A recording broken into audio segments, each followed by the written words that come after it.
Sup kids, who here has never dreamed of doing nothing, but at the same time having everything, having the body, the wafus, the money. But all of that comes at a price, right, my dude? To have the body, you gotta train. To have money, you gotta work. To have the waifu, you gotta have money. It's a vicious cycle. Unless you can be everywhere at once doing everything, or actually, you're not anywhere at all, you're just sitting there reaping the rewards, including in the most important part of this society, the dungeons. But our boy's life wasn't always like this, my dudes. In fact, he never had time to do everything he needed. You gotta study to get a good job, but then you gotta work to pay the bills, and then you also gotta eat. How do you take care of your health? How do you enjoy life? Especially when he's a little gamer who loves a bit of lol, likes to travel, wants to hang out with friends, and also, right guys, wants some action. But it ain't easy, especially since our boy is currently this chubby dude here. Second year of college, this is John. He's in the middle of a presentation where a Rank Hunter Part 1 is greeting everyone in the 10th episode of the Awakened program. In this world, everyone who comes into contact with mana can be forcibly awakened. And that's what happens in this program. They kind of force your natural talent to come out. Just like in solo leveling, right dude? The stronger your talent, the better your life. There's a guy over there saying for him to enter the portal so he'll be taken to the world where his talent awakens. He shows up in this giant bunker. Man, there's already a waifu over there awakening some crazy fire ability. Some dudes are already rushing in, desperately asking her to join their guild. You can tell, right? Whoever has good talent gets offers right away. Then this dude shows up and asks our protagonist, "You alright, man?" He says, "Not really. Whatever, just tell me what the talent is." "Hold on, I'll check here." He opens the little window and is shocked at how trash this damn kid is. But he says, "Whatever. What matters is your talent." His talent, cloning level 1. Summoning ability. Consumes energy to summon an identical replica of the summoner. The number of summons increases with level. You'll always be connected to your clone. Max summons. 1 with a 24-hour cooldown. He's already wondering, could I use this in daily life? The dude comes back and asks him what the stats are, and he says, "Not very good, man." "Okay, whatever, tell us your skill." "It's cloning." The guy makes a face like, "Egg, kinda meh." Our protagonist goes, "Wait, isn't that good? What's up?" The guy says lots of people already awaken cloning ability, but it's always like a ghost, something that doesn't interact with the real world. Our boy thinks, "My technique doesn't seem ghost-like, right?" While the guy tries to console him like, "Well, at least you awakened something, right, you fat loser? Better than nothing." Then a guy in the back throws a punch in the air. Everyone turns to look. The dude says, "Go on, show your skills so everyone can see." But our boy, he's antisocial, man. Seeing that a bunch of people are going to be watching, asking for explanations, sheesh, he already wants to leave. He goes through a routine check and the guy says he has a 73% chance of having 1 or more abilities later. So he's going home now with his awakened bracelet, man. In his apartment, he's staring at his PCs. The bastard is a macro user, He leaves programs running that play games by themselves, then he gets items and sells them for real money. That's how he makes a living. It's not much, but it's dishonest work. The problem is that it seems like the games where he uses those programs are kinda dying, right? So now he'll have to make a new program. It's not easy. Until he says, "Man, I'll use this damn thing. Let's see what's up with this trip." He starts to concentrate, already getting the little aura going. Boom, goes for the big clone, man. The thing comes out of his belly. This clone's gonna be a chubby one. Explosion, smoke, and it comes out. Whoa, man, just like that, huh? Came out with no clothes on. Our boy's left speechless and asks, "Are you a clone?" The clone talks, man, and says, "Yes." He says, "Can I touch your skin?" "Yes, master." He pokes the shoulder. "Damn, this thing's realistic. Feels real, Hold up, put some clothes on, you damn clone." He asks, "All I have to do is give an order." The clone says, "Yes, man." "Squat," and the clone squats. Then he thinks, "Stand up," and the clone stands. So yeah, it listens to thoughts. And now squat and stand 1,000 times, and the clones are struggling, already sweating. The clone's stamina seems to be the same as his. He gets a message from a friend asking if he awakened. He says he did. The friend goes, "Bet you awakened some trash skill, you fat bastard." He replies, "Yeah, that's what happened, asshole." But that's when he gets a notification. His stamina increased by 0.001 without him doing anything. But the story now tells us about the jumper George Lucas, man. What a wild title. An S rank, the first to clear the so-called Odin Tower dungeon. His secretary walks in and says, "Hey jumper, 80% of the population has awakened already, okay." And he goes, "How long until 100%? She says it'll take 5 years at most, and by then everyone will have awakened. He says, "So it won't take long." Huh, does that mean when everyone awakens something crazy's gonna happen? I don't know, but George Lucas, the jumper, knows. Then we see our boy, right, probably the clone running. I mean, come on, you think that lazy chubby dude is out there running. Old men at the bench. Man, and there's that crazy dude again. Yeah, man, I see him, comes here every day and runs till sunset. An old lady walks up, "My boy, want a water bottle? Here, take this before you drink." But the guy just frowns and walks off fast. Back home, he's weighing himself and the kid already lost 20 kilos in 1 month while eating double. Man, this is the life. His stats are still going up. Stamina plus 0.1, reflex plus 0.1, agility plus 0.1. Everything's rising. Our boy already figured out a few things about his clones. First, the clone's pain and exhaustion don't affect him at all. Second, if you push the clone too hard or it runs out of energy, it disappears, turns into smoke. Third, the clone changes appearance along with him, As he gets in shape, the clone does too. Also, even from really far away, he can give it commands just by thinking. And lastly, it's impossible for a clone to use a clone. Otherwise, it would bug out the world. He starts browsing the Awakened status site to check info. The status a human has at level 1 is the maximum they'll ever have, unless they awaken. Makes sense. Most people only have basic stats, right? Like strength and speed. But there are a bunch of hidden stats like regeneration and mentality that can only be awakened. Nobody really knows how. What people do know is that even if you train hard every day, you'll gain like 0.01, It's not something that goes up easily. Unless, of course, you're a bastard who leaves the clone working nearly 24 hours a day. Our boy, if he's a Subum fan, is already thinking about joining a gym. And just like the game characters are controlled while he's the brain behind everything, now he's gonna be the brain behind the clones. The bad part is he's broke as hell. The guy's got $700 in the bank, and that's it. For someone living alone, he's screwed.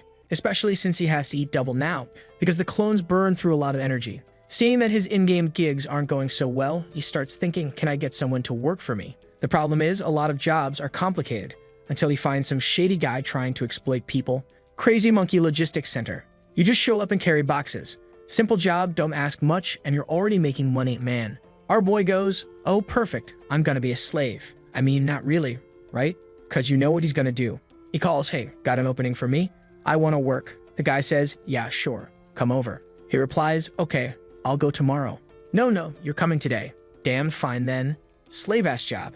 He finds it kinda sketchy, but hey, it's what's available. He already arrives at the company with his cousin brother, right? Who's actually the sneaky clone. He gives him instructions. Yo, clone, just answer with simple words, don't talk too much to anyone, and your name is John Dong. Got it. The clone agrees. Then this old guy shows up like, what are you doing here? Turns out it's some guy named Diochil, someone he knew. Dude's shocked. Like, how much weight has this bastard already lost? And instead of helping, the guy says he'll take him to the office to give his documents and stuff. Our boy's nervous, but the clone seems emotionless, man. Doesn't care about anything. But working life isn't easy, man. 2 hours carrying boxes and he's already destroyed. Meanwhile, the cloneman is unstoppable, right bro? The guys are getting freaked out. Man, this kid works. Sometime later, the clone is just staring at him, man, his soul already leaving his body. Until Diochil comes over and hands him a Pepsi Twist. He praises Gyeongdo, which is actually the clone's name, and tells our boy, you look wrecked. Dude, are you tired? He says, man, this is rough. How do you live like this, bro? The guy even compliments both of them, saying most rookies run away by now. Then the guy asked our protagonist, what university do you go to, you sneaky brat? He says he studies at some place called Gyeongdo-guk. The old guy goes, that's a crazy tough university to get into. Our protagonist, a clever little bastard, says he didn't even study much and got an easy. The guy's like, damn, you passed? Then I've got a little idea. How about a second part-time job? Our protagonist's like, another job? What kind? He says, instead of suffering here like a loser, since clearly you can't handle it, how about being my daughter's tutor? Woo is gonna send the clone, no way, right? Now the real one's going in person, huh? He's kinda antisocial and not really into it, but for someone who needs money, man, he'll take whatever. Especially since the guy's paying $200 an hour. So yeah, easy money, just teaching doesn't even tire him out, sweet deal. Best part is, after one workday, he's gaining stats across the board. Having 2 bodies training is a huge advantage. The only downside is the clone is a damn food monster. The next morning, he wakes up totally wrecked after the workday. He got some stats and already tells the clone to come home. Looks like he left it working all night. This is basically slavery now. He says his iradakamasu, and the little clone shows up all tired. Yo, clone, go take a shower, change clothes. The clone isn't even done before he goes, all right, what's next? Give me your hand, dummy. He pulls out a big old needle. What's he gonna do? Gives it a little poke, some blood comes out. Huh, normal. He did that, cause that hunter's site said to unlock the regeneration stat, you gotta injure yourself and let the wound heal naturally. You keep doing it over and over until someday it unlocks. Pure RNG, man. Being a good boss, he tells the clone, eat ramen, train, work, do nothing else. Ah, and take this phone too. With that, he's already set on going to the gym. On the way there, boom, this big ugly buff guy grabs him.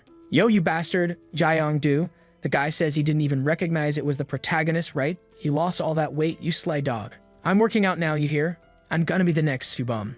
The chubby one goes, oh, you wanna be Subum? I wanna be Raymond. So the two troublemakers head to a gym that supposedly had a hot female trainer. But nope, bro. It's just a bunch of jacked dudes eating chicken. The trainer shows up and our protagonist asks him to teach him all the exercises. Cause, you know, for the clone to do it, he's gotta learn it first. So the first time's gotta be the real one. While he's there lifting his little 2-kilo weights, his friend's already lifting tons, showing off. Oh, look at me. This is my first time. Damn, you're strong for real, huh? Our boy looks over. Sheesh. No wonder this guy said he awakened 2 abilities. One of them's gotta be strength. The phone he left with the clone is one he used for gaming. His own phone rings, right? That old guy calls him to come give the lesson, man. When he gets there, he hears through the door that there's an argument going on. The girl doesn't want to study, she's going off on her dad, and suddenly, boom. The door gets flung open right into our boy's face, totally wrecked.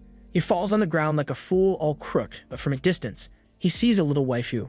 Already sitting there, all awkward, he asks, "Are you Miss Haeyeon?" She says yes. Her mom says that earlier she didn't want to study at all, but apparently as soon as he walked in, she was totally cured, and suddenly wants to hit the books.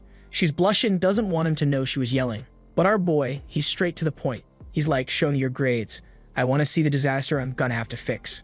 Man, the girl only gets 6 and 5 Sid, like, he's seen worse, but still, kinda dumb. The parents are there like, I don't know anything right. The dad's already out the door like no way he's dealing with this. She's kind of shy, head down.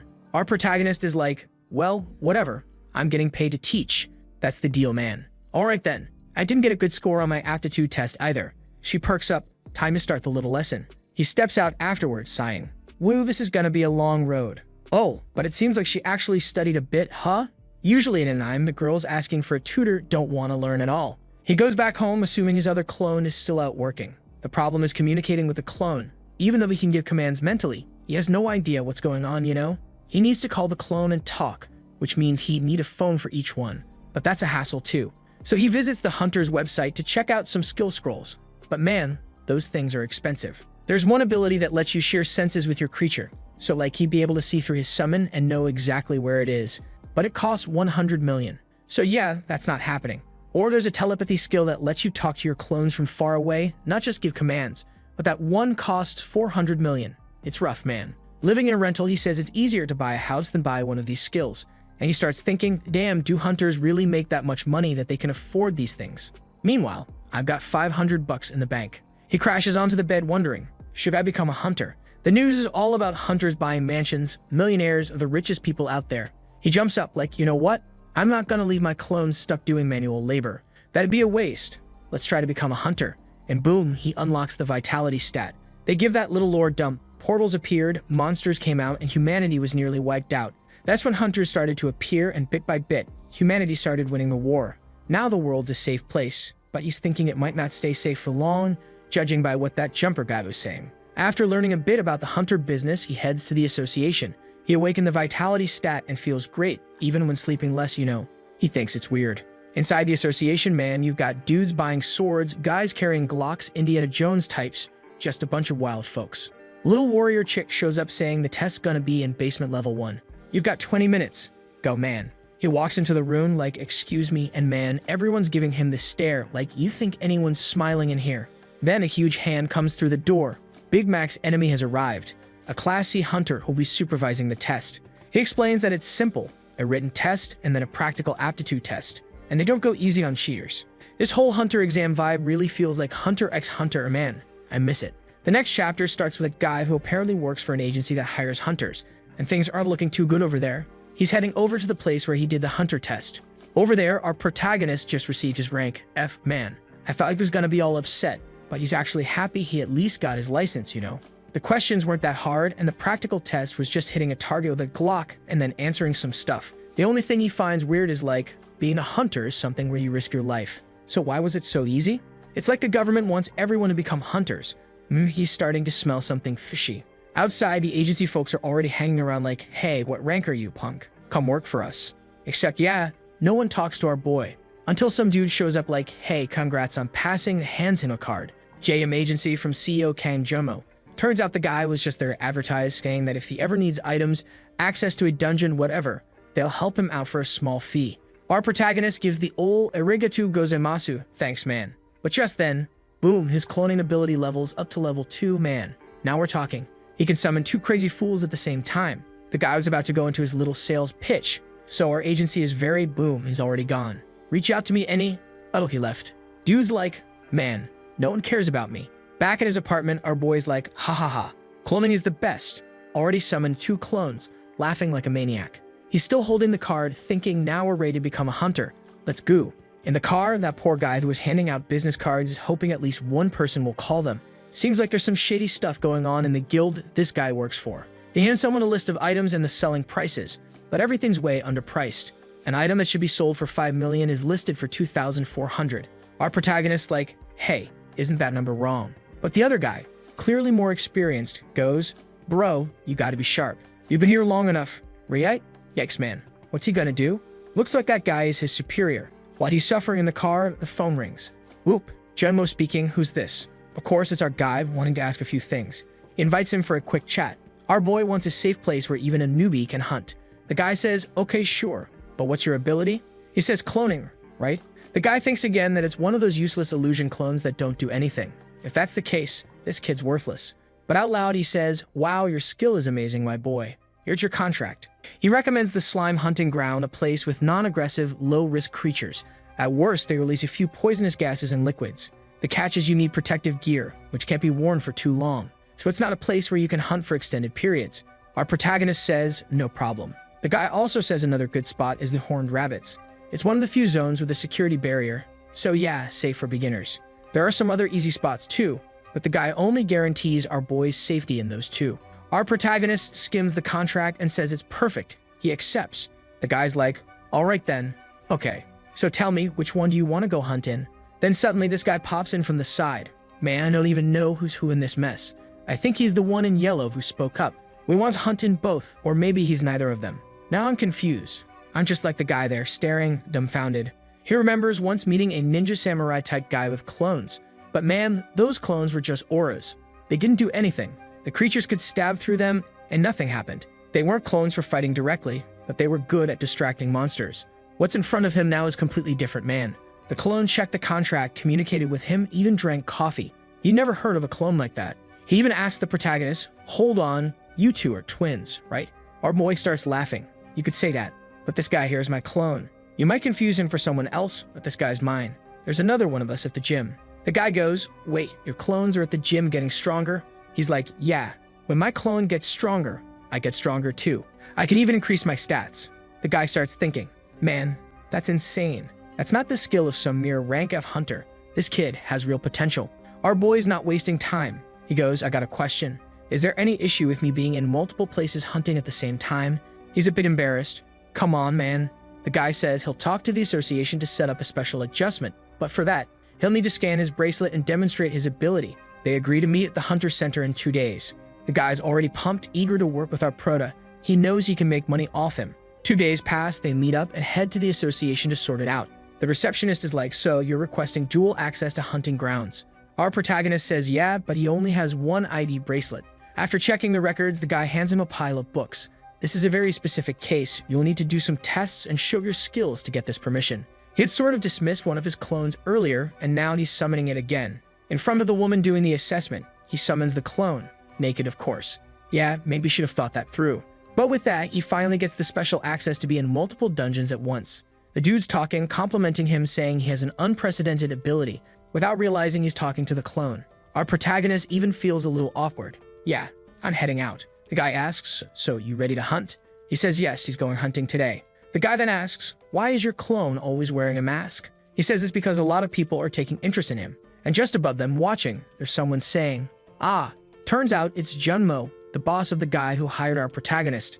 Uh-oh, we're about to dive into some shady business. The dude jumps down from up top, lands on the ground, greets the guy who was talking to our protagonist, who now looks all uncomfortable. Our boy recognizes him. He's the master of the Haisong Guild. The guy is Shin Haisong. He immediately asks, who's this kid? Junmo, the one who hired the prota, says, he's the new hunter. He looks at our boy's body and goes, Tech, you're rank F. Our boy just stays silent. The guy starts laughing at Junmo, saying that he used to supervise rank C and D hunters, and now look at him, stuck with an F rank loser. Starts laughing like he's watching a clown show. Junmo seems a little irritated, but our protagonist doesn't care, man. He just stands there. The guy stares him down. What? You got something to say? All graceful, our protagonist replies, "Nah, man, an honor to meet the master of the country's top guild." The guy nods. "Himph, you've got good eyes, kid. At least you got some sense." But our protagonist decides to mess with him a little. "You're number one in the dungeon monopoly. The guy who restricts hunting grounds the most. Also the one who holds back the most on payouts. I can't believe someone like you is here with me." The guy's like, "You've got guts, huh, you little punk." He stares him down hard. "If you're that good, let's see your abilities then. Show me something."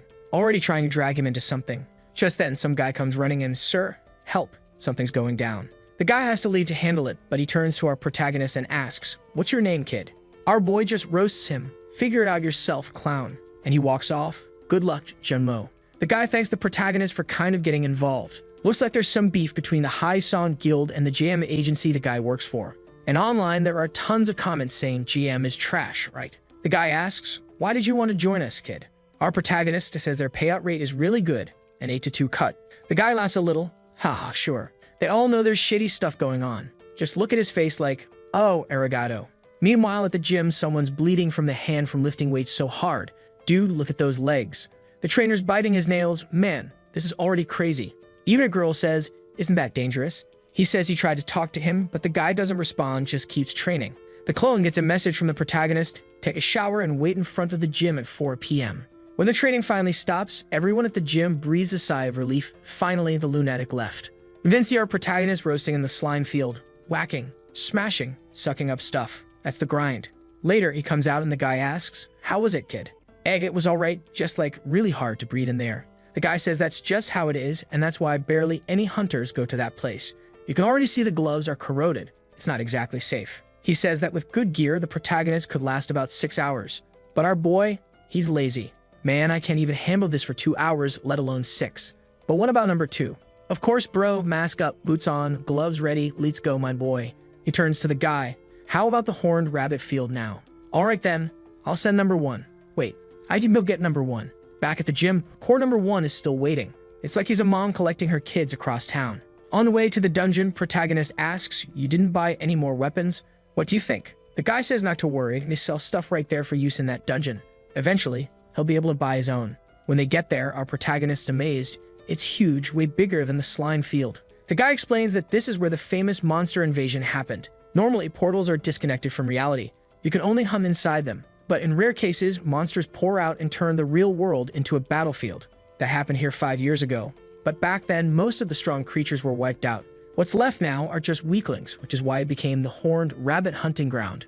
Protagonist walks into a store that looks like your typical American shop, aches, pistols, ammo, night vision. "Here you go, kid." The total? Just 700,000. He's like, "That's a bit much, isn't it?"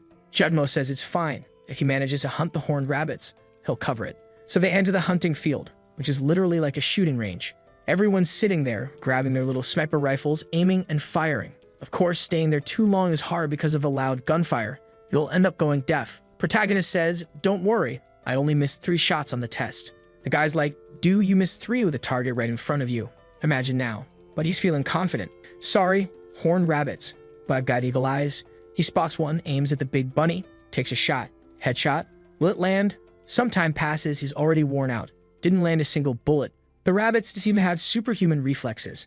The second he fires, they move and dodge the shot. It's insane. He's been left behind, heck, even the agent bailed. Exhausted, he tells Clone 1 to stay there. "Every time you have a shot, send me a message with number 1. Also, if you run out of bullets, call me. I want to head home for now." Already under the blanket, he's getting a bunch of notifications.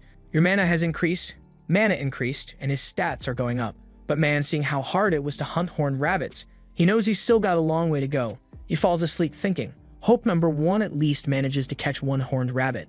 But man, by 4 in the morning, how's his phone? 46 unread messages. The next morning, Junmo gets a message asking if that JM agency is the one that Sang Woo, our prota, belongs to. He replies, "Yeah, that's the one." The guy on the other end goes, "You get to the slime field right now and stop that damn hunter." He's like, "What are you talking about?"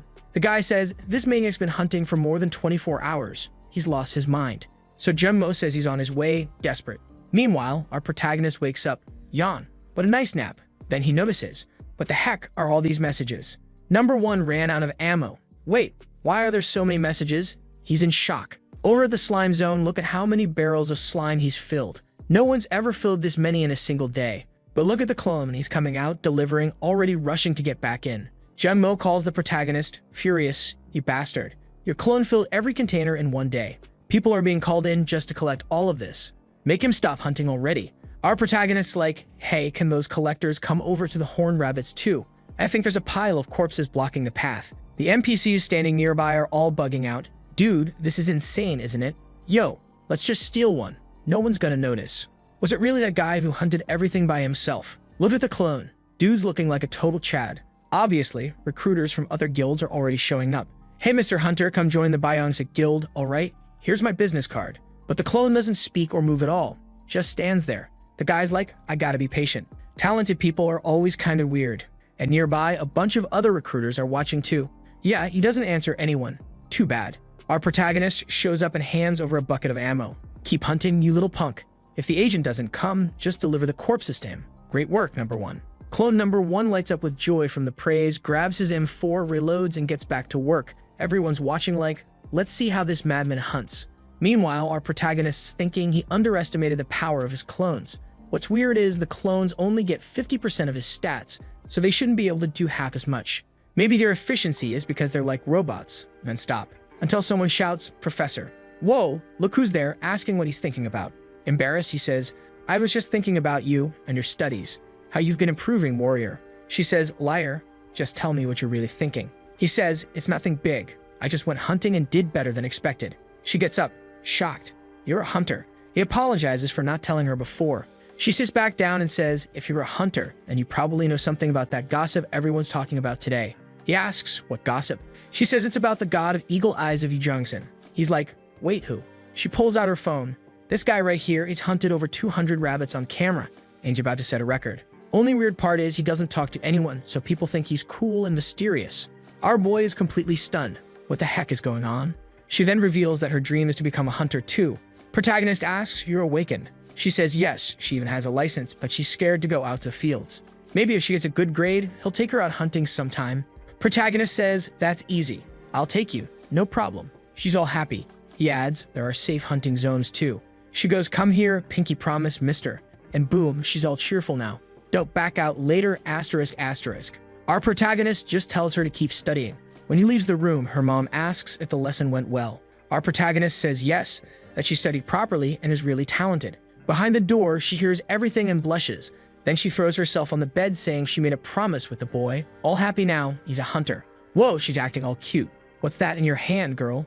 Tell us." She's even got that fired up expression, huh? She's super eager to go hunting with our boy. Back at base, our guy is wondering whether the pile of rabbits has been collected yet. The guys are having to box up everything he killed. They ask him, "Where were you crazy punk?" And he says he was doing tutoring to earn some extra cash. One guy goes, "Dude, explain something. Seriously. We've called multiple collection teams, but it's still not enough. This kid kills faster than we can gather. It's the first time they've ever had to call this May collection teams. Over 352 workers, asterisk, asterisk. Damn, man, how much are you killing? What even is this?" One guy asks, "Did you check the payment I sent you, you bastard?" He goes, "Oh, you sent it? Let me check it out." Wait, what the heck? They're 32 million, that's like 120,000 reais. That's it. He's rich now. No more crying. Our boy even asks, "Was I supposed to get this much?" The guy says, "Yeah, he's been hunting so well they're even paying him a little extra." Our boy's emotional, but he remembers there's some shady stuff behind all this, right? Just then, a loudmouth shows up calling them. "Whoa, man. Calm down, stop messing around." This bald guy with veins popping off his dome starts yelling at our boy, "Are you the manager of this bastard?" Our manager asks, "Who are you, Carvo?" He says he's a hunter whose prey was stolen. All the rabbits he was aiming at, this bastard snatched them. So now this guy screwed his hunt and has to pay for it. The manager's sweating a bit, then tells our protagonist, "Well, this might cause a problem." Our protagonist confused. "I didn't think something like this would happen." Then he thinks for a sec and gets an idea. Carvo glares at him. "Well, I have principles. Hand over 10% of everything you earned." Our protagonist laughs. Carvo gets pissed. But the guy says, "This buddy right here won't be hunting for a few days anyway, so relax." He's about to head out for coffee with the manager, but Carvo's not having it. He walks up and throws a punch at number one. Right then, say one and go. Punch lands right in the face. Whoa, he actually took the hit. I thought he'd dodge or something. Oh crap. He flew and bounced off the wall, bleeding all over. The guy's like, "Damn, I didn't even hit that hard." Our protagonist's like, "What the hell?" Pulls out his phone records. "Dude, what a scumbag move. Violence in a sacred hunting ground. This cannot be exposed. The guy looks around, nervous. No. Protagonist all smug. Man, if this video ends up online, your hunter career. Yeah, good luck. Now the dude's awkward as hell. Grinding his teeth, he bolts. At the cafe, a protagonist talks to the manager, who says that guy was probably from the High Song Guild. Protagonist's surprised, fat guy from that guild. Manager says it's a big guild, so of course there's all kinds of people. Protagonist asks, how'd you know he was from that guild? Manager explains since the second he arrived, the guy was glaring at him. So he have to be from the guild that hates him. That's why GM agency is struggling. Every time they recruit someone, the guys from High Song show up and cause problems, and people end up leaving. So the manager warns him. He can't promise that High Song won't try more sabotage. Our boy says he's not backing down. He knew what he was getting into and he chose to side with the manager. That guy's sweating, man. He's clearly hiding something. I don't know, huh? That's when our protagonist says he has a plan to get really strong really fast. And he starts explaining it to the guy. Won't get to hear it. The bastard hides it from us. After he's done explaining, he asks, what do you think, you rascal? The guy goes, damn, that's wild, man. I never even thought of that. Tomorrow at 2 p.m. Deal. They plan to meet at the Hunter Market. Is our boy already about to start spending money? He just got his first paycheck. At this so-called Hunter Market, the story tells us the place has been active since the beginning of the Hunter era, but some big department store brand entered the space and took over most of the industry because they had everything a hunter could want. Our boy's already getting kitted out, armored, ninja samurai look, all serious. He even grabs a sharp Tramontina blade and orders 2 more of the same set. The manager asks, didn't you say you wanted some familiar type skills? Our protagonist nods but says he's not sure if he'll find any. So they go to a shop called Heritage, fancy name. Inside it's full of glowing orbs and our boy's eyeing a few of them. One of them, for example, a familiar. It lets the hunter share senses and vision with summoned creatures and pets, but it costs 129,000. He doesn't have that kind of cash. Protagonist looks at the manager. Well, if we deepen our partnership, that'd be good for both of us, right? The manager gets it right away. You sneaky bastard. You want an advance, don't you? He says he's not sure if he can, but he'll try to get him 50 million as a loan. Sheesh. If that's him not being able, imagine when he can. Our boy thanks him and says, please split it into 12 monthly payments, no interest if possible. He tells the guy not to worry. If things go as planned, he'll earn it all back soon. Back at home, he's learning how to activate the skill. But for someone with no mana, all you have to do is activate it while in contact with the orb. Man, the thing even came with a joystick. This world is modern and magical. He touches the orb, presses the little button. It lights up, explodes, and boom. What's going on? Here we go, the familiar skill is created. Details. Share senses with the chosen target. He's now all foggy and the orb disappears. But now it's time for the test. Number 1. Number 2. Get over here, you rascals. The boys show up looking like skinny bodyguards, but they're starting to look kind of cool, right? Our boy's about to test it. But first, flashback time. That chat with the manager. Protagonist asked him, what did you think of the hunt, huh? Manager said he was impressed. He's never seen anything like it. He says he didn't expect it either. After all, given his reaction time and dexterity, his clones with half those stats shouldn't be able to take down 300 rabbits while he couldn't even get one. He also reveals that when the clone was about to get punched, he told it to exaggerate the hit to fly back dramatically. And maybe the clone could have easily taken down that bald dude.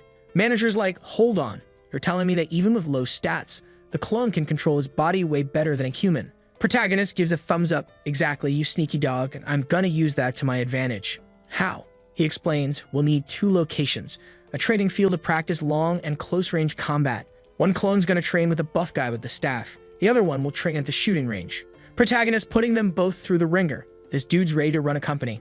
Buff guy's like, wait, you already want to spar with me. And the gun guy, you want to use a pistol already. They're like, what's with this guy? But hey, it's him talking. Not only does he want to train, he wants to train the hard way. Clone 1's got the staves. Clone 2's packing heat. Let's go, man. It's training time. Veiny old guy charges forward while the pistol guy launches a target disc for aiming practice. One takes a shot to the hand and drops his weapon, while the target above gets shredded. Everyone's stunned, but the clones are chill. That's why protagonist said he needed the familiar skill. To guys just like us, right? Why do you want a familiar skill anyway? What are you gonna do with shared vision with those troublemakers? Our protagonist says it's not just vision, it's for all the senses. Smell, touch, and any sensation that needs to be sensed. He says, now imagine I use my familiar ability while my clones are fighting or doing target practice. Boom, activate familiar. He'll be able to experience everything. The fighting distance, the way the clone analyzes and dodges, the angles, body balance, every single movement, the muscle flow, head positioning, even breathing, everything. And for the shooter, the aim, visual tracking, recoil control, everything needed to land a clean shot. As long as the clones train and he absorbs their training with a familiar ability, he'll level up faster, and that'll help them evolve faster too. He's already staring at his hand, man. Those sensations I just experienced. The air pressure as the staff swung past, or the smell of gunpowder and the force of the recoil, even the clone's fatigue comes back to him. But the most important thing, now that he's felt movements from a clone with the exact same body, he feels like he could easily mimic him himself. Pop-up window appears. Your strength has increased. Reaction speed increased. Our protagonist goes, all right then, today's for combat and shooting training. He connects to clone number 1 and activates the familiar skill. He's already in the clone's vision, who's face-to-face with the head instructor. Everyone around's like, wait, he just got here and he's already sparring with the top dog. No stalling, whap, 2 strikes come flying. Boom, another one. Clone already dodges sideways.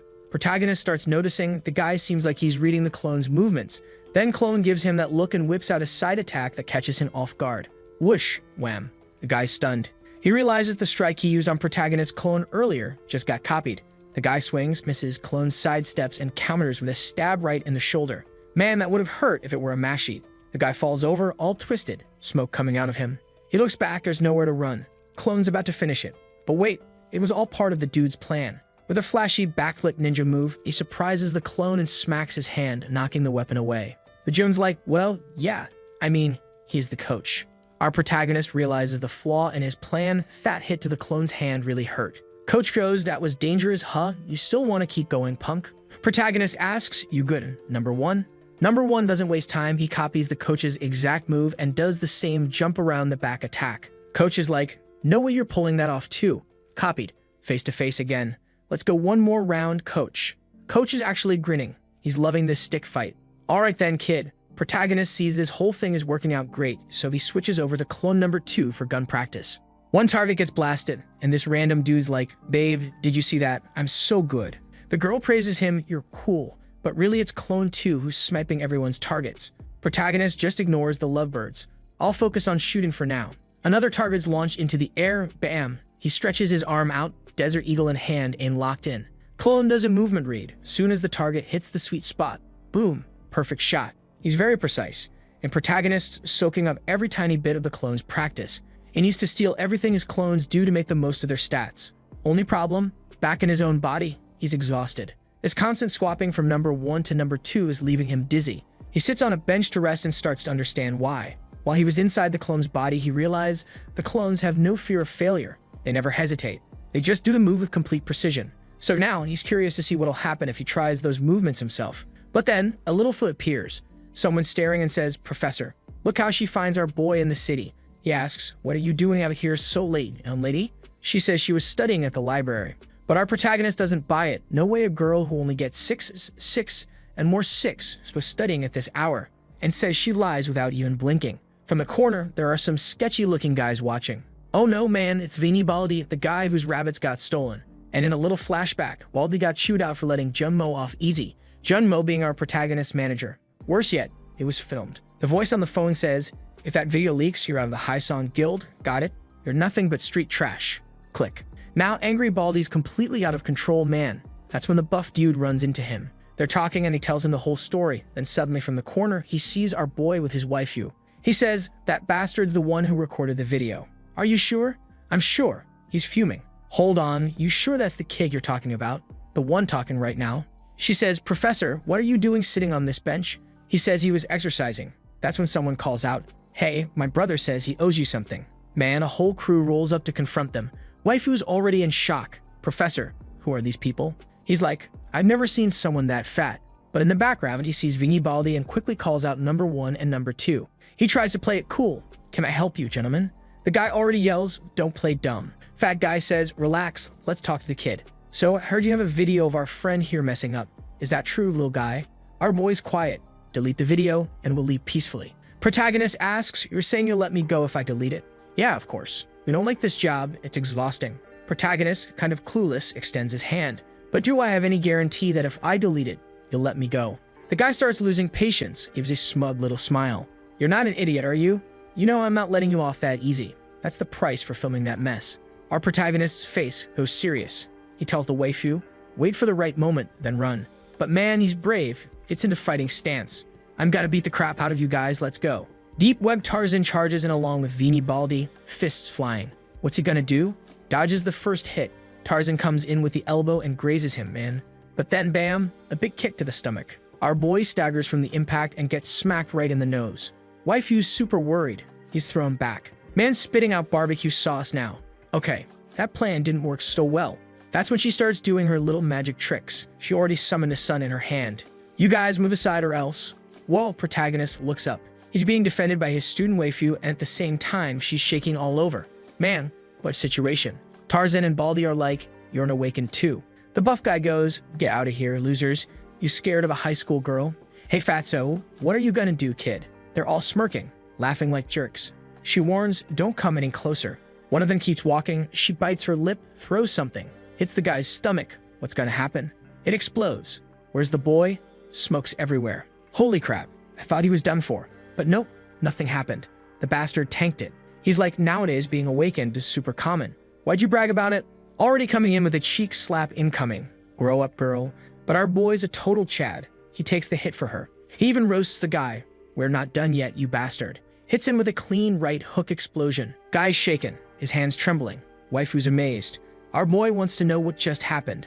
And so do I. But the guy backed off, man, smoke coming off him, but he came right back swinging. Yep, my friend, now you're gonna have to hold on until the clones arrive. Facing off with Vini Baldi coming at him, he starts thinking, I need to retrieve all of number one's memories.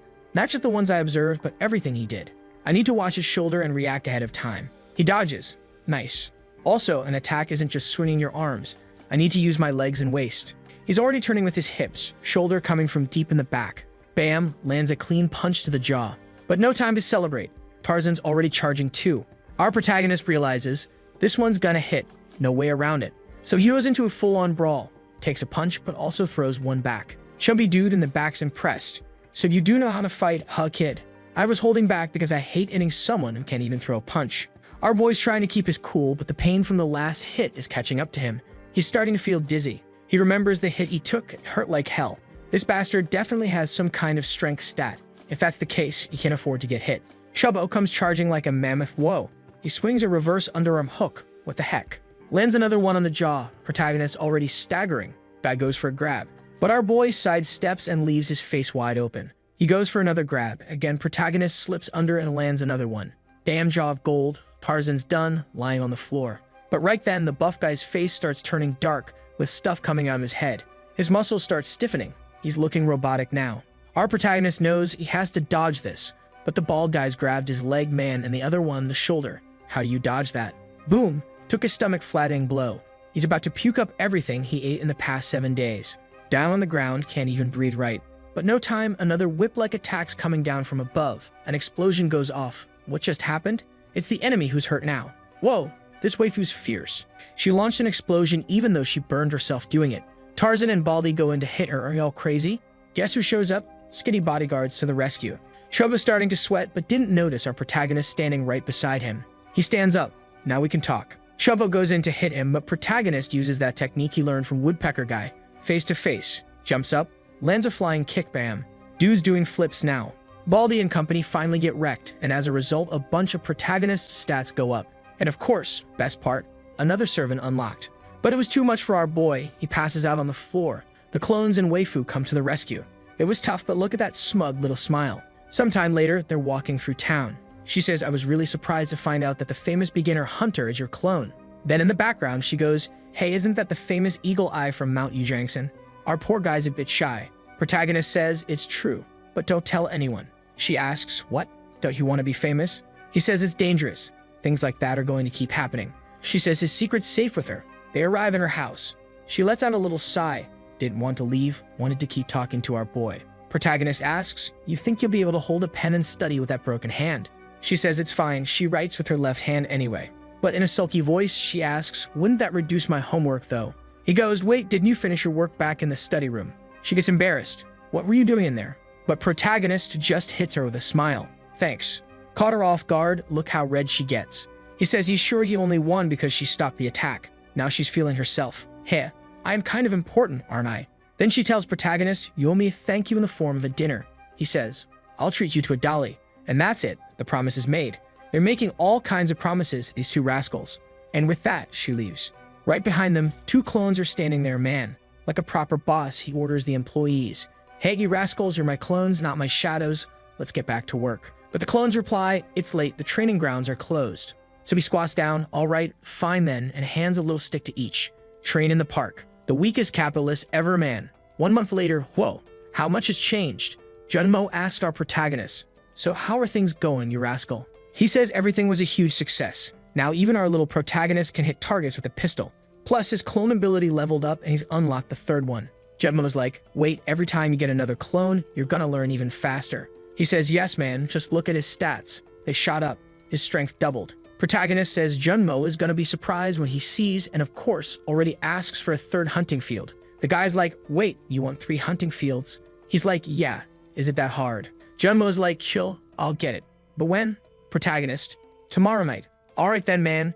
He sends 1 clone to train upper body, 1 to train legs, and the other to do cardio. Dude, this is the easiest way to get shredded. And all 3 of them better be back before midnight. And drop those weapons, you punks. Everyone heads out. On YouTube for hunters, protagonist is watching videos on how to hunt different monsters. And he starts to realize most of the stuff they teach, the clones already do. As long as it's physically possible for the clone to perform, once it sees the movement, it can replicate it. He starts planning how to hunt any monster in the most efficient way. He watches videos explaining attack patterns, how the monsters move their abilities, so the clones will have that knowledge and wreck them. The clones come back at noon after training all morning, while he just stayed on the PC. He tells the punks to go shower. They're all stinky. He's thinking how he's already analyzed giant rats, alien fish, horned rabbits. He's watched most of the rank F guides, and now he needs to test whether the clones can really hunt following the strategies he planned. Also, he's going to try hunting using the familiar ability. The bad part is the mana cost. Just using it a bit already drains him. But no time, man. Junmo calls, "I'll be there in 10 minutes, bro." He tells the poor clones who just sat down to eat, "Let's go, my children." Yeah, there's no time. Junmo, seeing the group arrive, is like, "Man, your clones are looking dangerous." Protagonist's like, "Even I'm getting uncomfortable around these lunatics." But yeah, the 3 hunting sites are ready. Junmo says he got 3 locations that aren't too far from each other. And get this, I thought protagonist was going too, but nope. He just drops the kids off at daycare. "You're not coming."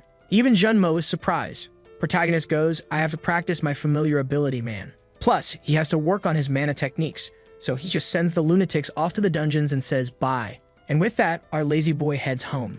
Sits in the middle of the living room and starts practicing his mana.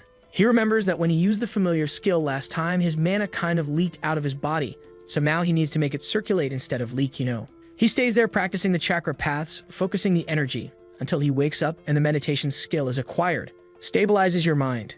Mental fatigue will slightly recover.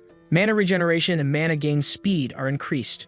The effect of mana breathing is increased. Scene shifts to the alien fish cave. There's a trail of blood and some guy running asking, "Why is this monster here, man? This is just a rank F zone. It shouldn't be here." But behind him, there's a big fanged thing. He sees in the armor's reflection that it's already on his back. Look at the size of that buddy. Yeah, man, you got outplayed. Over by the alien hunting field, Junmo arrives to drop off one of the clones. The clone gets out of the car, says thanks, while Junmo goes to inform protagonist that he's dropped off the 3 kids. Impressed man, our boy's got 3 guys farming for him while he's in his room. This skill is kind of broken.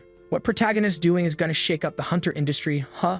Back at home, protagonist is all happy, thinking he awakened the mana breathing ability. But in reality, he only awakened meditation. What the heck, it's different, damn it. Right then he gets a message from Junmo, saying, "Your clones have arrived, so let's go check the trading field." The familiar ability is activated. He suddenly appears seeing a giant rat taking a big stab from number 1. He gets a little startled. Woo, it's just number 1 hunting. But he doesn't stay calm for long because more sewer rats are already coming from the side. But the slick one remembers the videos he watched. The nerdy guy with glasses in the video said, "If you want to hunt these rats, you'll need a team. These are some of the most annoying monsters in rank F. But there are some ways to deal with them solo. First, they always charge in a straight line, so keep your distance and keep shooting. If you can't kill them all from afar and they get close, don't hit the head because their skulls are tough. Go straight for the neck and spine. The good thing is that just like regular rats, they reproduce fast, so they'll become tons of EXP for you."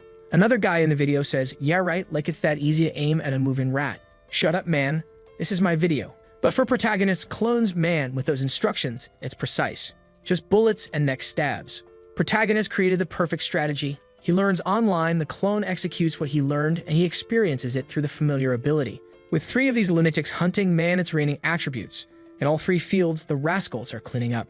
Protagonist says that today he's gonna wipe out all the F-rank monsters in those spots. The guys coming to hunt are like, dude, where are the monsters? I'm not hearing anything today. I don't know, man, but seriously, we should have seen something by now. As they walk around, wait, why are there so many rat corpses? These things are valuable. Who left them lying around like this? I don't know, but let's just box it all up. Protagonist like, wait, everything's going really well, but am I forgetting something? Oh snap, he remembers. Crap, I gotta call the collection team for the corpses. He gives the order for the 3 clones to go back and pick up all the corpses they left behind. But Protagonist notices that Clone 3 isn't picking up some of the bodies and asks, hey, why aren't you picking those up? The clone replies, I wasn't the one who killed them. But the capitalist in him kicks in, hey, this isn't the time to be honest, you bastard. Clone's like, alright then, and goes to collect them. Protagonist notices some of the corpses are really shredded. We'll cut these guys in half. Then the clone says, huh, this isn't a rat, is this a fish? Should I collect it? That's when Protagonist sees it, an arm from that guy who got shredded earlier. And behind the bushes, something's watching. A sound comes from behind.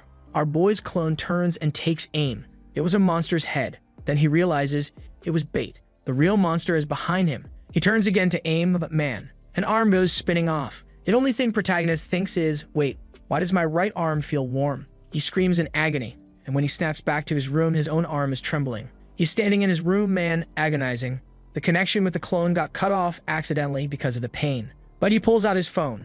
No time to dwell on this. Calls Junmo and asks, which hunting ground was Clone 3 sent to? The ancient sewer treatment plant, the one with the fish. Protagonist already getting dressed in a rush, man. Tells him to bring Clone 1 and Clone 2 there too. When they arrive, he explains everything. Junmo asks, what happened? Something wrong with the hunt? Protagonist replies, there's a problem, a big one. Clone 3 is already prepped for a 1v1 fight, knife in hand, against a jacked up fish beast with a greatsword. Protagonist finally arrives at the base and meets up with Junmo. Junmo asks, Hunter, what happened? I brought number 1 and 2 like you asked. Protagonist thanks him and explains that he lost connection with number 3, and it looks like a different type of monster appeared. It wasn't just an alien fish. Junmo asks what kind of creature it was. Protagonist explains, it was a fish, but it had arms and legs like a monster human. Junmo is already freaked out, saying, hold on, we need to alert all the authorities. That's not a monster that should be appearing here. That's a D-rank fishman. Not even all the E-rank hunters together could take it down. Protagonist says he understands and asks Junmo to limit hunter access. Junmo starts running off, but Protagonist stops him. Wait, not yet. First, let my clones enter. Junmo, why? Protagonist, scratching the back of his head, says, we can't just sit here and wait. At the very least, I need to enter the portal. After that, he heads to the portal, calls Junmo, and says, don't let anyone in. Junmo replies, all right, I won't. But Protagonist adds, no, wait. 2 boys are going in. The other 2 clones are heading out to hunt man. Already inside Fishman Dungeon, headed to the area where number 3 got shredded. From the corner, he already spots the big fish dude chomping down on something. Is he eating number 3? Looks like Protagonist has taken over the clone's consciousness. He's watching and thinking he got lucky for finding him first. Looks like he can get a surprise attack in. Problem is, clones are good, sure, but they only have 50% of Protagonist's stats, so their strength is kinda meh. But the fish guy is distracted. Is it possible? Our boy is confident. Aims for the head. Boom, shot fired. Right in the middle of the dome. But didn't do anything, man. Damn, look at his face. His skin is like gold. Bullets don't even work. Now it's screwed. Fishman's pissed. Let out a shriek, jumped. Almost smashed him flat. But the clones got swag, dodged, and hit him with a B-blade move to the eater fins or something. I don't know. What the heck even is this thing? Problem is, dude's made of metal, man. Nothing hurts this freak who's coming in for a stab. But now I don't even know which clone is doing what.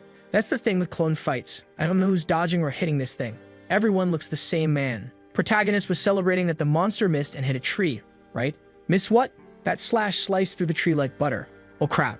Monster is standing there, glaring back like a demon. Coming from behind, are we about to see a beatdown? Punch to the arm. Did it land? Nope. Didn't do squat, man. This thing is solid steel.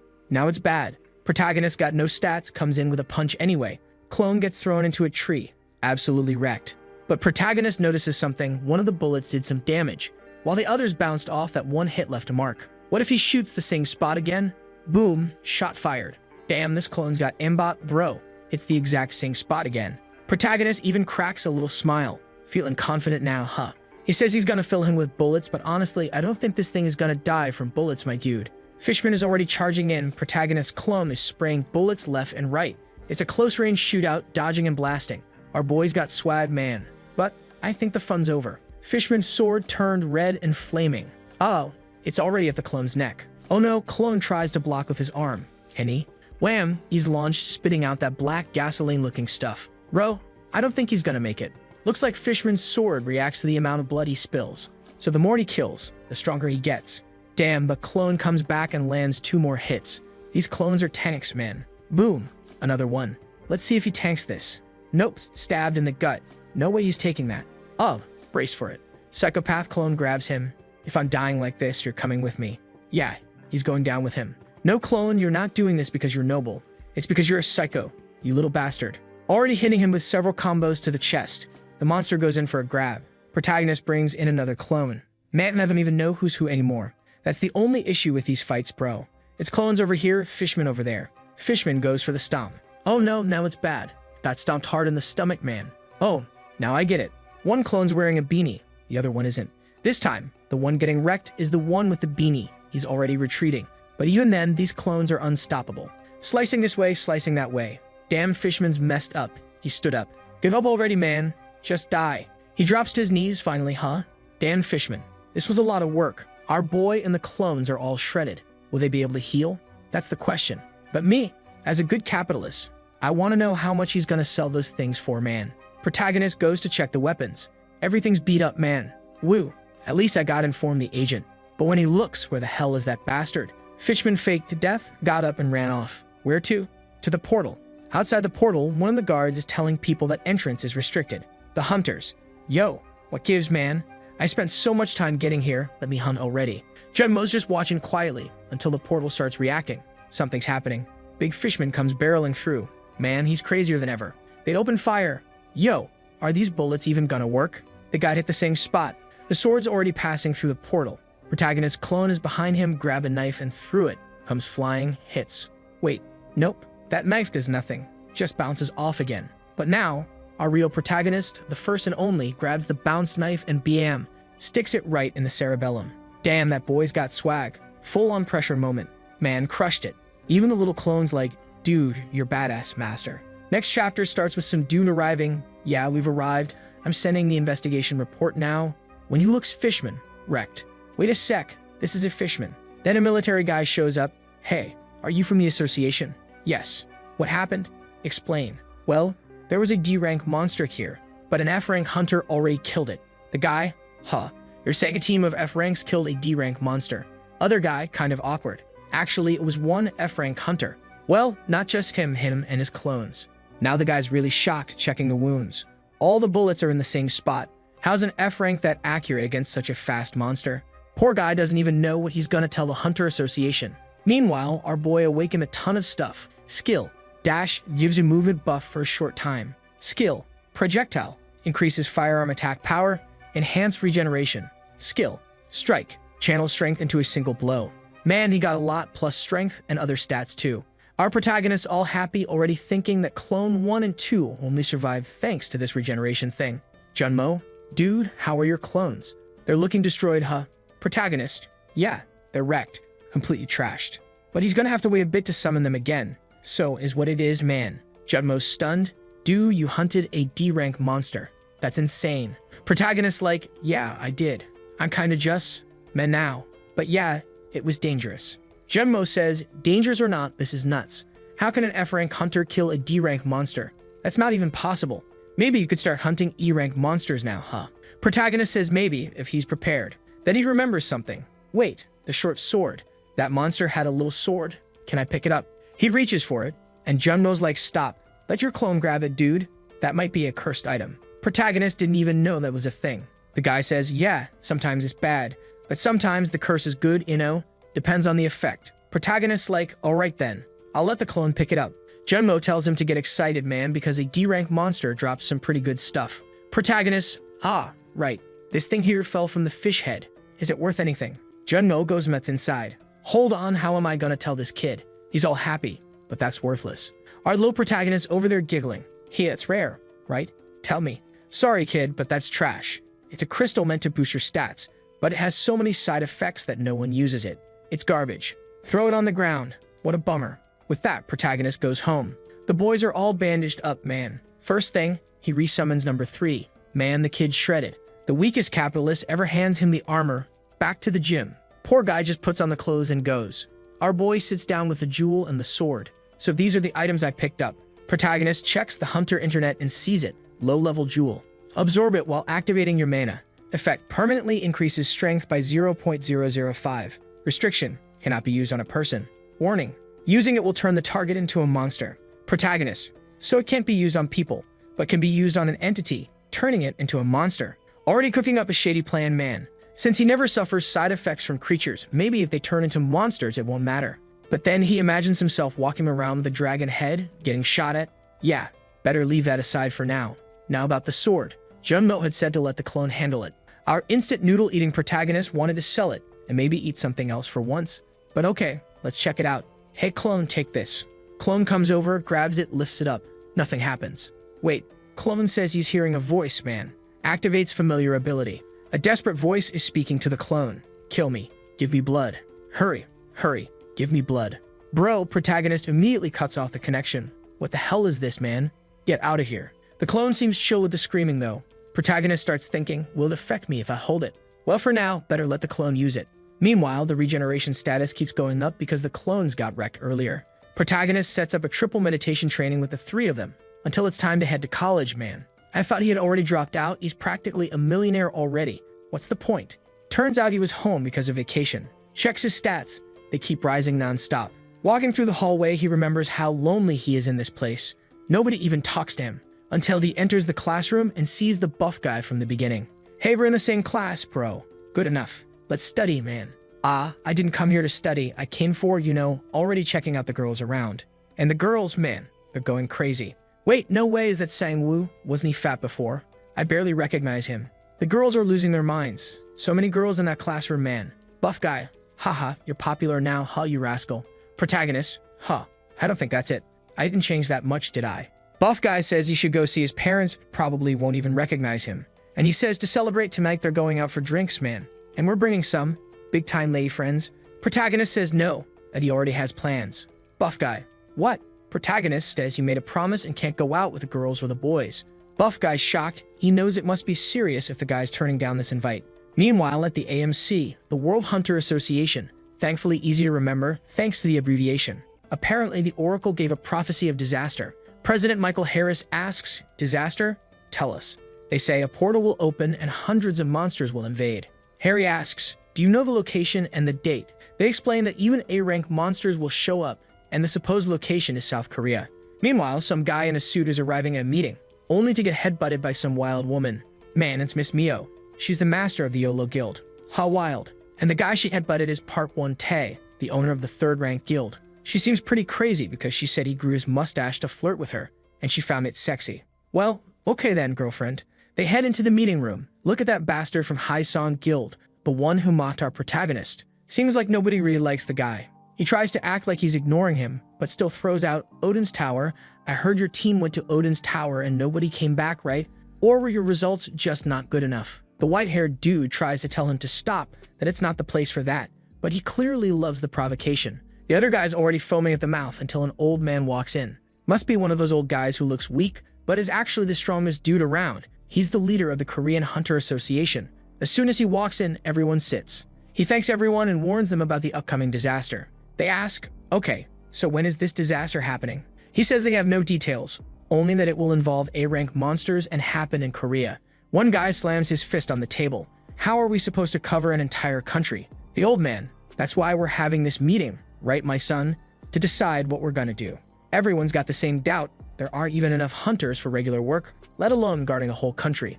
One guy raises his hand and suggests a plan. Each guild forms a group, each group guards a region, and when something happens, all groups move to that location immediately. No exceptions. Already dropping some heavy hints. Of course, any guild that doesn't cooperate will be severely punished. The old man, who now honestly seems kind of useless, just trembling there, asks, anyone disagree? But nah, everyone seems to agree with the plan. Meanwhile, leaving college, our protagonist sees his waifu being hit on by some crazy guy. Give me your number, cutie. You're so pretty. Daladol. She responds, you're ugly as hell. Man, what's going on here? Protagonist arrives, she immediately plays it. My love, you're here. 4D chess move. At the same time, she ditches the guy and clings to our protagonist, and they run off together. She explains the situation to Proda, saying the dude was bothering her and she had to fake it. But don't worry, she doesn't have a boyfriend, just making it very clear for our boy. Our boy asks, why aren't you in your school uniform? You're in casual clothes. She says it's her birthday today. Why? You can't stop looking at me. Want my number too? In his mind, girl, I already have your number. I'm your teacher, damn it. Right then, protagonist gets a notification, earned another 50 million won. All right, my girl, let's go eat whatever you want. Obviously, little Chad takes her to eat some premium steak. She's instantly smitten. But when she sees the prices, man, this is expensive, are you sure? He says, don't worry, the boss is paying, and he orders another round. But just then, a warning appears on the TV. This is a real scenario, not a drill. A monster portal breach is occurring in South Korea, including this region. Everyone prepare food and supplies for the disaster. Repeat, this is not a drill. Now it's screwed, man. Our protagonist is still only rank F. There's no way he can do much. Meanwhile, protagonist's college friends are bummed he didn't show up to the party. Bet he's out with some girl already. And sure enough, they spot him, looking way too happy. You bastard. But right then, everyone gets the disaster alert. Protagonist runs into them and they ask, yo, what are you doing here? You bastard. You ditched us to come here with your girlfriend. Oh, war girlfriend. She is all flustered, steaming like a kettle. Protagonist's like, no, she's just my student. I just paid for a meal to thank her for helping out earlier. Introduces everyone to each other. Ohayo gozaimasu oni-chan. Daladol hands her a gift. Take this meat we ate. Share it with your parents. She thanks him while the boys are like, man, this dude is a legend. He talks with the girl without acting like a total fool. She's kinda like, that's all for today. Protagonist says her parents probably wouldn't like her wandering around the city with a disaster just announced. But friends wanted a little hangout, but protagonist's already like, nah, everybody go home now. All right, we're going. Man, these irresponsible people. But then, bro, there are already some guys leaving the bar, drinking, laughing it up. Protagonist thinking, man, am I being too sensitive? Maybe this alert isn't that serious. He gets a call from Junmo, right? Hunter, you heard the alert, right? Protagonist says yeah and asks, you know anything about it, Junmo? Junmo shares that apparently the alert status will last for 3 months. Protagonist, 3 months. And Junmo explains it's because nobody knows exactly where the monsters will appear, and the monsters showing up will be very dangerous, even A-rank creatures. If they appear in the capital, there'll be lots of victims. Protagonist's like, man, if it's that dangerous, why don't they tell people to be more careful? Junmo tells him the truth. The alert will last 3 months. You can't shut down the entire economy for that long. The country would collapse. That's when protagonist realizes the scheme. They're only announcing it like this, so if something happens, they can say, we warned you, didn't we? It's just a move to dodge responsibility by the Hunter Association. Junmo tells protagonist to head to a shelter, since the hunting fields will be blocked for now. Protagonist checks with the clones. How you guys doing, 1 and 2? Clone 1 says he's fine. Clone 2 says he's not dead, but he's wrecked. Protagonist sees the cooldown's over, so he decides to resummon number 1. Not sure how he logs them out, maybe just by thinking about it. He dismisses the old one and summons a new number 1. Number 3 shows up and protagonist heads back home to visit his parents. Opens the door.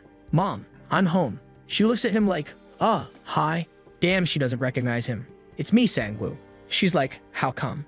Are you starving, son? His dad gets up too, adjusting his glasses. This really is Sangwoo? And bro, we got a sister entering the game. Look how she shows up, all tomboyish with her short hair. She says he should come find his cute little sister first thing after coming home. But protagonist's like, wait, who are you? Then realizes, do you bastard? Nobody's recognizing me. The mom asks, you can come in, but who are these masked guys? Protagonist, they're not friends. They're my clones. Whole squad enters. Everyone looks like him. Already explained everything, right? So your ability is cloning, huh? That's right. I awakened a month ago. The mom says she never thought her son would become a hunter. The sister's already going nuts about it. The dad's like, so now we have a hunter in the family. Protagonist says he wasn't gonna hide it anymore. The mom immediately cuts in, that's dangerous. But the sneaky boy has the best argument ever. My clones do all the fighting. I'm never in danger. Relax. And it's true, right? Damn. Protagonist, let's wake up, folks. There's a disaster going on. Let's head to the shelter. The dad doesn't seem too convinced about the disaster, though. We were packing things, but why is this disaster happening anyway? And at any moment? That's weird. I have work tomorrow. The dad's skeptical. Our boy protagonist realizes they don't know how serious this situation is. That's why everyone's still acting calm. They think it's just a small thing, like a few monsters showing up. Since they still have to pack everything, protagonist decides to stay home with them today. He says he got a message that classes were canceled, but that's a lie. Damn, they didn't even cancel school for this. This society's totally broken, bro. The people aren't taking the danger seriously, man. After a giant cockroach comes crawling out of the toilet, I want to see who's not gonna run. They're getting dinner ready, right? With the meat protagonist brought, and someone asks, aren't your friends gonna eat too? The look on their faces, my god, everyone thinking they're about to eat some steak. But protagonist, nah man, they're just eating rice. Not worth wasting the good stuff on them. Dang bro, they were crushed. Big table serve, the poor clones stuck with buckets of rice. At Anakamasu, his sister asks, you got 4 of you eating. Aren't you gonna get fat again? He says no. He burns a lot of energy now. Everyone's happy. Like, man, it's been so long since the family ate together like this. Ah, this situation. And just when I was gonna say that, boom, explosion. What the heck happened? Is it a monster? No way. Damn man, caught me by surprise. What the hell? Protagonist already smashed on the ground. He opens his eyes, it's over. No more building. Bro, all the monsters came out and not little ones. Godzilla, dragons, man. For the kid who was hunting the buffed up fish, he's screwed. The story jumped from 0 to 100 real quick, man. It's literally Godzilla, charging up, giving off a hot breath, laser blast, burning everything. Our protagonist looks back, his whole family's passed out. Protagonist notices that number 1's items are all scattered. So it looks like they only survived because number 1 sacrificed himself, right? Protected everybody. Amid the rubble, number 2 and number 3 are there too, but number 3's missing an arm. Damn bro, everything went south real fast. Now it's just him, a clone without an arm, and another clone totally wrecked. Plus the family that's just gonna weigh them down. Dad, who just 10 seconds ago was like, I'm bringing everything back to my house. Boss, forget it. Protagonist says the portal opened. On the city streets, forget it, man. Big green dude holding someone, ready to eat them greedy. People crushed under cars. Dragons grabbing people and flying off. It's a nightmare, man. Let's see how he handles it. Already packing the supply bag, let's go, man. Put some armor on his sister. Daladoli huh. Let's see if she awakens some crazy power. She asks, your clone's missing an arm, is he okay? He says, yeah, he's chill. Boom, another explosion. Whoa, wait, a monster just crashed down. Wait a minute, the portal opened in the sky, so the monsters are just falling straight down. Yeah, man, if you can't fly, you're screwed. Protagonist got lucky he was on a floor that didn't get wrecked. Kills the monster. Mana restored. Tries to open the door, but it's jammed. He's like, Dad, I got this. Grabs a huge stick, uses strike ability. Bam. Breaks it open with pure strength. Throws a kick in there too. Man, the boy's a beast. Downstairs, bodies everywhere. Cars destroyed. Monsters shot up. It's real dangerous, man. Protagonist asks his dad, how far is the nearest shelter? Dad says about 2 kilometers, but already off to the side. You got slimes, skeletons, stone men. Damn, it's a whole zoo. Will they be able to walk 2 kilometers like this? Sister says she knows about an underground tunnel. It might be their only way. They start running, but then from the distance. Help! Somebody, help. Oh boy, someone's trapped under something, and right above him is a monster. Ain't gonna make it, buddy. This is Attack on Titan style. A D-rank monster. Troll. The guy's crying out, help. Dad's like, Sang-woo, you gotta be rational, kid. You can't help anyone now. We gotta get moving. Protagonist wants to save the guy, but number 3 is missing an arm. Number 2 is the only one who can protect the family. And protagonist can't just throw himself away and die, right? They need him. But the guy's still there, crying out, help. Mother, help. Protagonist's heart is pounding. Mom's urging, Sang-woo, let's go, boy. He says, go down and lock the door. Number 3 will protect you. Number 2's coming with me. Sister's yelling, you're insane. You're risking the family. You're out of your mind. Protagonist says he's a hunter and he's not gonna back down, man. Dan grabs the stick and charges in. In a situation where it's raining monsters, there's only one thing a hunter can do. Bam, straight to the troll's eye. If we're hunters, he tells number 2 to take the guy to a safe place. Our job is to kill monsters. Man's gone full Chad mode. Come at me, you piece of trash. Damn, the monster's really coming for him, huh? It's a club fight. Only the trolls got the bigger club. And seems like some monster that was watching this fight repeats his words. Come to me, you trash. Whoa, bro, the monster's even got intelligence now. Damn, that's nasty. Number 2's there pulling stones off the guy, trying to save him. He asks if the guy can walk. He says he can walk at least. Normally he wouldn't survive something like this, but okay. Meanwhile, protagonist's there. The troll's massive. Grab that weapon. Number 2. Damn, are they gonna pull the sword now? Anyway, now's the time to use everything they got. Hits him with the devil's rock. No time to be picky. Eat this too, you damn brat. Number 2 eats it. Boom! Turned into a monster instantly. I thought it would take longer. Now he's all red and demonic, sword in hand. Crazy. Protagonist even asks, you're still on my side, you bastard. Clone says yes, of course. The big monster seems confused. Wait, is it a monster or not? But protagonist, on the other hand, just gained a ton of strength stats. And best of all, no side effects for him. Time for the 1v1 against Trollzilla man. Trollzilla drags his big old mace on the ground, ready to throw a boulder. Protagonist dodges, smashing a few. Damn, but now here comes the giant hand. The troll swings the sword, who's trying to cut him like butter. Bro, clone got messed up bad. Monster comes swinging again. Protagonist so brave he charges head on. At least he's slower than the fishman was. Bam, he smacks the troll in the face, but the monster regenerates the hand and blocks. Then it's protagonist's turn to get smacked and tossed. Problem's gonna be that regeneration ability. He thinks fast and tells number 2 to take the troll's legs out.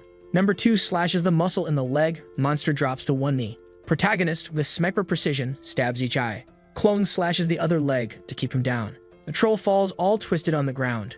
Man, he's crying in fear. What? Monsters have feelings now. But protagonist ain't trying to hear it. Activates strike ability. Curvishes the monster's skull. Man. Woo, our boy's exhausted. System pop-up. A ton of stats gained. But his hand's almost wrecked. That strike ability has its downsides, man. Protagonist stands up. Alright, time to find my sister. Wait, where's my phone? Give me back my phone, number 2.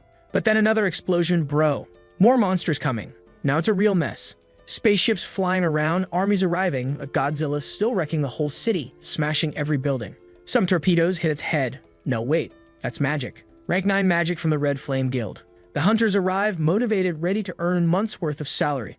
Man, they're confident, huh? Bam, big shot. Will they kill it? Explosions left and right. The guy in the ship says they've arrived at the scene. Hatch opening. Who? Is it just the elites, man? It's Park 1 Ta, leader of the top 3 guild. An evil dives at the enemy, but the tank already has heavy weapons ready. This fight's looking pretty even. For once humanity's actually using weapons properly. Some guy runs up yelling that Godzilla's getting away. Says there's already too many people on Godzilla. Let's go do something else. Golden armor pharaohs, piles of bodies. Some people happy, some crying. One dude lost his woman but's grinning like crazy. What's that smile about, bro? Oh, he was just a scumbag. Makes sense. They find some survivors. Those survivors surrounded by a gang. And it's our boy and his squad. One Taz impressed. Wait, a hunter? He's holding up pretty well. The only bad thing is, with just 2 people, they won't make it. Ah, that eye skill of his. He was seeing way off in the distance, bro. Already tells them to head north and get ready for the rescue. Though dang, activated Batman wings, people getting real modern now. First time the story's got tech working along with powers, you know. Sometimes in these stories, it's like humans went back to Neanderthal times, no tech at all. Our poor little protagonist is there, man, and the problem is, it's not easy. He's exhausted after taking down the big fatty. But there's a mom and daughter there. You think he's gonna run, bro? Everyone go underground. Leave me here. The crowd's like, no way. You're gonna die, man. He tells number 2 to cover the rear while he escorts the people. But goblins are coming. What's gonna happen? Oh, protagonist saves the man. It's not easy. Bullets flying everywhere. He can't even use his skills much now. That last big strike move drained all his energy. And now a giant black chicken squad shows up. He dodges a peck that starts blowing fire, smoke, or something. The attack's heading toward the people. He orders his clone to jump in and shield them with his body. Damn, these clones are basically Marvel heroes now. The big chicken's about to launch another attack, but then something else drops on it, smashes it.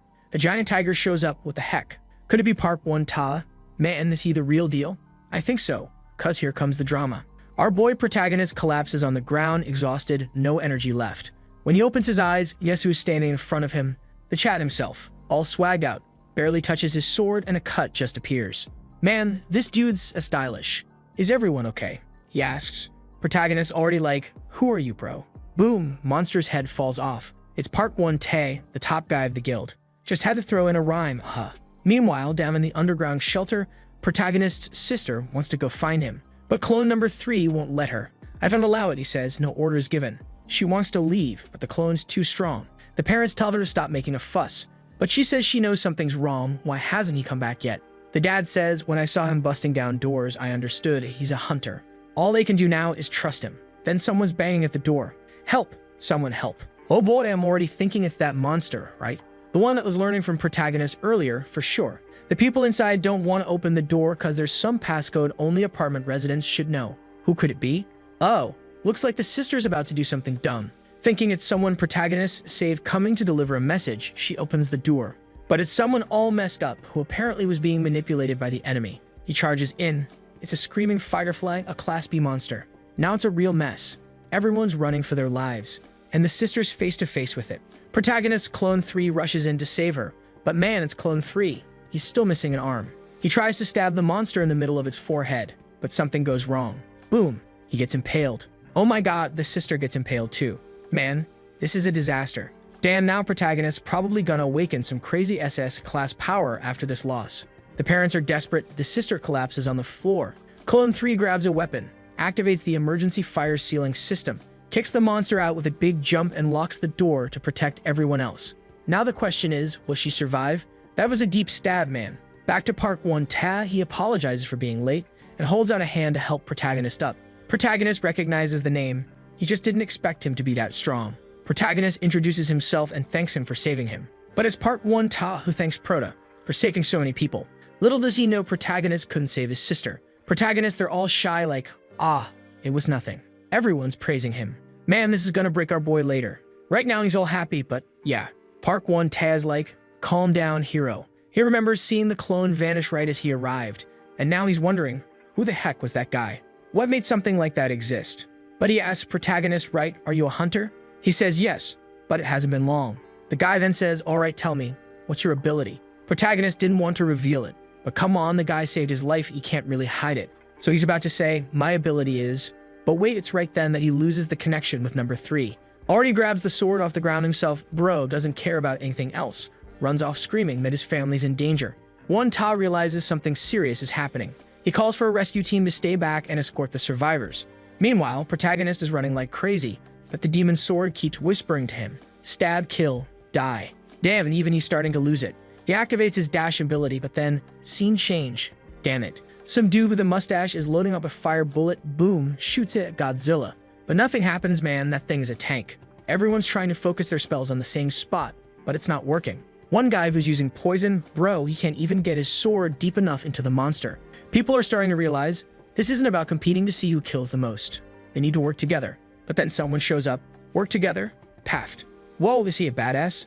People are like, bro, what are you doing here? He says, I just came for the money, there's a paycheck waiting for me. Someone with absolute power doesn't need teamwork, he says, already launching a rain of meteor torpedoes. Meanwhile, down in the shelter, protagonist's dad is trying to stop his daughter's bleeding, begging for an ambulance, anything. The mom's desperate, but man, it's looking bad. Something sparks at the door. Dad looks. Something burned past it. Bam, some monster slipped through. The sister, lying on the ground, tells him to run. There's no saving her at this point, but the cursed Fireflint monster speaks through her, like she's begging not to die like this. The parents clearly aren't gonna leave her behind, bro. But look who shows up. They lock eyes. Protagonist looks completely unrecognizable to his dad, like he's possessed. It's only when he sees his sister broken on the floor that he snaps for real. He had calmed down for just a second, but now he was full rage mode. He sprints forward, slashes the monster. Looks like he cuts off an arm, but gets hit too. Protagonist writhing in pain, but the monster actually seems to enjoy it. And just like what happened with the fish monster, the more blood the sword tastes, the crazier the user gets. Round 2 is about to start, but the monster's got like 200 legs, and it's right up in his face. Then suddenly, he gets saved by a colleague. One-tae arrives too. The monster's still there, but protagonist collapses right into One-tae's arms. Nice. One-tae launches a flying kick at the firefly, blasting it far away. The girl who helped protagonist says he's seriously injured. Now that I'm seeing it, dude's missing an arm, is it just me, or what? Apparently he's going into berserk mode. She activates a mana transfer, throwing energy onto him, but he's still spiraling, Koringa style. One-tae asks how he's doing. She says he's not doing well at all. Kill that monster now, she says. Man, he really is in bad shape. Then he barely mutters something. Save my sister. She's over there. He tells them to forget about him. Damn man. One-tae promises him that neither he nor his sister are going to die. Yeah bro, but you're gonna have to get through that monster first. Tells protagonist to rest. Soon, it'll all be over. Looks like protagonist finally passes out. At the Hunter Association, the situation is spinning out of control and everyone's wanting to evacuate. That's when that villain-looking dude, the top guy from the #1 guild, shows up for a meeting. And this was before the official disaster announcement. He was the main one against making the announcement public, saying the whole city would shut down, and since they don't know exactly when the disaster will hit, it would be terrible for the country. Above all, they'd blame the association for making everyone lose so much money. Then the old man says, so what do you want us to do? The guy replies that we just can't tell the public there are going to be classic creatures. That way they dump the blame on whoever refused to evacuate. The association's leader disagreed with this. After all, a lot of people would die. But the Sekko said that's the best part. Besides, anyone who hasn't awakened or isn't at least rank D is useless nowadays. Then he threatened him, man. He put his hand on the old guy's shoulder. You think I'm asking for this? Damn it, man, does this guy run everything? The scene cuts to the product or the clones, and I never know who's who anymore. While the clones trained hard, he just snacked on chips, man. Junmo called him and said he shouldn't leave only the clones training. He's wasting his chance to be one of the best hunters. The protagonist says it's all good. He doesn't really want to be a hunter. He just wants to make money. That's when Junmo's expression changed. So that's why you've ended up like this, right? Is that enough for you? He's already seeing everyone in his family who died. Could it be? It can't be. Even his sister begging to be saved when he finally wakes up in the hospital. It was all a dream. He woke up completely drained, man. One Tae asks if he was having a nightmare and tells him not to move too much. The protagonist agrees, man, but all he feels is pain. One Ta says the doctor explained his condition is pretty bad. The wound was very deep, but he was lucky. The protagonist just says thanks, but one Ta tells him it was nothing, and that he wants to talk to him about something, though it's not time yet. His father and mother rush in, desperate, man. Did we lose our daughter? That's what I want to know. The scene switches to a doctor saying the surgery was a success. They just need to keep monitoring him since he's still recovering. Protagonist surgery.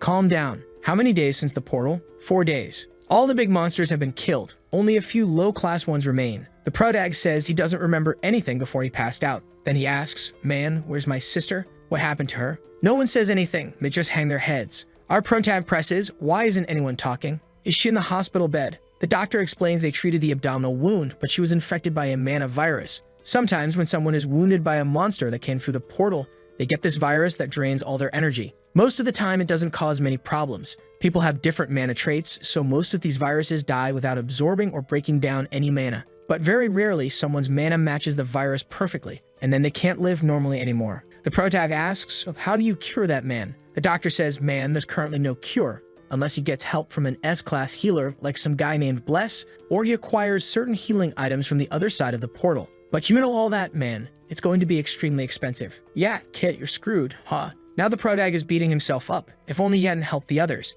If he prioritized his own family. Honestly, protagonist, you really should have helped your family, dumbass. You think you're the hero of a webtoon streamed on YouTube? You're just a kid.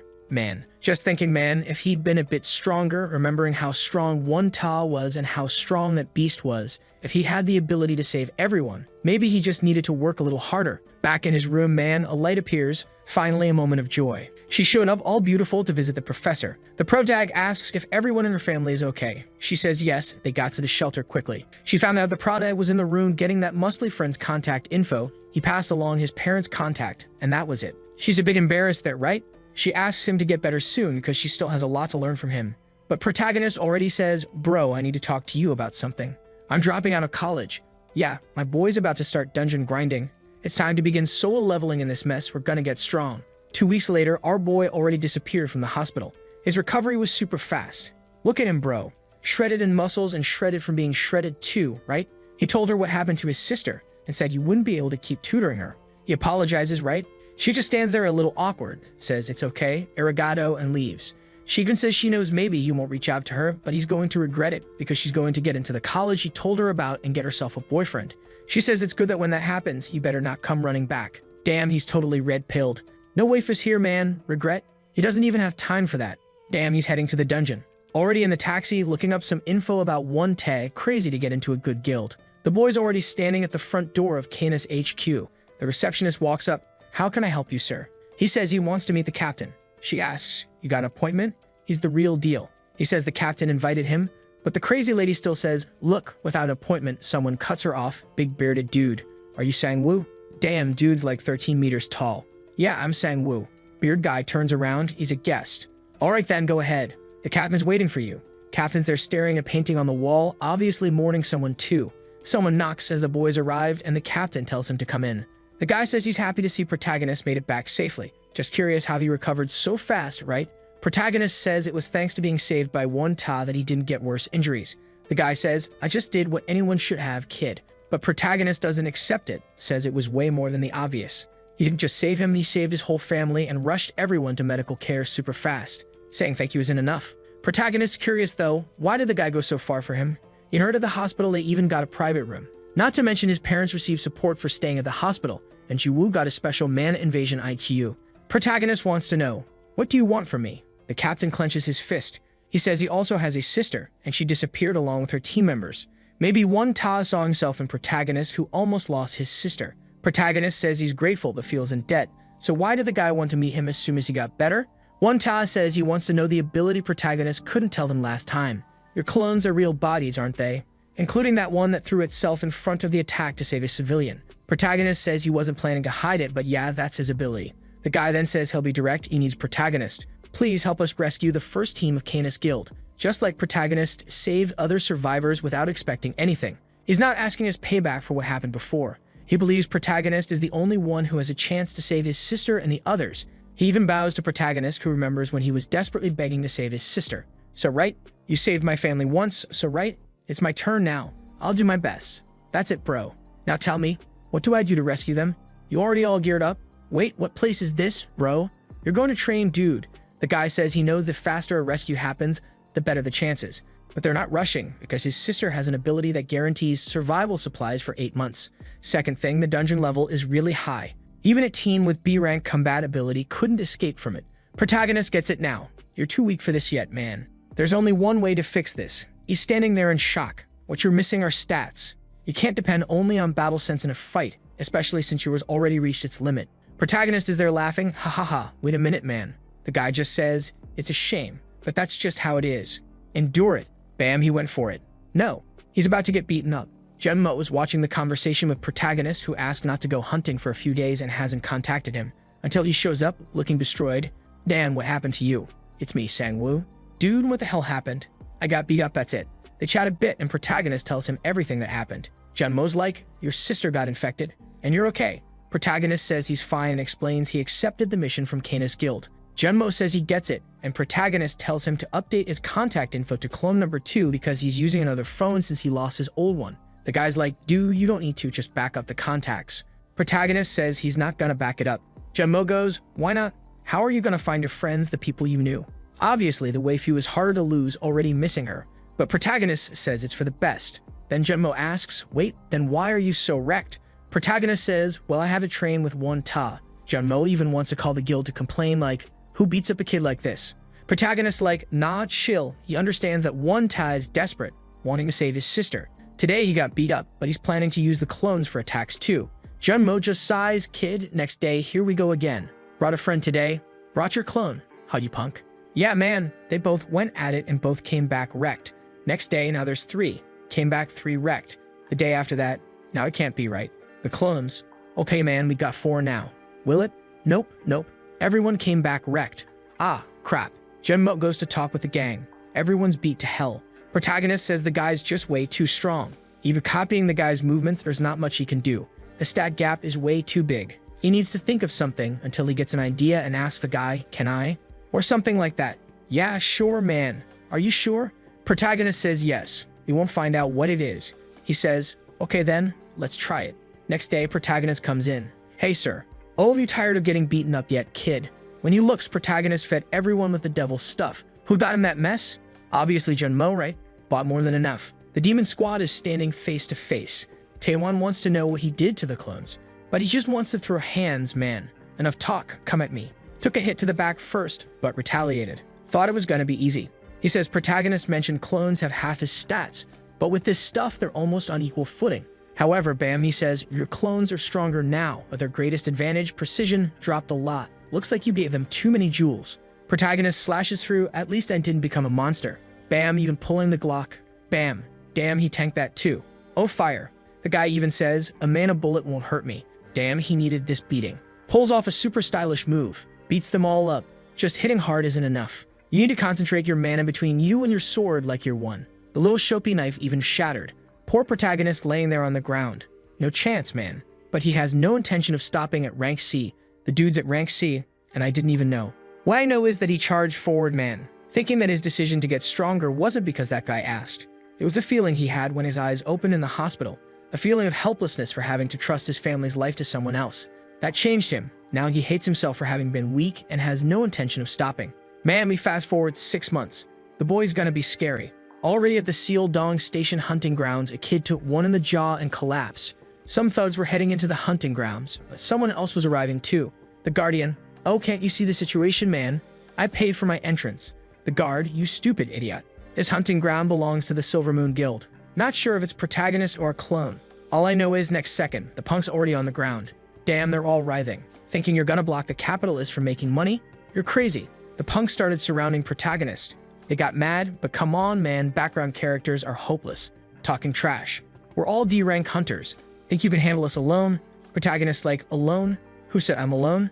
He calls his squad. What's that about alone? Bam, they got wrecked. Meanwhile, Junmo meets with Won-ta. What's going on? Won-ta came to visit him late at night. Junmo's like, what you want at this hour? He says he's got a little thing, that business. Here it is. He stares at the paper. So these were his initial stats. He evolved all this in 6 months. Won-ta's like, yeah, I think he's a different species. Does he already have enough to execute the plan? Won-ta says he had thought of a backup plan in case protagonist didn't grow enough, but man, this growth is monstrous. From 1.4 strength to 19. Regeneration from 0.4 to 18. Damn boy. It's time to start the rescue mission. Won-ta is still thinking, not to mention that the clones are stronger than their stats suggest. How strong is this punk now? Who's there beating up extras at the dungeon gate? Until the guard says, enough kid, stop that. Protagonist like, stop what? You know they started it, right? The guy grinding his teeth. Protagonist even tells the clones to break the punk's phones so they can't call for backup. The ones who wanted to go into the dungeon are like, yeah, let's go to another one. Already inside Sealdong Station's hunting ground. Who's there? Who are you? A collector. Holding a gem? What's going on? Oh damn, it's bald, angry guy from the start. And apparently he's someone's slave now, just gathering items. He heard footsteps and went to apologize. Yeah, I'm almost done. A protagonist takes a look. Oh, look who it is. Long time, old man. The guy's like, wait, you're the Chifuno rabbit guy? What are you doing here, man? Protagonist already face to face saying, let me ask you, you're way too weak to be in a D-ranked dungeon. So what are you doing here? Judging by your equipment, you're not here to hunt. He sees another guy gathering stuff too. I get it. You guys were trapped here by the Silver Moon Guild, weren't you? Well, I don't pity you at all, but explain what happened. Don't even worry about those guys at the gate. Already showing a picture of everyone wrecked. The guy's like, what's that, man? They were all D-rank. Protagonist's like, shut up and explain. Okay, Gam. The guy explains that in some dungeons, monsters fight each other. And what the guild guys do is trap the weaker people inside just to collect stuff, because it's not worth it for them to farm. And to get out, you have to meet a gem quota, which takes forever, basically trapping you inside. Especially if you join the wrong guild, you end up with a pile of debt. Not to mention that if someone dies farming gems, it's just another lost hunter. Protagonist compares it to when he had his clones gathering, and these guys doing the same. Protagonist just tells the guy to leave before he changes his mind. The guy thanks him and leaves, but wait, leave the gem, buddy. What? You thought you were keeping everything. Protagonist already tosses it into number one's hand, eat it all. Dan, all of it, man. Well, what can you do, right? He's already there, the glutton. Our boy's gonna take the chance to gather some gems. But right there, a crazy person comes running, fleeing from a rank C abomination in desperation, or maybe it's a crazy woman. Guild operator Kim Hyen, buddy? Maybe? Or not, man, I don't know. The artist only draws women with short hair, so I'm confused. They almost get hit, but our boy shows up just in time to save them. Throws them aside. Who are you? Just your savior. The monster's coming, man. The buddy, there is desperate. Why'd you bring that thing here? Protagonist says, relax. Oh, and look, his clone's jacked. What the hell? The buddy tries to run away again. Protagonist grabs them. Don't run. Explain everything. Explain what? Look at that thing. They're terrified, but the clones are over there fighting. Explosions going off. Protagonist all calm. But then it looks like the clone gets smashed. My clone lost? How? He even roasts him. Oi, clone, how'd you lose after eating so many gems? He says, stay put. I fed you so much, let me concentrate. The madman pulls out the cursed sword, no fear. Cuts into an arm, sliced it off. Protagonist going psycho, slashing all over on the poor girl. Pretty sure it's a girl, is just confused. But he's still affected by the curse. Flashes back to the monster that killed his sister. Almost loses it, but calms down. Monster's hand comes swinging, but he spawns 50 clones, pulls the sword for a heavy blow and cuts it down. Protagonist still mutters, I hate using this sword. The girl is like, did you beat that thing alone? Protagonist like, told you I would, then checks on number one, you okay, man? Number one isn't looking good. His wound isn't healing. The girl explains that the abomination's bone sword has a curse. They'll need a healer. Protagonist all, damn. But she asks, wait, is that guy even human? Protagonist says yes. She thought it was just a troll in a cap. She hesitates and hands him something. Give this to him, it'll help. Protagonist looks at it. There's a skull floating in here, you sure about this? But he has no choice. Dumps it into the clone's mouth. Some smoke and venom come out. Oh, protagonist says, looks like it worked. Clone looks healed. He thanks her. But she says he'll only be fine for a while. His life force will drain. Her ability is poison conjuration. The higher the level, the more potions and poisons she can create. That thing she gave was more potion than poison, technically, but still dangerous. She warns that his life force will drop dramatically. Protagonist's like, oi, you heard that? You're gonna die, so go hunt quickly. She looks at protagonist from above. Well, I told you my ability, now tell me yours. What are you? Why do you command these monsters? She's never heard of someone this strong at rank B. Protagonist says, "Of course not, I'm rank E." She's like, "Rank E? No way. How could someone at rank E hunt here?" But Protagonist's not here for chit-chat. Relax. I'm the one asking questions here. Oh damn, that's cold. Meanwhile, back at the YOLO Guild's warehouse, some guys are hauling boxes. They call over a cute girl who might make Protagonist smile. She's all blushing. What's going on? Another girl asks, "You weren't like this. Why are you gathering stuff?" The cutie says it's because one tag asked for a favor. Why does he want so many of these stones? Man, is Protagonist gonna eat all of it? What a glutton. Back on the train after Protagonist slash the girls all, "Man, he reacted like that just because I asked his ability." She's wondering if maybe he's bad news. Maybe she should show some trust. "You can talk to me if you want," she says, trying to stay cool. Protagonist turns around, seriously? The idiot was just a fool. Protagonist stands up, saying that when she was running away, she mentioned the High Song Guild. So right, what's the deal? She says, "You're a hunter. How do you not know that?" Protagonist says he's a hunter for just a short time. He doesn't know the guild's shady dealings, tell me. She explains that Silver Moon is a puppet guild for the High Song Guild, and they do all kinds of dirty work. High Song Guild, which belongs to the top one guy, that mustached psycho. Protagonist, so you were also caught by the High Song Guild? Or you? I don't know. Suddenly remembering someone who got wrecked, right? And she says Protagonist doesn't need to know that. Now I'm confused, a guy is appearing, but it's drawn like a girl, I don't know anymore. Protagonist stands there. She's freaking out, kinda shy. What's going on? Protagonist just leaves. "I already got my info, arigato, adios, I'm off to hunt." "What? You're leaving already?" "Well, if you don't want to stay, head to the gate." "All right then." And he left. But man, I thought she or he was going to follow, but she clung back onto our boy. He says he thinks her ability is impressive. She says she doesn't like it though, since it has a lot of side effects and is basically just for killing. Protagonist hands her Junmo's card, saying, "If you're scared of High Song Guild and don't have a better place to work, contact here, okay?" The agent there also hates High Song. "Damn, now goodbye to you, my dude. Off to wreck some monsters." Thinking maybe he should have tried harder to convince her since that poison ability would be useful for his clones. Protagonist referred to her as he, but honestly, it doesn't really matter. Number one, who was in the middle of the fight, collapses and disappears. That's the side effect of the poison, right? It's not all that great. Since he was outside of cooldown, he resummons the dude who shows up naked. "Put some clothes on, you punk." "Alright, all set. Now back to hunting." "But someone's watching, man. These beefy guys, what are you staring at our boy for? Looking shady, aren't you?" These two crazy dudes seem like other guys who are gathering gems and are pissed that Protagonist kicked everyone out. They decide to keep hunting for valuables until they find a puddle of refined liquid crystal. Dude, one small puddle of that stuff is worth 100 times the other gems. It increases stats by 0.5, but obviously, it turns you into a much crazier monster and not the good kind. Blondie says it's better not to eat that stuff even if it boosts stats. Not worth turning into a monster. But the guy talks about DEP, a place that processes these items so humans can use them. Of course it's illegal, but who cares, right? Since DEP is buying all the gems, whoever sells them is making bank. That puddle is a pool of gold. Tomorrow they're coming back to take it all. They shut the door and leave. That door immediately opens. Dude, look who's there. She was being followed by the clone but managed to lose him. Or did she? She's already looting everything, shoving it all inside her clothes because she said she's weird now. If it were a guy doing that, it'd be even weirder, right? Meanwhile, there's a crowd running, chaos, she blends in and runs along. The nearby clone didn't notice a thing if she escapes, happy as can be, and Protagonist keeps stacking up his cash, man, until he gets a message. Tomorrow, come to Canis Guild, it's time to explain the mission. The next day, the guys who found the liquid crystal in the dungeon went back, and it's all gone. Damn dude, the guy even strangled a guard. Damn, guards are useless. Already yelling, who the hell did you let in here? The guard getting wrecked says that the only people who entered were the guys who beat him up, meaning Protagonist's crew, and the people who were evacuated afterward. He lets go of the guard, remembering those crazy dudes. How the hell am I supposed to fight those monsters?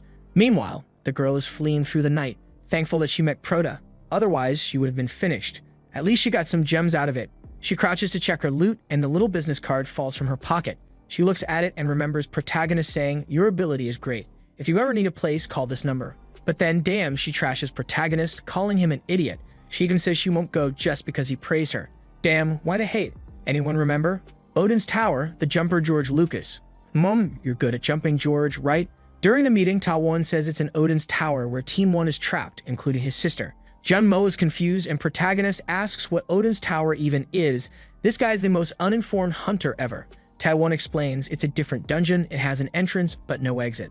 The only thing connecting this dungeon to the outside world is mana, and the only way to contact them is by using telepathy. Besides, the only way to leave that place is either by finishing the dungeon or using a teleportation skill. Oh, that's why protagonist and his cloning are so OP. He can send his boys in to collect info and transfer it back. Is that the plan? Can he pull it off? Protagonist asks, but wait, couldn't Team 1 escape with their strength? Tao 1 lowers his head, saying they had given the team a way to escape. Protagonist, then why didn't they? Luffy closes his face. I'll explain everything that went wrong with Odin's tower. Damn. 5 years before the big disaster of 2005, his sister unlocked his skill, right before the disaster ended. Damn, at 16, he was already chopping rats. His 9-year-old sister came to give him some food. Those were humanity's dark days, and his sister's subspace storage skill, basically Minecraft inventory, saved them. They survived near-death experiences together. She could store things and even people inside. One time she caught a fish. What was that fish face? A few years later, she slapped her brother upside the head. She became Team 1's leader, and damn, she was fierce. One Ta said it was only safe to enter Odin's tower with someone who could teleport. But his sister said they had scrolls ready and had already tried to recruit teleporters, but nobody wanted to come. She convinced him. If not now, then never, or else their guild would fall behind. One Ta didn't want to agree, but she insisted, showed him the million supply stock, said they were ready, and they set out. He couldn't believe they actually went. His friend said it was fine. Trust your team, you're the guild master, right? He hesitated. That same day, he made that announcement. The one from when protagonist was still a fat kid who had just awakened. He says it was a coincidence. Junmo asks if they tried contacting the team. Junmo explains they took 10 telepathy scrolls to pass information. The first few weeks were fine. Third, fourth week, still fine. But after a month, something went wrong. In the communication tent at the entrance to the tower, a guy was cutting the scroll to receive a message. But he got something unexpected. He just started crying, desperate. The guy looks like he's losing it. Their teleportation portal starts opening next to them.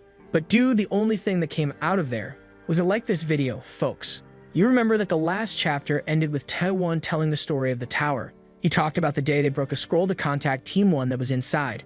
However, when the first person came out, they weren't asking for likes on a video. They came out shredded, with their guts bleeding and their mouth covered in Heinz ketchup.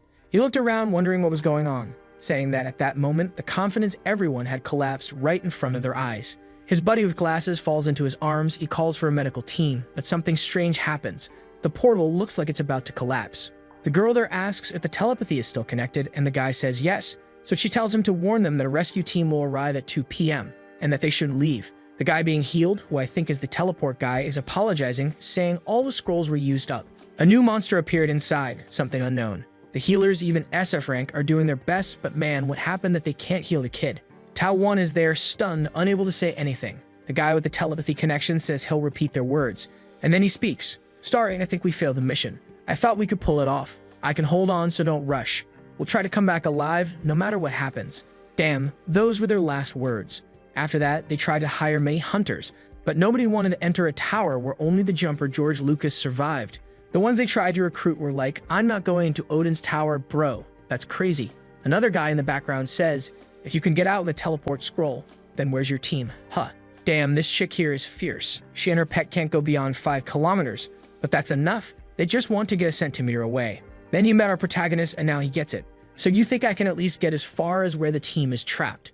Tao 1 says yes, and that now he's ready to execute the rescue. The guild will escort him to the entrance. No time to waste, but first, they're stopping by Paradise. It seems like a bar. Someone there got punched in the mouth who's hitting who? It's those jerks who were imprisoning the weak guys underground to collect stones. Damn, Yang, the boss of Silver Moon, is not happy about this, just beating everyone up. The guys even say a weird hunter showed up who wasn't even on the Class D list. What's up with that? Boss, wait, listen. So you got your ass beat by a Class E? More beating ensues. Damn bro, they get beaten just for existing. The guy's ordering it up, saying the High Song Guild isn't gonna wait for them forever. Yep, the usual shitty schemes. And since that's the case, he says, I won't repeat myself. Find that guy and bring him to me. Damn, they're coming for our protagonist now. But this boss is shady. He's thinking those guys will fail anyway. So maybe he's considering sending someone else? Maybe that stylish dude? Damn, he's got major swag, 3 rings. The dude looks super chill. It's over now and he's gonna mess up protagonist by pretending to be friendly. His name is Kang Xian, the vice leader of the Silver Moon Guild. Seems like a nice guy, I'll call him Kangwin. The next day, protagonist talking with Junmo, saying he feels like Tao 1 didn't tell him everything. Junmo asks, but forgot what? Protagonist says, why they want to clear Odin's tower. Protagonist says he doesn't know much about the tower, but he does know it was already cleared in 2012, according to jumper George Lucas. Everyone only talks about him, bro. When he finished the tower, everyone asked, so what was inside? What were the rewards? How was it? George Lucas said, Odin's tower is empty. The only thing left is a monster. No treasure, no items. I advise no hunter to risk their life for something useless. Damn bastard, apparently you left the final boss behind and are whining about treasure. That's not how RPGs work, man. Genmo goes, want me to check why? Protagonist says, nah, no need, it's fine. But the door's already opening and look who's there. What the hell? Where'd this luminate come from? Apparently he was sleeping outside the JM agency like a hobo. Genmo asks, who's this crazy guy?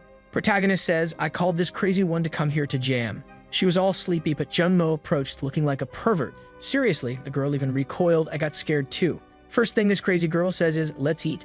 I think her stomach growled, but I can't read Korean, man. They're already at it. Eda akamasu dale dole. She's devouring everything. Protagonist already handed her a number and asks, so why'd you come here to JM? Want to work, huh? She says yes. Junmo asks, what's your ability, dummy? She says it's item appraisal and potion making. But protagonist exposes her. Whoever drinks her potion dies. Damn, he roasted her hard. Yeah, girl, your potion just kills people. Not much use. But damn, protagonist got a haircut. Bro, not even my barber works that fast. The kid got all swagged up and tells Junmo her potions would actually be very useful. For his clones, of course. Junmo already gets it. You want to use it on your clones, you bastard. Exactly. Junmo seems to accept it then, getting her some gear to make basic potions. Protagonist stands up. Y'all keep chatting. I got better things to do. She asks, where you going? Dungeon hunting. You're going hunting again. Nope, this time it's not about hunting. She's all confused. Then what are you doing, idiot? But she tosses him something, some mana and strength potions. Arigato for the food, dude. Protagonist thanks her. Junmo asks, what's the side effect of these potions? She says, the strength potion melts your muscles and the mana one makes you explode. Beautiful. Great potions. Outside, protagonist gathers the squad. Let's go, kids. He even promises them good food when they get back. They get all excited. Next chapter starts with a thick-thighed lady. Damn, Chumley's descendant right there. She says she's almost done moving the jewels to the guild. She's about to call in when she spots a mess. Shocked. Who would dare rob Yahello guild? She activates a detection ability like a free fire minimap, finds the goons, says she knows exactly where they are, and dashes for the portal. But grabbed before she could get there. Damn, she says she detected someone inside the storage. Who is it? She's getting beaten so bad she can't even feel it. Oh snap, it's Kanjin. The dude is so nice, he even apologizes, sorry, but we need those jewels. Throws her down. Did y'all get everything? Yes, sir. All right, let's clean up properly. Damn, they're stealing the jewels protagonist needed for his mission. You bastards. They even set fire to the girl's house.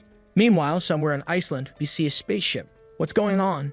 It's the squad arriving, protagonist and company in front of the portal to Valhalla, the one linked to Odin's tower.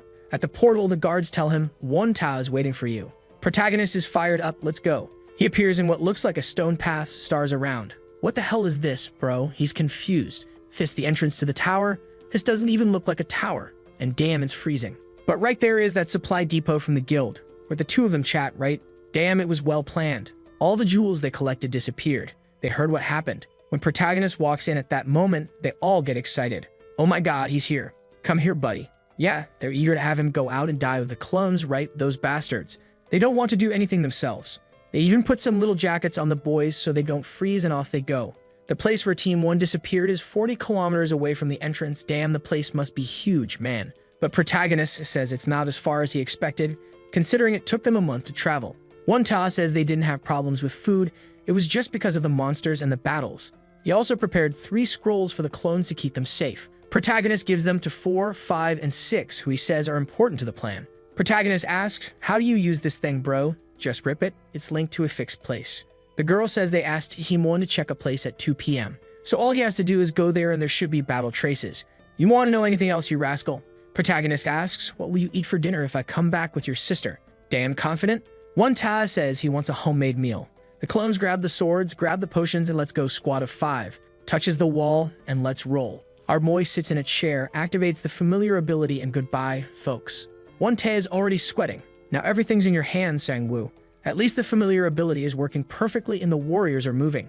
But you can already feel the snowstorm is super strong. Even with cold resistance, it's not easy. Seems like there's a frozen city there, bro. Protagonist finally reach Odin's tower. Protagonist feels something weird. It's like he's fully controlling number 1's body. That's because his familiar skill reached level 17. You don't just share senses, now you control it directly. Damn, now it's good, huh? Before it felt like giving mental commands and the body obeyed. Now it's really like being inside the body. So let's go squad. Time to rescue waifu. Protagonist quickly notices the way he came from his clothes, there's no way back. First creature appears, big ice bat. Smashed it, easy mode. While the clones fight, he just analyzes bro. Class E monsters showing up at the start, always in groups.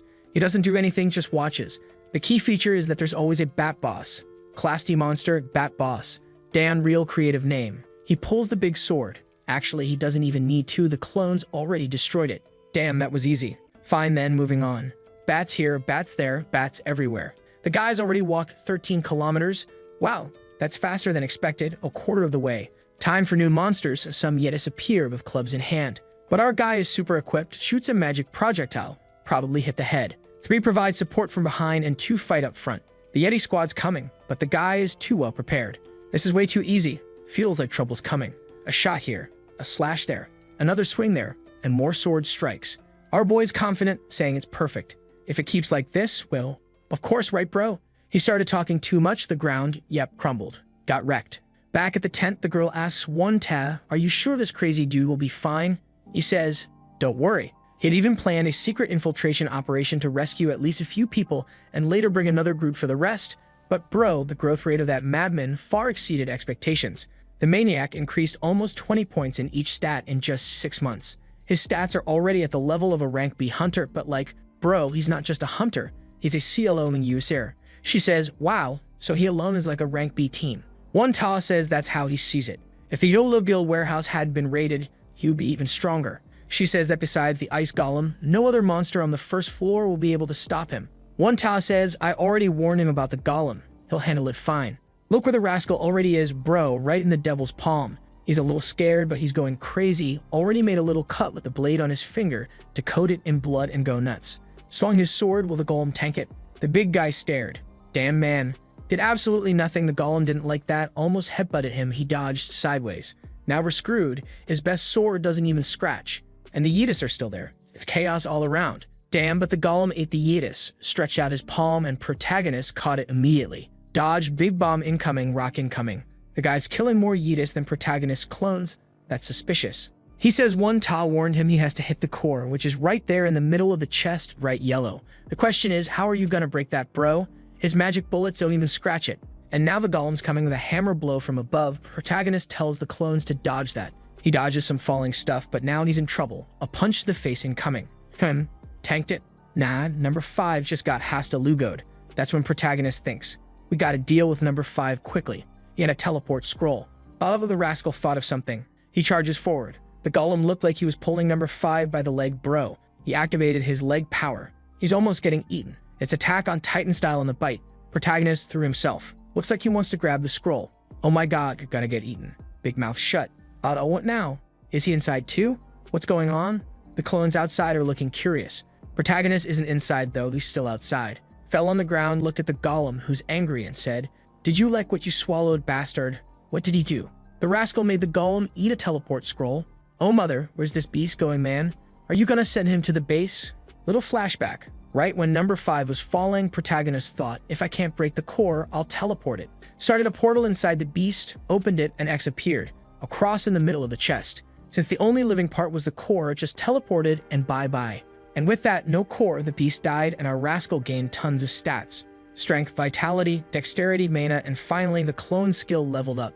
Protagonist, they're like, whoa, finally. Different from all of his other skills, this one wasn't leveling up at all. But he says he's not summoning another one now. Yue, bro, I would. No cooldown, would have been good to have one more in the squad. Meanwhile, we see George Lucas the Jumper taking a bath. He gets a message from a digital assistant saying, here are the people who want to see you this month. He sees something that makes him sweat. None of them from any South Korean guild. None, sir. He says, that's absurd. Looks like things changed. Reject all requests and proceed with the Academy inauguration ceremony. This George Lucas knows something. The rascal's full of secrets. Wants to open an academy, talking about 100% of the population. The scene switches to Baldy again, man. This guy's been beaten up too many times. The chubby guy that protagonist beat up the start is talking to him. Finally found you after that incident, right? Incident meaning getting beaten up by protagonist. The guy asks, how'd you escape the Silver Moon bastards? He says he got help. Not gonna say it was the guy who beat him up. He says, our buddy Chang Won's a little tired, you know. Help him out. And then boom, boom, boom, knocking at the door. He opens it. And who is it? Just saw a fist. Bam, threw the chubby dude flying. And look who it is, it's Kanjin. He just walks in and asks, "Who's the guy that beat up Silver Moon in the hunting field?" "Let me warn you, you're the third one," they asked. The other two said they didn't know anything. "Let's see if you also don't know." "Hey, you guys better fail, kiddos." Chubby doesn't know what he's getting into. Bro, he activated his power and went to punch Kanjin-ho, who blocked it effortlessly. Yeah, man, he just gave a little stare, that handshake grip, and Chubby's already on the floor. Pulls him straight up. Damn, that was a punch and blood rain everywhere. Exploded the dude's head. No way. The bald guy said to stop, that he would tell everything. But Kanjin-ho isn't nice at all. He makes a dumb face like, "Huh, what do you mean?" Bam, took another hit to the mouth. "You're gonna talk whether you want to or not. Why are you acting like you're being generous?" Damn, I thought he was more chill. Dude just looks nice. And he still says, "Why are you protecting that fat guy? He's gonna die anyway. Don't you feel bad?" Took another hit and fell to the ground. Kanjin-ho coming in with the king of stomps. The guy screams, "Stop, I know who it is." "Oh, he's gonna rat out our boy. I know who attacked Silver Moon," he cries on the ground, just begging for mercy. Kanjin-ho turns around with a psycho face, saying everything can be solved with fists. Bro, I think that nickname doesn't suit him at all. He's not in. Back to the icy mess, the clones are full throttle, until protagonist decides to slow down because everyone needs to stay alert in this area. It's been a while since they've seen a monster, but they're seeing a lot of corpses. Protagonist realizes it's hard to recover bodies in this place, but who killed all these people? He asks a clone for their location, and it says they're already close. From now on, they'll look for any battle traces left by Team 1. After all, they check everything at 2 p.m., right? So how many minutes left? The clone is coming to stab. What? Madness. Blood splatters. What happened? Blood falls. Actually, the clone defended a stab coming at Prota. There's a big monster right in front of him. Protagonist confused. How did this monster appear out of nowhere? Maybe it has some invisibility ability? You can only see some footprints on the ground. Bro, suddenly an army is surrounding them. Now it explains the corpses. Bro, he can't detect these creatures and are trapped. He tries to pull his dagger. Bro, the monster shoves him backward, but right behind him, a clone slices the thing. "Let's go this way, bro." The problem is that while they're fighting, more and more are appearing, or disappearing, right? You can't see them until they attack, apparently. What protagonist finds strange is that the clones are blocking the attacks. How is that possible? Seems easy for this rascal. Then he says, "You know what? Let number 1 take over the body. I'm just gonna watch." Number 1 pulls out the cursed sword. Bro, he's affected but doesn't care. "Let's wreck some stuff." An invisible attack comes. He blocks it. Another from behind. He senses it and strikes 2. Protagonist quickly realizes. As soon as the monster swings, he hears the wind from the blade and can react. Now protagonist realized it won't be so easy to copy what the clones do. He still has a long way to go. Meanwhile, inside the dungeon's subdimension, someone's talking to the captain, who's kinda down. When the guy talks to the captain, it's almost 2 o'clock and they need to check the situation. Everyone's like, "Yeah, all right, I wonder if the rescue team already arrived." Don't know if they arrived, but some kids are there struggling too. The captain stands up, biting her lips, saying she can't even say any hopeful words anymore. She's sure today will be the same, and the sound of chilling ice will be the first thing they hear. But she's hearing some other sound, while protagonist is there just trying to learn how the clones are detecting these monsters. Monsters that don't even have that much stats. Bro, the problem is they're super sneaky, but without the invisibility, it wouldn't be that dangerous. The clones are getting shredded though. Slaps here, cuts there, injuries piling up, and the number doesn't seem to be decreasing. The worst part is that there's no way to estimate, are there 100 more, 10 more, or maybe 1,000,000 more? Until the subdimension starts showing up, bro, and protagonist knows it's the attack team. He already sends all the clones running in that direction. She sees that there's someone outside, there's a person. Everyone's like, "Damn, I thought everyone would be excited," but people are kinda like, so what? But the crew is running up, bro. Now yes, some of them are impressed. They were basically dead. She activates some vision skill there. Damn, the crew is coming. Bro, he's bringing all the monsters. What is he doing? But our boy's coming, shielding his eyes. "Guys, I came to save everyone, so please save me." The captain hesitates but gives the order. "Let's go, squad." Throws the shield, throws the magic. "Help this rascal." A dome pops up, probably someone's skill. The guy starts chanting some incomprehensible stuff. Magic arrow skill activated. A bunch of powers hit the monsters. Our boy's still running. Finally, the first clone makes it in. Our clone was saved just in time, and the crew falls to the ground. Then she closes the entrance and the shield. Woo, she thanks the boy standing there. "I'm from Rescue Team 1, hey sup." Guys don't seem too excited about him. Then after a while, the old man asks, "You're from Guild Canis?" He's like, "Yeah, kind of. Let's say I came here at the request of Guild Master Part 1 Ta." The old dude seems happy, saying they really didn't abandon them. The captain immediately asks if a guy named Seong Ta is okay, the glasses kid who escaped. Protagonist says he knows he's alive, but he's not awake. And protagonist notices she cares about the team, right bro? First thing she asked, but he cuts it. "My warrior, we gotta get out of here." After all, Crazy One Ta must be biting his fingers outside waiting for you all. We're gonna leave because I brought teleport scrolls, she says actually.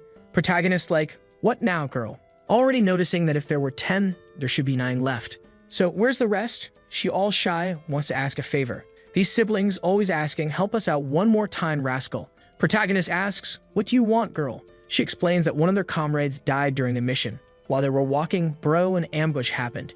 And their healer was the first to get her head blown off, bro. The old man too, damn if I had defended. Protagonist sees how much she cares about her team and understands. She wants to retrieve the girl's body. She says when the ambush happened, they opened the portal. But it was chaos, everyone ran, and without realizing it, one of those invisible monsters slipped into the portal and killed the teleport boy. So to survive, he just teleported instantly. Protagonist gets it, she wants to save her dead friend's body, so she won't be abandoned and asks, where is it? She opens a spatial dimension, shows it, like, here it is. Protagonist sees it's not super far, but it's also not close enough for it to be easy without dealing with monsters. But as the rascal uses clones, he doesn't mind. However, he lays down some conditions. He'll try to rescue, what if he sees any chance of failure, he's pulling everyone out immediately. The crew kind of agrees. And secondly, only he will handle this. The guys are like, no way, you're alone. How can we let you recover our friend's body by yourself? That doesn't make sense. He says, relax, we're not people, bro. We're just clones. She's like, clones? Scene switches outside just because it was getting too peaceful. Damn, no way that bastard Kanjin Ho went and hit Jun Mo, knowing Protagonist was at his agency. Damn, bro, if you're gonna die now, Protagonist's gonna come for you. Don't you dare break that little arm, man. Oh, that mother. He broke Jun Mo's arm. Protagonist, get out of there and kill that bastard. Jun Mo didn't want to say Protagonist's name, that's why he was being tortured. But apparently the guy found a paper there, right, with information about our boy. Hunter from GM Agency, named Jong Sang-woo. Damn, the worst part is now that they got the name, they'll know his family. They'll know everyone. And worse, right, the cloning ability. They already know they have to find the real body. Damn, everything's blown up now. Man and screwed. Already sends guys to that address. Look who was there just spying on everything, bro. Crafty, she's gonna grab the information. Arigato, girl, save our boy. But she knows it's Silver Moon, right? Will she want to help? Or will she be too scared to act? What's it gonna be? Jun Mo, beaten up, asks why they want our boy. Kang Jin Ho just says he defeated our crystal gathering boys. Ever heard about it? Jun Mo's like pretending he doesn't know anything about crystals. But Kanjin ain't dumb. You're stubborn. Huh. You're not gonna tell us. But I know he took our crystals and ran away. We are the victims here. Now it's a whole complex mess because the one who actually stole what they really want was her, right? That pool that was worth billions and millions. While our boy only took a bag of crystals. But she's caught up in the situation now. Let's see how you act, you rascal. Back in the subdimension, the sister says, the cloning ability I know isn't like this. Protagonist says, relax, as you can see, my clones aren't illusions, and no need to worry about their lives, I can resummon them. And he lays out the plan. Number 4 and 6 will stay at the door, holding the teleport scroll in case things go wrong. While he 2 and 3 will go get the body and return. She's like, not really accepting it.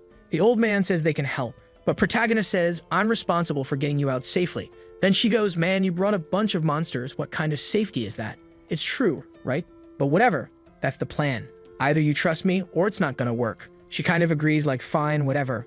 Protagonist pulls the cursed sword after 6 months of boosting stats and eating crystals and even got this skill, Passive Monster Devour. Absorbs a part of the monster's stats when killed, 12% chance. That's how he's been growing his attributes so much, but he's not satisfied yet. At the door, he says, all right, let's do this. Open the portal. Damn, it's consuming even mana explosions. Crazy. Number 4, pass me the knife. All right, number 4 throws the knife. He throws the sword and the demon venom too. Already warns, as soon as we recover the body, you immediately evacuate everyone. The girl says to Protagonist, don't know if you noticed, but even when no one was here, those monsters just stayed put waiting for people. So all those he brought will still be in the same places. Crack of fingers, bro. All right, opens. Let's go, family. Protagonist dashes, the body's right there, let's move. Already sees the first footprint, knows a bastard is coming. Inside, they guard the space and tell no one to get close. The people are like, are you sure? Shouldn't we help somehow? But the sister says, this place is 40 kilometers from the entrance, he didn't get here just running. We have to trust him. Protagonist on the move just hopes it works. But there's already a slap coming from the right. He blocks it. Even the monster got stunned. Damn, the rascal blocked it. And that block was Protagonist reacting with his instincts. He's learning to sense the attacks. The bad thing is there's a whole crew around the girl's body. He located it. Heading there, but Clone already took a pass-through slash right in the back. Now the monsters are coming from all sides. Time to use that trick already. Opening the pot and drinking the potion. Now with mana extremely boosted, he's gonna fire a huge shot toward the corpse to clear everything out. Man, that was a good sweep. Huh, guys? Inside, everyone's in shock too, right? The guy's got clones, a sword, a knife, a huge shot. The guy's got everything. He already asks number 2 if he can move even with the injury, and he says yes, man. Then pick up the body, dude. Protagonist feels that the body's mana won't stop flowing, almost exploding. Damn, it's turning into some cursed sorcery crumbling apart. So he's just gonna draw attention. What's he gonna do? There's an aura coming from above. He's surrounded on all sides.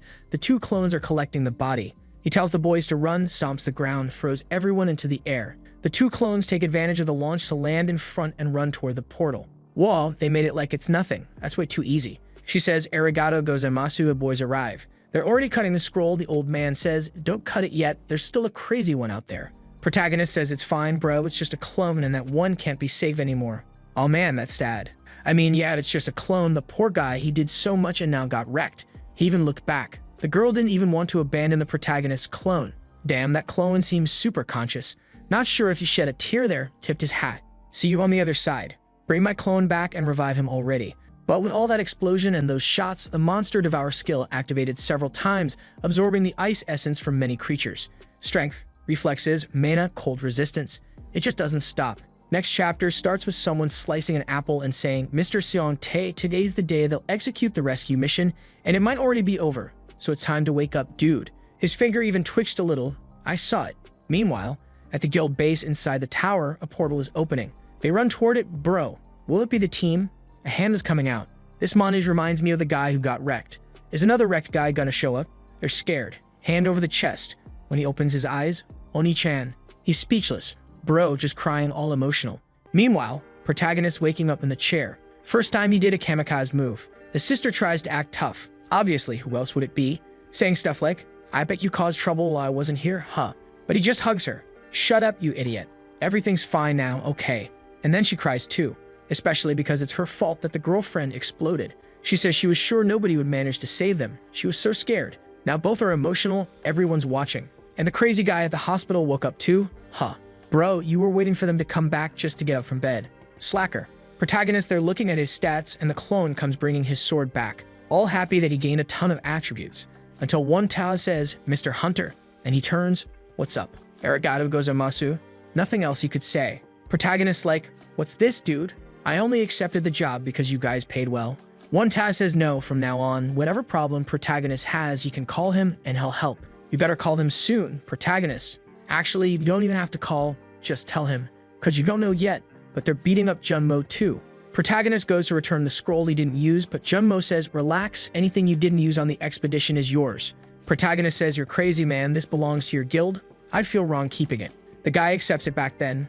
Protagonist, maybe you should have kept it, but too late now and the greedy guy took it back. The sister says, wow, he was here the whole time, and one Ta says, yeah, he stays here while controlling his creatures with familiar skill. Poor girl finally believed it. She thought it was all a lie, just to calm them down.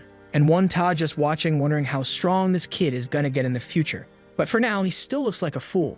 Outside, protagonist like, ah, you're gonna get busy now, huh? One Ta, yeah, I need to check everyone's health and also prepare the funerals.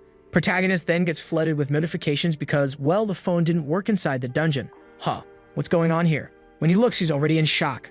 We got a problem. Junmo was taken by Silver Moon guys. She's following them right now at location XXX. Protagonist already grinding his teeth. Sir, I have to go somewhere else. One Tal. Why? Protagonist already says it. Junmo was kidnapped by Silver Moon. He asks, but why by Silver Moon? Protagonist already knows, man, probably because I fought with them at the hunting field. One Tae, being a smart guy, pulls a scroll out of his jacket and says, if you're heading to Silver Moon, take this with you. Bro. Protagonist says no, but One Tae insists, I told you before, we'll give you full support. Bro, if you were giving full support, you'd go with him, but okay.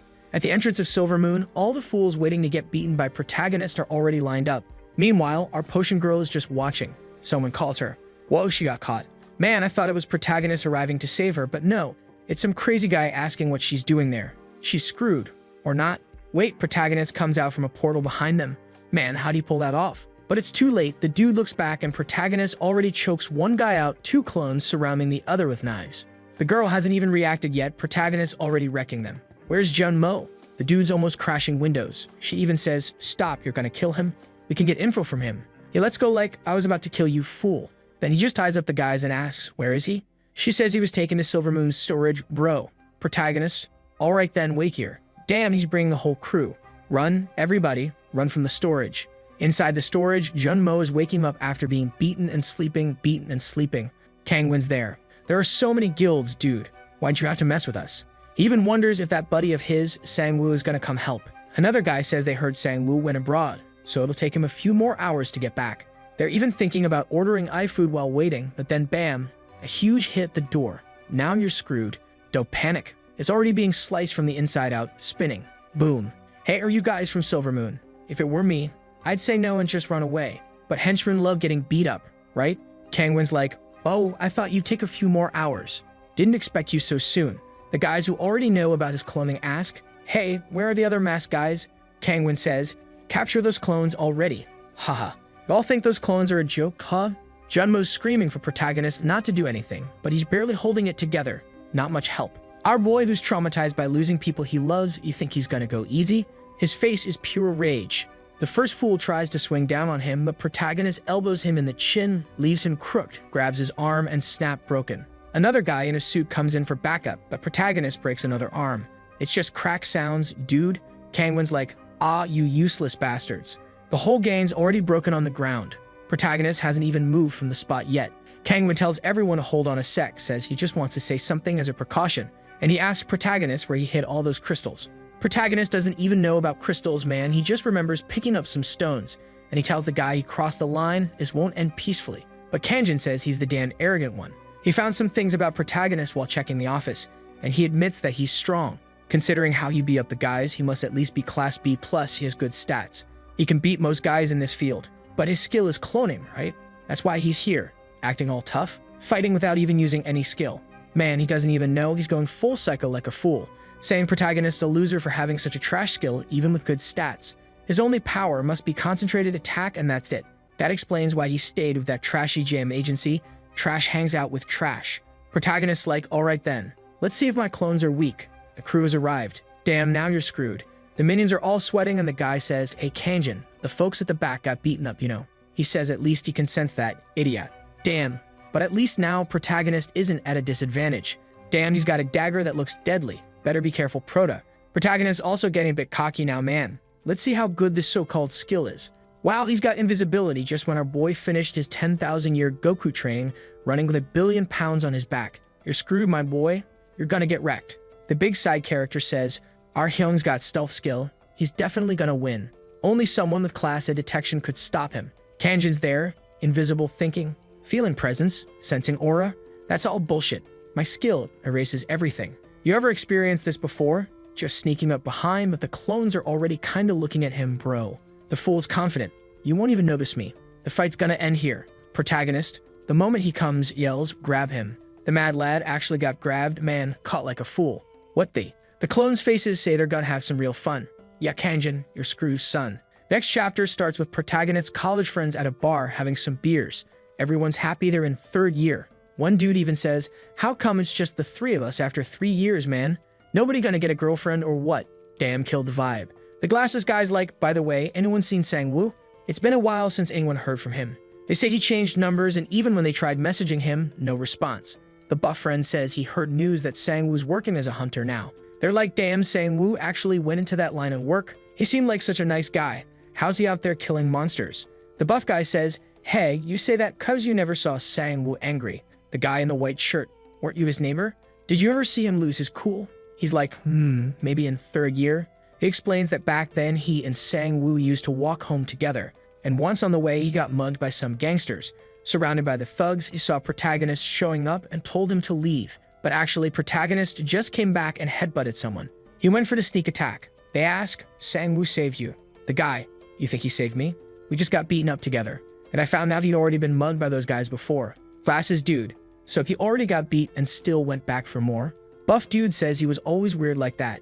Even though he looked innocent and chill, when he lost it, he would charge forward without thinking. The punks were even surprised. You can tell he's merciful when people mess with him, but not when they mess with people around him. Back to Kanjin, man, he's all twisted up. Protagonist already sending the clones to take Junmo to a hospital. Bro, Kanjin's there like, how did you see me? All shocked. Our boy's like, you were real confident in that skill of yours, huh? Too bad, I just came back from a group of monsters that had the same one. The poor guy's all desperate now, can't understand it, man. Protagonist says, "You talked a lot of crap, didn't you? Said my skill was trash and I shouldn't have come here. But at least you got one thing right. I do have amazing stats. 242 notifications when he fought back at Odin's tower, bro. The boy gained almost 10 points in each stat, not to mention cold resistance up to 19. Looking like Bakugo from Boku no Hero Academia, i.e. going straight for the gut. Wait, no waiting, man. Take this." Damn, he threw the dude far. Will he follow up with a beatdown? The clones say one escaped, but they already handled everyone. Protagonist just says for them to take Junmo to the hospital. He's like, "Don't worry about me. Go get treated." Kanjin's there, man. Can't even get up, all wrecked. Thinking, no way, the report said he had 19 strength. This is totally different. Not to mention the clones aren't weak. If two catch you, you're screwed. He's getting up like, no way someone boosted stats that much. There's gotta be something. He noticed the potion in Protagonist's pocket. Damn, is he gonna drink the dumbass potion and get strong only to melt? Classic side character move. He tells Protagonist he admits he underestimated him. Didn't expect him to react. But there won't be another mistake. I'll show you what a real Class B hunter is. Damn, he's not that weak. Leather, 25 strength, 35 reflex. Damn, I thought he was more trash. You haven't seen everything I got. Rushing in. But Protagonist says, I really don't want to see everything a man has. The guy's running thinking, they're not detecting me. It must be. No matter how insane it sounds, they're sensing the air currents around me. So he starts stirring everything up to make it noisy. Protagonist impressed by his speed. It'll be harder to react now. But he turns to the side, man. Something's coming. Bam, blocked it. Damn, called him stupid and hit him on the head. Now, with all this smoke, it's even easier to see you, idiot. The poor guy's on the floor, bro. I've seen him like this 3 times now. But he's laughing all crazy, ha ha ha, bro. Protagonist asks, what's so funny, clown? Oh, look what he did. Man, you already knew it. I predicted it. Protagonist looks, damn, you grabbed my pocket? The guy's like, I knew something was off. Your stats were different than expected. Opening the potion you boosted with this, didn't you? Protagonist honest, I'll give you some advice, kid. It's better if you don't drink that. But man, he swallowed it all. Strength already rising to 29. Dude's freaking out, 37. Damn, one stomp and everything's cracking. 51, damn, and he's saying to Protagonist, I can't hear you anymore. I'm too strong. Protagonist like, yeah, better not blame me, bro. But the kid's there, exuding Dragon Ball level aura. Impressed that his strength doubled. Not even a top-tier potion does that. He even says to Protagonist, if you tell me who made this, I'll let you walk away with at least 2 arms. Protagonist looking already sent 4 and 6 to the hospital. So now it's just him, 2 and 3 left to handle the guy. They lock eyes, bro didn't like it and comes charging. But the kid's not playing, grabs him, and the guy's like a freaking train knocking the clones down. Protagonist went to slash, damn, took a hit from the sword too, all shaky now. Kanji's feeling himself, asking if Protagonist realized where he messed up. And he reveals he didn't just read Protagonist's stats. Damn, they're also targeting Protagonist's family. Then it's over, guys. His mom and dad were just making dinner all chill when someone knocked on the door, and oh boy, what happened? We don't know because we're back to the fight with Kanjin coming in with the stabs and Protagonist getting a billion cuts. The stabs are hitting so hard the kid's being dragged across the floor. 2 more coming from behind, you bastards. Take 1 each. Protagonist starting to bleed onto the blade, bro. He's going crazy. Came in for a big swing, sliced the whole thing in half. Damn, even Kanjin's sword got wrecked. Furious, he activates the strike skill right in Protagonist's face. Came in with a punch. Damn, Protagonist took that too. This one's rough. Thrown back, wall shattered. Dragon Ball style, the kid crashed on the other side. Meanwhile, another clone took a hit to the gut too, damn. One tried to grab him from behind, but he just ducked and spun with a jawbreaker move. Damn, the clone got wrecked. Protagonist feeling the potion's effects. His friends at the side, bro, you were acting so cocky and now you're getting wrecked. Shut up, I'm gonna win. Kanjin asking if he's thinking about a plan B, Protagonist tells everyone to hide. Kanjin's like, you're still gonna fight, bro. Doesn't like how Protagonist refuses to give up. He's just waiting for the potion to kick in. The guy pulls out his phone. Let me order some pics to help you understand the situation. Yo, you guys arrived yet? Cut their fingers off and send me some pic. Phone drops on the floor, bro. Looks like he lost control of his arm. Well, he falls on the ground, bro. Looks like a melted slime. Protagonist like, finally. Flashback to the potion, but we already knew. His muscles are melting. He's all confused, Protagonist. I told you not to drink that. His phone right there, he scrambles for it. Tries to call in reinforcements to bring Protagonist's parents as hostages to stay alive. Tells Protagonist if he lays a finger on him, his parents die. But look at the dude's arm. Just bones and skin left. Says if he doesn't get an antidote, his parents are dead. But someone on the phone says, sorry buddy, you grabbed the wrong family. This is the Canis Guild. Damn, the bearded guy wiped everyone who showed up at the parents' house. Kanjin, you should have died rather than go through all this. who knock on protagonist's parents' door, bro, the giant, just saying, hey, everything's fine, while holding a dude in one arm. Chatted with protagonist's dad, who asked if his son was okay. Yeah, he's good. Damn, dude treated a thud like a balloon, just popped him. The guys outside still want to fight. Bro, in this situation, man, life's worth more than that. That's when he got the call and passed the message. Kanjin bro staring at his phone. Bastard, screaming, melting away. Protagonist doesn't even need to do anything. Kanjin's already zombified. Protagonist grabs him, bro. Better save your energy just to breathe, huh? Damn, protagonist went psycho. Didn't think he'd go that far, but he's not stopping. Grabbed Kanjin's arm like it was a stick. Don't touch anyone close to me. Hoo boy, it's over. Waifu girl, staring in shock. Yeah, you messed with the wrong guy. A while later, protagonist shows up at the hospital to talk to Junmo, sneaking in through the window cause visiting hours were over. Junmo sees protagonist with blood on his face like, yo, what happened? Protagonist says he's fine cause his regeneration's OP, but tells Junmo, bro, better watch out, Silver Moon's not done yet. Then he asks, Junmo, do you think I should redo my hunter ranking? Junmo's like, well, yeah, cause after he saved people back at the portal, he got a rank increase, but he hasn't done any official reclassification tests since then. Protagonist says that before he wasn't interested in having power, he just wanted to get stronger to protect the ones he cared about and have enough money to pay for his sister's hospital bills. Junmo asks what changed then. If I had rank A, for example, would Silver Moon even have dared to do this? They wouldn't even touch the JM agency office. That's why he wants it now. Junmo says it would be great for the agency too, because having a high-ranking hunter is always good publicity. Protagonist says then it's decided. But Junmo says he'll attract a lot of attention. As a side effect, situations like this might become even more frequent, but well, it's up to protagonist, who says he's already decided. The scene shifts to protagonist going to retake the evaluation. The guy there, name, Sang-woo, skill, cloning, and you came alone? Usually you take this test in a group. Junmo explained to protagonist, when you're low rank, you get classified in a group that can kill a monster of a certain rank, because normally if a monster is rank B, it's stronger than a rank B hunter. But that's not the case with protagonist, who's got the bond to do Safado, the badass squad. Protagonist already says, I'm but alone. The guy says you just have to kill a monster one classification above yours and bring proof. With that, you submit it to the association, and they reassess. Protagonist asks, can I skip the D, C, and B tests all at once? The guy's like, this punk's messing with me, wants to test solo and skip everything. No, you can only sign up for the test directly above your rank. You can't jump all at once. Protagonist a bit embarrassed, okay then. Tell me which monster. The guy says, go kill a fishman. That trash with a cloning skill can't do it. Just so you know, it's got extremely tough skin. Bullets don't even go through it, got that punk. So protagonist leaves, right? Poor guy has to hunt that fish dude again. He walks to a chair, sits, starts scrolling on TikTok, watching a girl's dancing. 2 hours later, the guy's eating. Like, why hasn't this punk gone hunting yet? Did he just come here to mess with me? Protagonist stands up, walks back to him. What's he back for? Kid, you want to cancel the test? Nah, bro, I already hunted it. What do you mean you hunted it? Yeah, I caught the fishman already and sent the proof in. Register me as a Class D hunter. The guy's like, bro, this psycho's crazy. He just sat there drinking coffee, how? Obviously, right? It was a clone who went. The guy's all confused. I didn't even see you leave. Protagonist, check it already, man. The hunting ground already sent confirmation. The guy's like, fine, I'll check. Sigh. He looks and there it is. Jung Sang-woo Fishman, number 5, confirmed. What the hell is this?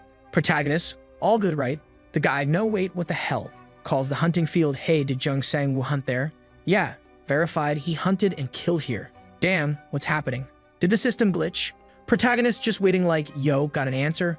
Okay, fine, I'll upgrade your rank. The guy's thinking this bastard must have pulled some dirty trick. Congrats, you're Class D. And I'm gonna report this as soon as I get out of here. Protagonist like, cool. Now register me for Class C. Haha, poor guy's gonna be stuck there all day doing this. Meanwhile, on the streets at night, our girl is walking with that crystal bag. Girl, you stole that just for fun? Are we selling it? Doing something with it? She's all embarrassed talking to protagonist, right? I'm sorry, she says. It's her fault Jam got attacked. She admits she's the one who stole the crystal jewels at the field. Protagonist's face goes dark, bro. Face to face. So that's why he said all that. She's in shock. Why did I tell him? I just saw what he did to that other guy. But protagonist is a good guy. He just says, it's not your fault. It's their fault for trying to mess with me and my family. So yeah, she doesn't have to worry. And the crystal thing, that's between her and Silver Moon. He's sure she didn't steal him just for fun. She doesn't even know what Silver Moon and Hai Seon did to her, but he's not gonna get involved in her problems. She just grabs her hat, trembling, throws it over her shoulders. Arigato, bye. She runs off, back at the association. The guy's like, man, how? Did someone see this? That's impossible. The guy says, "Congratulations, you passed for Class C and Class B." Protagonist gets up. "I think that's good enough for today, right?" The guy's like, "For today?" Another dude pops up. "Oh, finally he did it." The guy's like, "Wait, you know this kid?" The guy says, "Yeah, he's that crazy one who has permission to enter multiple hunting fields at once." The doctor who evaluated and went crazy, telling everyone about what he saw, such a unique skill. The strange thing about him was that he hadn't ranked up yet. But yeah, putting that aside, the Hunter Network's gonna freak out. Someone going from E to B in one day. A week later, all the newspapers were talking about the Clonudo, from Class E to B in a single day. The big surprise of the association, fastest rank up ever. Who is Jung Sang-woo? JDM agency interview. The news reported about a newbie hunter who became B in a day. Some said he joined a doomed agency. A lot of people learned that the clones weren't illusions, and our protagonist got a deposit of how much? 5 billion? Bro, he could buy countries with that now. He's even bugged out wondering how many zeros are in that. Taewon said, "That's your payment for success." Protagonist said, "That's too much." The guy said, "Man, I only used the word favor to convince you, but it was just a job." He didn't want to accept it, but Taewon said, "Dude, if it weren't for you, no one else would have accepted this job and they'd still be stuck there. Come visit the guild someday. Everyone wants to see you." Protagonist falls to the ground in happiness. Now the kid doesn't have to worry about money anymore. Now he's got enough to take care of his sister. With that money, he'll be able to get that guy, the S-rank healer, Bless. Oh man, there are still some big bads out there, cause our protagonist is Chad now. But he's still just B, bro. He's already imagining the guy like, "Just you wait. The moment I see you, I'm gonna grab your legs and beg like a maniac. You'll have to say yes." Meanwhile, the leader of Silver Moon wasn't happy that Kang Jin-ho got wrecked. What's the logic behind stealing everything from the Yahello guild? Now there's no one left to work on the crystals. He needs to destroy the documents so nobody finds out. But then another badass chick shows up. Yang Ju-chil. Damn, our warrior shows up like, "You're strong, huh?" Says she heard he's the one who stole the stash. The guy's like, "I think there's a misunderstanding. Let's talk." Already swinging punches, but she just slashes with her claws. She's badass and hot. Boom. At the Canis Guild office, Jun-mo went to talk to the crew. He thanks Taewon because he heard he sent the boys to protect protagonist's family. Taewon says, "So it was Silver Moon who attacked you?" The guy says yes, and that he doesn't think it's over yet, especially since Kang Jin's son, Kang Jin-ho, got involved. Taewon knows he's the Silver Moon vice leader and that our protagonist left him in a state that's impossible to recover from. Now comes the plot twist. Bro, the hunter Jun-mo used to take care of back when he worked at Haesong Guild was this same Kang Jin-ho. Everybody already knows about the ties between Haesong and Silver Moon guilds. Then our baddest chick shows up dropping the DEP bomb. Those bastards from Silver Moon were manufacturing crystals and jewels and supplying them to Haesong Guild. She even hands over the files. Bro tells Jun-mo, "Nice to meet you. I've heard a lot about you, crazy dude." He gives her a little shout out, right? Says he heard she visited Silver Moon. She says it's all good, she just went there real quick to grab some stuff. Taewon's there like, "DRP, what's that?" She says it's a body-enhancing drug that uses the jewels, and the Haesong Guild is deeply involved in producing it, which means it's something extremely dangerous. Oh, our little crystal carrier's back on screen.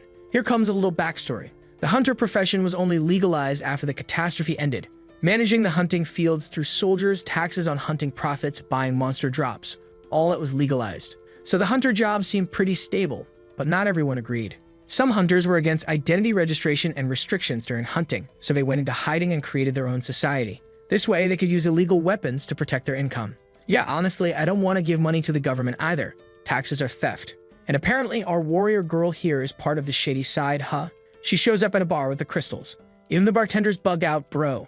She brought way too much stuff. He told her not to go fetch it. She smiles, all happy, saying it was all just lying around at the station. He frowns. Sorry, Wu Haiyan. Some shady guys show up. You hear, Haiyan, you're coming with us. Guaranteed they're from that guild. She tries to ask the bartender for help, but he's like, sorry, they got my family. But guess what? Another madman steps into the mess. Some random dude, who are you and why are you wearing a suit in this bar? The dude steps up in his face, back off. He tries to say something but takes a punch right to the jaw. The guy's about to back off when he sees who showed up. Man, he's everywhere. The badass himself, bro. Then we get a flashback. Our protagonist said now that she's part of the JM agency, he's gonna help her. Told her to try selling the crystals she grabbed. Told you they'd bite the bait, didn't I?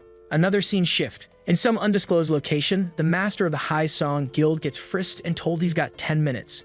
He's laughing like a psycho. They open the door and he steps into what? The Oracle. Damn. She says, you're here again? Shin asks if she wasn't expecting him or if she likes to mess around. She says she knows what he wants and that her answer's the same. Give up. He better be satisfied with his current life.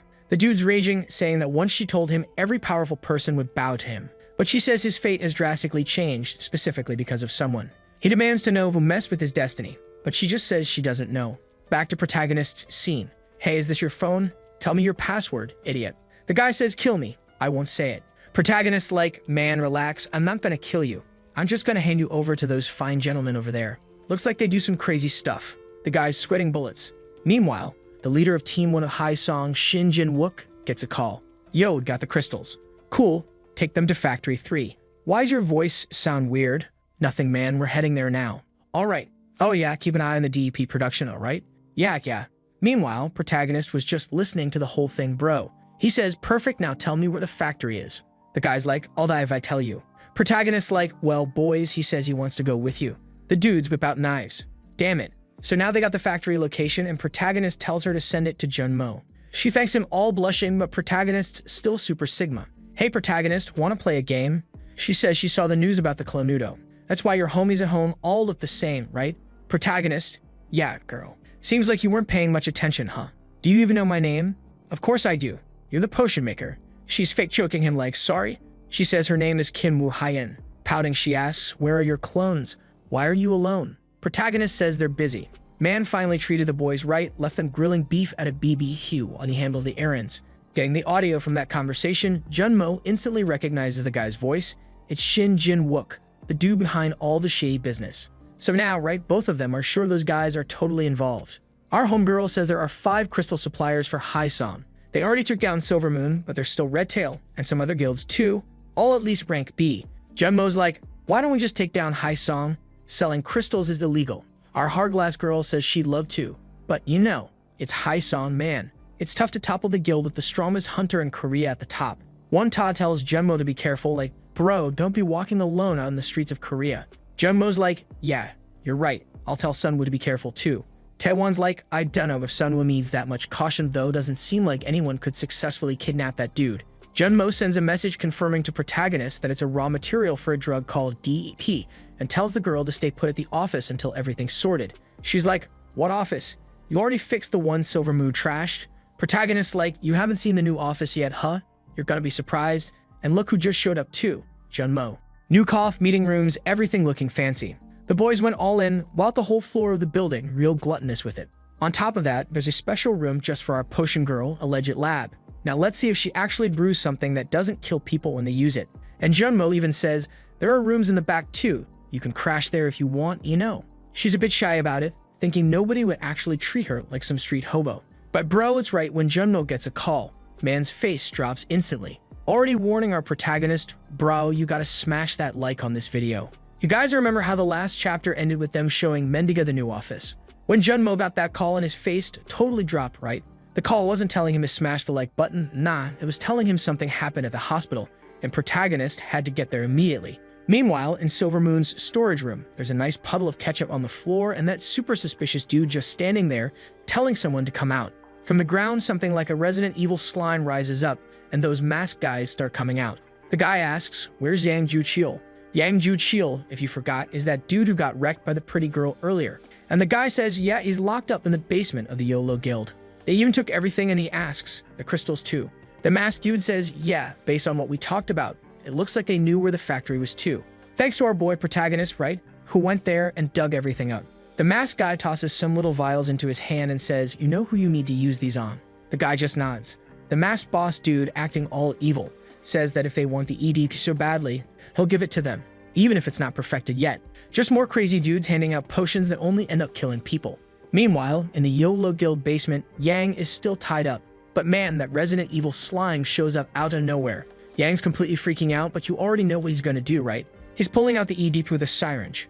Bro, you're about to get jabbed with benzetacil, whether you want or not. Ain't no way out, my dude. He jams it into his neck. Goodbye, bro. Outside, one Ta and the girl are walking, talking about how they're gonna get some info out of Yang. She's teasing him, saying, you're only coming with me so I don't get kidnapped, huh? Girl loves teasing the boys. But then she says she smells something burning. Yeah, with all that smoke, it ain't hard to notice. Both of them start running. And right there, in the middle of all that fire, there's a monster that's transformed. No doubt the benzetacil didn't sit right with the guy. They find some civilian wrecked on the ground. What happened, dude? The guy just mutters, a monster showed up in the basement. Not even the Class B squad could stop it. So yeah, that means we're dealing with at least a rank of monster. The weird thing is there was no portal, so where the hell did this demon come from? But she sees that scar right in the middle of his face, so yeah, she knows. It's Yahello. Meanwhile, Kanjin's still all dried up in the hospital, but the masked guy shows up too. Man, dude, stop with the benzetacil already. Leave the boys alone. Here he comes again. Boom, another shot. But another friend shows up with her digital panel saying he's not gonna do whatever he wants in this hospital. The guy just disappears. Wait, no, he reappears right beside her saying that I'll use it on you. Man, this is some crazy plot twist after twist. But bam, shoulder slam to the chest. Protagonist arrived. Meanwhile, over at One Tez fight with the big beast, it's just explosions everywhere, buildings breaking down. Both of them are in shock because Yahello wasn't supposed to be rank A. He was a strong rank B, but not A. And she's sure it's him because of the scar. So what the hell happened down in that basement? Why are humans turning into monsters? Then she remembers that convo about DEP being used to enhance the body. And seeing that big beast? Yeah, she gets it now.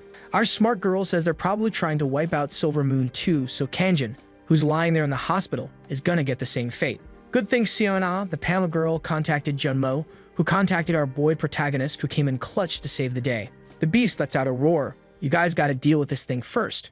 Girl summons a nine-tailed fox type deal throwing Ares Ball, full League of Legends mode. The shot goes straight through the beast's chest. But oh no, a punch is coming her way. Don't you dare hit my waifu like that, you crazy. Good thing One Ta cut off his arm right after. Man, you don't go smacking the waifus. Now he's throwing in another hit too. Wait, the guy's got a cybernetic arm now. What's going on? Takes out both of them, launches them flying. Dragged by the sheer power. Yeah, no doubt now. That move he did. That was Yang's signature move. But suddenly, boom. Someone appears with a flaming sword slash right down the middle. Old dude, what rank are you, you crazy badass? Turns out it's Gon, the leader of the Sol Guild. The two of them move in to talk to the old man who immediately asks, where the hell did this thing come from? Explain One Ta. Meanwhile, at the hospital, our protagonist telling the masked guy, only doctors get to use needles. I thought he'd land a clean hit, but the guy actually blocked it. He's staring him down, all serious. How'd you even know I was here? Girl tries throwing her flame, but the guy just stretches his hand and undoes her magic. Bro teleporting, going invisible, and disabling powers. Pick one, man. Protagonist comes from above. Boom, big kick. Sends the dude flying. Snap, broke the dude's arm. Protagonist, buddy, can we get some clones up in here? Where's the gang? Let's go 7v1 this fool. Now both of them are standing there. Girl thanks protagonist for coming so fast. The masked guy, he gets it now why Kanjin ended up the way he did. Protagonist strong, and just looking around, he notices the clones showing up. Man, they're all chunky now, look like protagonist back in the first frame of the story. They're all glaring at him. You trying to run? But the masked guy's not dumb. He says, yeah, I know you're provoking me. I'm not stupid enough to fight all of you. Already disappearing. I'll see you again. There are too many shadows here anyway. Veish, she's heading toward protagonist's sister. He means the mana absorption intensive unit downstairs. Your sister. Boomoo, protagonist snapped. See, that's how you provoke someone. Damn, our guy's a beast. Everything wraps up super fast after this incident. The monster outbreak that hit the middle of the city, resolved by the power of 3 guild leaders, Sol, Yolo, and Canis. Gon tried warning everyone that it was that damn Haisong's fault, man, but people just said it was a breach. Some monster got out, you know, and that Haisong had nothing to do with it. Even our little kitty tried to explain, but I swear this place's government is all bought off by that lunatic, so it was useless. They tracked down the crystal's location, but by the time they got there, the place was empty. And at the EDP production site, no one was left. There were reports of humanoid monsters popping up in the city, but they were all killed, and after a while it just stopped, so people forgot the whole thing. Once every last one was taken down, it faded into a mystery. The Prodag tells Junmo they need a bodyguard. He's been thinking about it since the Silver Moon incident. Even if it cuts into hunting efficiency, safety comes first. Junmo goes, let me guess, you're using your clones, right? Of course, damn. What do you think? I've got cash to burn. The kid's got to remember. He has to pay an S-rank hunter to heal his sister, and any hunter strong enough to protect them is gonna cost a fortune. So there'll be 1 clone guarding his parents at home, 2 at the hospital for his sister, 1 at Junmo's agency, and 2 more training and exercising, while he does whatever he wants. Junmo asks, if you can summon 7, where's the last one going? The Prodag says, I'll dispatch it. To where, man? To a familiar spot, the Canis Guild's usual place. Oh, you're sending a clone to Odin's tower. That clone's already in the tower, shouting through a megaphone. Hey monsters, I'm here, trying to lure out the invisible ones, and they charge at him. Then a horde of Spawn V30 shows up. He grabs a potion. Boom. Explosion. Hell if I know what happened next. Cut to the opening ceremony of the Korean branch of the Hunters Academy. What a mouthful. And its president is that mustached weirdo, Won Hak-soo. This academy's mission is to help low-rank hunters deal with monsters, teach them skills for free, and boost their drop rates. No matter your rank or talent, anyone can join. Train with veteran hunters and you'll enter dangerous territories with confidence. Plus, whoever performs the best by year's end gets an elixir. What does it do? Nothing was said. Meanwhile, at JM Agency's private gym, where the protag and his clones train, you can't tell who's who because he never labels them. They'd holding out 250 kilograms dumbbells. No one sells a ton. Poor protags struggling with those, they're not enough to up his strength now. He sees the branch opening on TV, but thinks it's a joke until they reveal the legendary elixir, coveted by hunters worldwide. Now he's intrigued. An elixir, but he doesn't even know what it does yet, you sly dog. But there it is, the Hunters Academy, a gorgeous European-style castle. Its motto, believe in the sacred system, even if you lack skills. Whatever your weakness, you can learn it here. Suspicious, right? The protag wants to know, can you really get an elixir? Junmo confirms it's true. They've made it the grand prize to draw academies from every country. The protag asks, it's a branch, so there are multiple worldwide. He finds it odd. How does a mere academy have an elixir? Junmo snaps, it's not just an academy, man. It was founded by the one and only jumper George Lucas. You bastard, trying to rewrite history? Showing up like you're the big shot. Get lost, old man.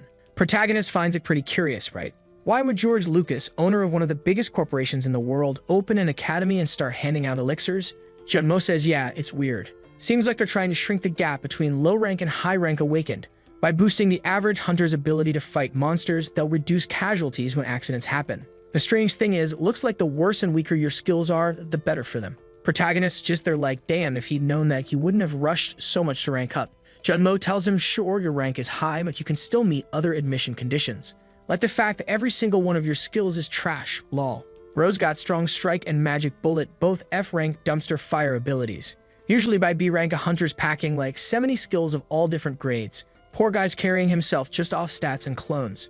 Junmo pats him on the shoulder. Kid, not only do you have barely any skills, but the ones you got suck. You're basically a guaranteed pass. Protagonist's like, please stop. Then Junmo mentions something called the donation-based admission system. Protagonist's like, huh, what you mean? And Junmo's like, you still got that prize money from Canis, right? Bro's about to blow that W5 billion bag, huh? Makes sense though, he needs to cure his sister. And if an elixir can do it, it's worth it. Meanwhile, big mustache president over there is giving a speech. It's an honor to greet protagonist. Protagonist all embarrassed. No, I'm not anyone special. But the prez insists. You're the GOAT, bro. Donated W 2.5 billion to the school. Protagonist just says thanks, but inside he's thinking, man, this whole thing's sus. I basically bought my way in. While the director's up there talking, protagonist's thinking, 5 or even 10 billion. If it means I get the elixir, it's worth it.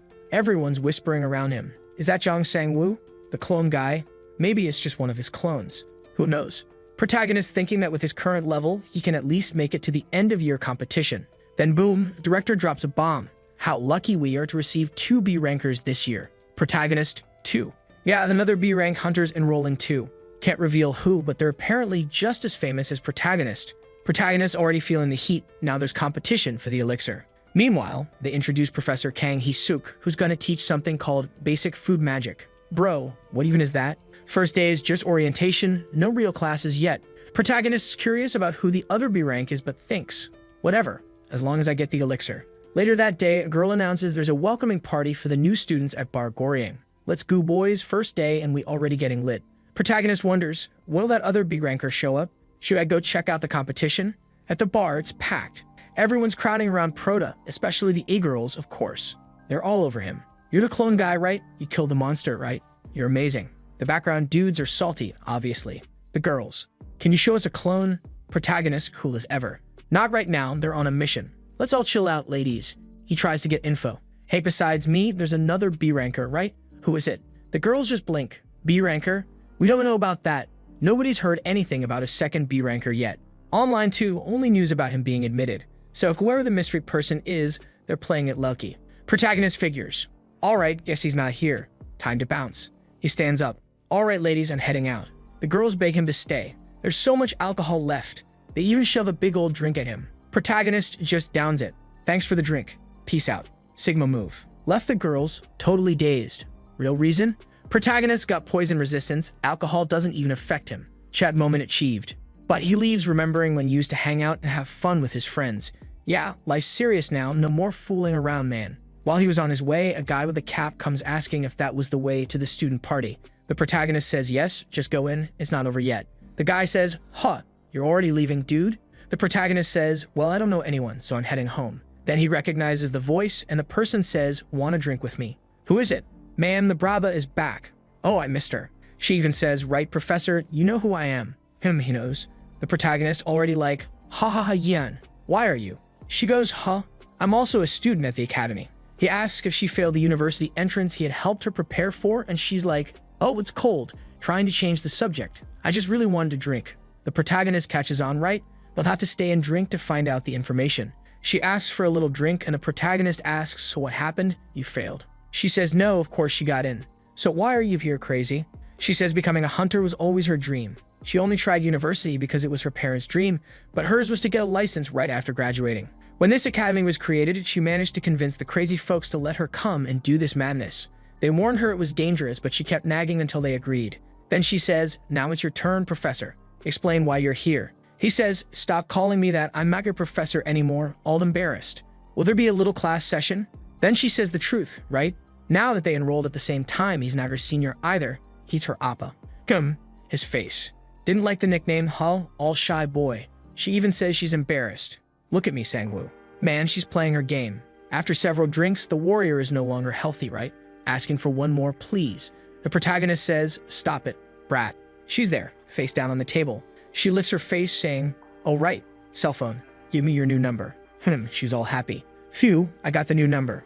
Now you have no excuse not to contact me. And she passed out. The protagonist will have to pay the bill, right? But he's got millions in the bank, so whatever. But she wakes up on the boy's back being carried. Why am I on his back? Did I fall asleep? Are we going home? She got all shy. The protagonist, you awake, girl? She's all dizzy. I fell asleep, right? Yeah, you slept at the counter. Now wake up. Damn, I think I'm a bit dizzy. Can't walk. She's clinging to the boy and doesn't want to let go. Oh boy, she's stuck. Sangwoo Appa, why didn't you contact us these last months? She asked the boy. Even if your number changed, you could have found us. Her plan was to punch the boy out of anger, but when she saw him, she couldn't. She says she had a lot of fun today. And you? You're never going to talk to us again? Man, the protagonist says he had something to do, and that's why he enrolled in the academy. And if he got fun today? Yes. It's the best day of the last 6 months. Man, the mag barely started and can still get better. The protagonist explains that he's a lazy person, and he was afraid his determination would vanish if he kept living the same life, which would lead him to make the same mistakes and regrets. People don't change easily, so he cut all his relationships to stay focused, right? The guy was on his Sigma Grand set. But know that you're important to me, handing over her cap. Oh man, they arrived at her house. She says she misunderstood things. Where do you think you were going, little warrior? Put on the cap and I'll forgive you this time. And he leaves. But before that, she says she won't forgive him again, huh boy. Protagonist, don't waste the chance. Meanwhile, the high song guy is there thinking hard. Man, he's just thinking about what our protagonist is stirring up in this world. The white mask even says, sorry sir, but the clone Nudo is stronger than I expected. Damn bastard. The high song is there, so that guy was Zhang Sang-woo, huh? I should have gotten an autograph back then. Until someone next to him says, I'm here. Why did you turn off the lights? It's dark. He just asks if everything is ready. He can start next week. You better show results worthy of the effort it took to put you into that academy. And the guy responds, yes. Father, Vic's son, the other rank B at the academy, is going to be the spawn of the devil himself, Hunter Shin Junyum, who says he won't disappoint. Hai Song just says, you better get that elixir. With that, a little week passes at school, and they're finally going to start learning elemental magic. In protagonist's classroom, look who's already there, she doesn't waste time. The professor says the first ability they'll learn will be Fireball, the versatile magic everyone loves. Sounds like a crazy ad guy, dude. Man, I thought the friend was farther away, but she's sticking close. The protagonist, focused in class, questions if he should even learn this kind of magic. He remembers how he learned Strong Strike, right when he punched, so how are they going to teach this? The professor says they'll hand out skill balls. Man, it's just go get one if you don't have any. The protagonist even man, the guy's just giving them out. The story kind of explains what a skill sphere is, but there's no secret, right? You just pour your mana into the ball and you get the skill. The only thing is you need mana to maintain the skill activated, but even a kid could learn. That's why, right when these appeared, all the hunters went crazy trying to get tons of skills. But it didn't take long to see the harsh reality. The price was ridiculously high. Welcome to capitalism 2.0. Not to mention that the price just kept going up since production was difficult and resources were complicated to get. Basically, If you were a poor hunter, you were also a weak hunter because only the rich guys could buy these spheres. Of course, with the increase in efficiency for high-rank hunters, more and more people wanted their spheres. And this time, not only did you have to be rich, but you also had to be a hunter and have money to even get one, which made the gap between high and low rankers way bigger than it should be. However, right, the professors there at the class showing the collection, saying they don't even have to worry because they got plenty. The protagonists all bugged like they're just going to hand it out. Really? He knows that the fire sphere is the cheapest, but still one costs 8 million. Dang man, look at her dumb face there. Got real ugly, huh? The protagonist activates it. You obtain the skill Fireball level 1 from Invocation. Gather fire using mana and mold it into a sphere shape. The protagonist's like, damn, it actually works, still in disbelief. The professor, so kids, you learned it? Yes. Then let's practice now. Everyone's already at the Ability Training Academy. The professor asked a question. What do you think we should do to increase the power of a skill? Throwing more wood into a fire doesn't always make it bigger, right? I don't know, for me it always works, but he says it doesn't, so okay, let's pretend it doesn't, huh? First, you need delicate mana control, and with that, you change the traits that will strengthen the magic. And he already says the most important thing is, make the fireball in your hand, smack it into the ice block, the practice. Well, you already know what's gonna happen, right boys? If practice is the most important thing, who can practice 7 or 8 times more than everyone else? The professor says, if you check your status window, you'll see your skills also have their own level. The more you use it, the more the level goes up and the stronger the skill gets. Today, we'll learn to level up the fireball. Yeah, we're gonna be tossing fireballs everywhere like lunatics. Our friend already makes one in her hand. I remember she had a power like that, didn't she? Threw it there. Made a little explosion. The guy says, oh, but it was weak, girl. Well, congratulations anyway. She's there like, ah, thanks. I make mana spheres pretty similarly. So right now it's the next person's turn, and we already know he's gonna be trash, I'm sure of it. Everyone's like, oh my god. It's saying, woo dude. Man, he's the great rank B. He must have 20 times more mana than everyone else. Even a teacher has high expectations. But dude, guys, I think he's not gonna do anything amazing, right? Let's see. The protagonists, they're focused. Calm down, gather mana into a sphere. Already forming it in his hand. It's just like when he uses the strong strike skill by concentrating everything.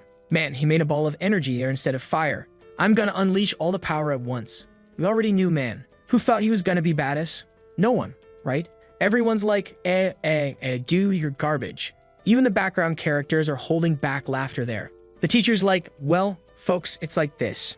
Sangwoo didn't do anything wrong, it's just that he's so strong that the amount of mana he has overloaded and put out the flame. Oh yeah, was that really it? Or are you just playing it cool, huh?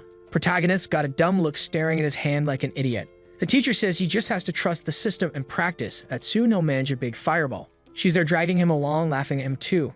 I can see it. Until someone arrives saying, sorry I'm late, I got confused with the other room. Whoa, it's the villain. Everyone recognizes Shin Junyoung from the High Song Guild. The girls say he's handsome. Protagonist a bit on alert now, right dude? Wait a second. Rank B from High Song Guild? This is the other Rank B who enrolled with me. He's acting all good guy. Hey guys, sorry for being late, but it's all good. The teacher asks, did you grab the skill? Nope, it's okay. I already know how to use Fireball. Yeah, you knew this was coming, right boys? He tossed a meteor the size of a house, 10 times bigger than the teacher's own magic, blew up everything, and protagonist was left in shock. He even looks all smug. Was that enough? The teacher's dumbfounded face. It was perfect. Everyone, learn from him. Look at this bastard drinking water now, man. I already don't like this damn guy. He even threw a glance at protagonist and said, this is nothing for a rank B. Yeah, let's see you go 1-7 against the boy, huh? By the time you toss 7 fireballs, the clones have already wrecked you, bro. Don't mess with my boy. The whole class is sucking up to him now, right? Our friend is telling him to get over it already, dude. Wake up, you've never trained this stuff. I'm useless, bro. Even your being Sprout must be more useful than me. She's looking at him like, dang, his confidence just evaporated in 1 second. Then she gives the little hint he should already know. Like a professor said, frequency of skill use is super important. Just keep using it over and over. Practice a lot until next week, or she'll teach him if he wants, doing the little kawaii hand gesture. Protagonist says, actually, repeating isn't a big deal. I just have to use what I already have, dude. He activates familiar skill, calls the boys in the hunting squad, number 5 and number 6. You guys also unlocked Fireball, right, you fools? Yeah, we did. Then try it out. They make little fireballs there. Damn, they're even juggling the fireballs. Damn, the protagonist's all depressed. Everyone's better than him. Hold up, pull yourself together. He already sends a message to all the clones. From now on, keep Fireball activated 24/7. You don't have to shoot it. Just keep mana flowing, keep managing it there, bro. Wait, you background fools. Being able to level up is skilled just by repeating it. It's the best condition ever for him. Everywhere, the boys are practicing, even in the corner of the hospital. The hunters killed the monster all burned up and now they can't even sell it. And so the progress barely even started and the fireball level already went up to 2. He's been practicing so much he even had to wrap up his hands. But he's there. Fire resistance increased, regeneration increased.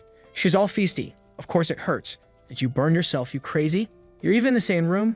What madness. She sees that he's got one hand wrapped up and already started practicing with the other. She's like, are you out of your mind? He says he has to keep practicing. She asks, your clones are already practicing though, so why are you doing this too? The protagonist decided that from now on, he'll do everything together with them, whether it's hard or fun. Man, this guy is changing, huh?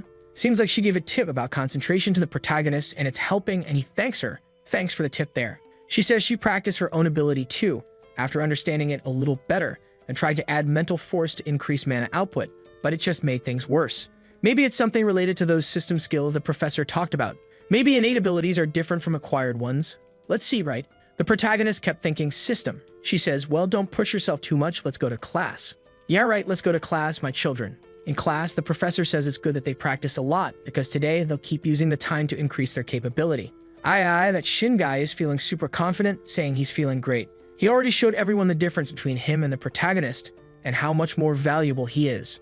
Look at this bastard, he said. He pretended not to know what a classroom was, and as soon as protagonist went, he went right after to show the difference. By doing this, he grabbed attention and showed the power gap, just to try to wreck the protagonist's mental state and stop him from trying to get a better grade. But the guy says, it's nothing personal, but I can't let you get the elixir. Doesn't seem as bad as the dad. Let's see how it plays out. But the protagonist walking forward, and the other guy's thinking, I just have to destroy anyone who stands in my way. He's already shining PUM through an explosion, man. The professor's like saying, woo, it's only been 3 days. And he says he practiced a lot. And when he says a lot, it's really a lot. Still throws a jab. I heard that's the bare minimum a rank B should be doing. Well, his fireball was just as good as the other guy's, damn. The background characters are all like, man, I couldn't even make a fireball and I still can't. The girl too, me neither. The teacher praises him. Wow, you've evolved. The protagonist says he got inspired by Mr. Shin's talent and that motivated him to train harder. Boo, he tried to demoralize him and now he's eating his words. Take that, sucker. Outside, the hard-glass friend says, dang, everyone's shook. The protagonist seems like my hard work paid off. But she tells him it's enough now. She doesn't want to just keep helping him with bandages. The protagonist says it's fine, his hand already healed. You know what regeneration is, right, my friend? They chat and start heading to class, but someone shady is lurking around. The protagonist's like, by next week, I'll have this skill at level 20. When a dude steps out from behind the wall saying, money? A building? If it's a skill, I'll give you whatever you want, just say it. The protagonist, so Shin Junyum, what's the vibe? The guy's already like, stop pretending. I'm asking what you want to give up on the elixir. Right in protagonist's face, now the jokes are over. I don't know about you, but nothing is more important than that elixir for me. Vixie, it's on. I'm not giving up even if you give me a ton of buildings. Shin Jun-young says he's gonna regret it. Man, the protagonist just showed the middle finger saying, careful with what you say, kid. I don't know of anyone who messed with me and got away with it. Vixie, dude, the boy is becoming a Chad. Jun-young punches the wall, so you're the one ruining my plan, saying woo. The scene shifts to the protagonist talking with our Mendigina, potion girl, who made another potion, right? And it boosts his resistance to poison, and it's the only way for him to improve that stat. She says she's been practicing a lot and the side effects even decreased a little. The protagonist even teases her, saying that now her potion doesn't do anything anymore, and bam, she smacks him right in the face. She's choking him there. Stop saying my potion sucks. Then it shifts to him asking her if she's okay because everyone who was involved with the DEP disappeared. She lowers her little cap and says that they did their part. Eventually, they'll get another chance. The protagonist gets curious about her story with a high song and takes the chance to ask if she knows that Shin Jun-young guy, you know, the dude who's competing against him at the academy. She says yeah, she knows him. He's the second son of Shin Haesong. The protagonist gets startled like, man, he doesn't look anything like his father. The protagonist asks if she knows any news about him, if she knows anything. She says yeah, because ever since he was a kid, he was all over the news.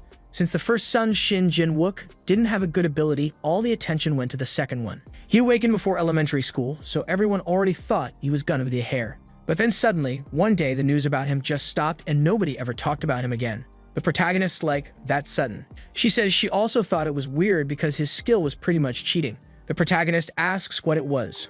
She says, if she remembers right, it's called Great Sage. Every skill he learns instantly gets maxed out. The protagonist's like, UA, but that really is cheating. She's like, yeah, but yours isn't exactly honest either, huh buddy? The protagonist catches on. That's why that fireball of his was so insanely powerful.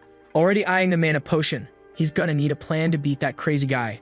Meanwhile, at Wamison, in the hunting grounds of Area B, the red-haired guy's like, dude, what are you even talking about? The other guy's like, shut up and just look. And what do they see? The protagonist's squad beating up monsters with fireballs in hand. The dude's like, that's Sangwoo's clones, bro. The other one, nah, not that. Look at the ground. The guy, what about it? It's just a monster they killed. The dude says, no, hang on. You suggesting we steal from Sangwoo? Are you nuts? Didn't you see the news? Those clones are heartless, man. The guy says he's got info.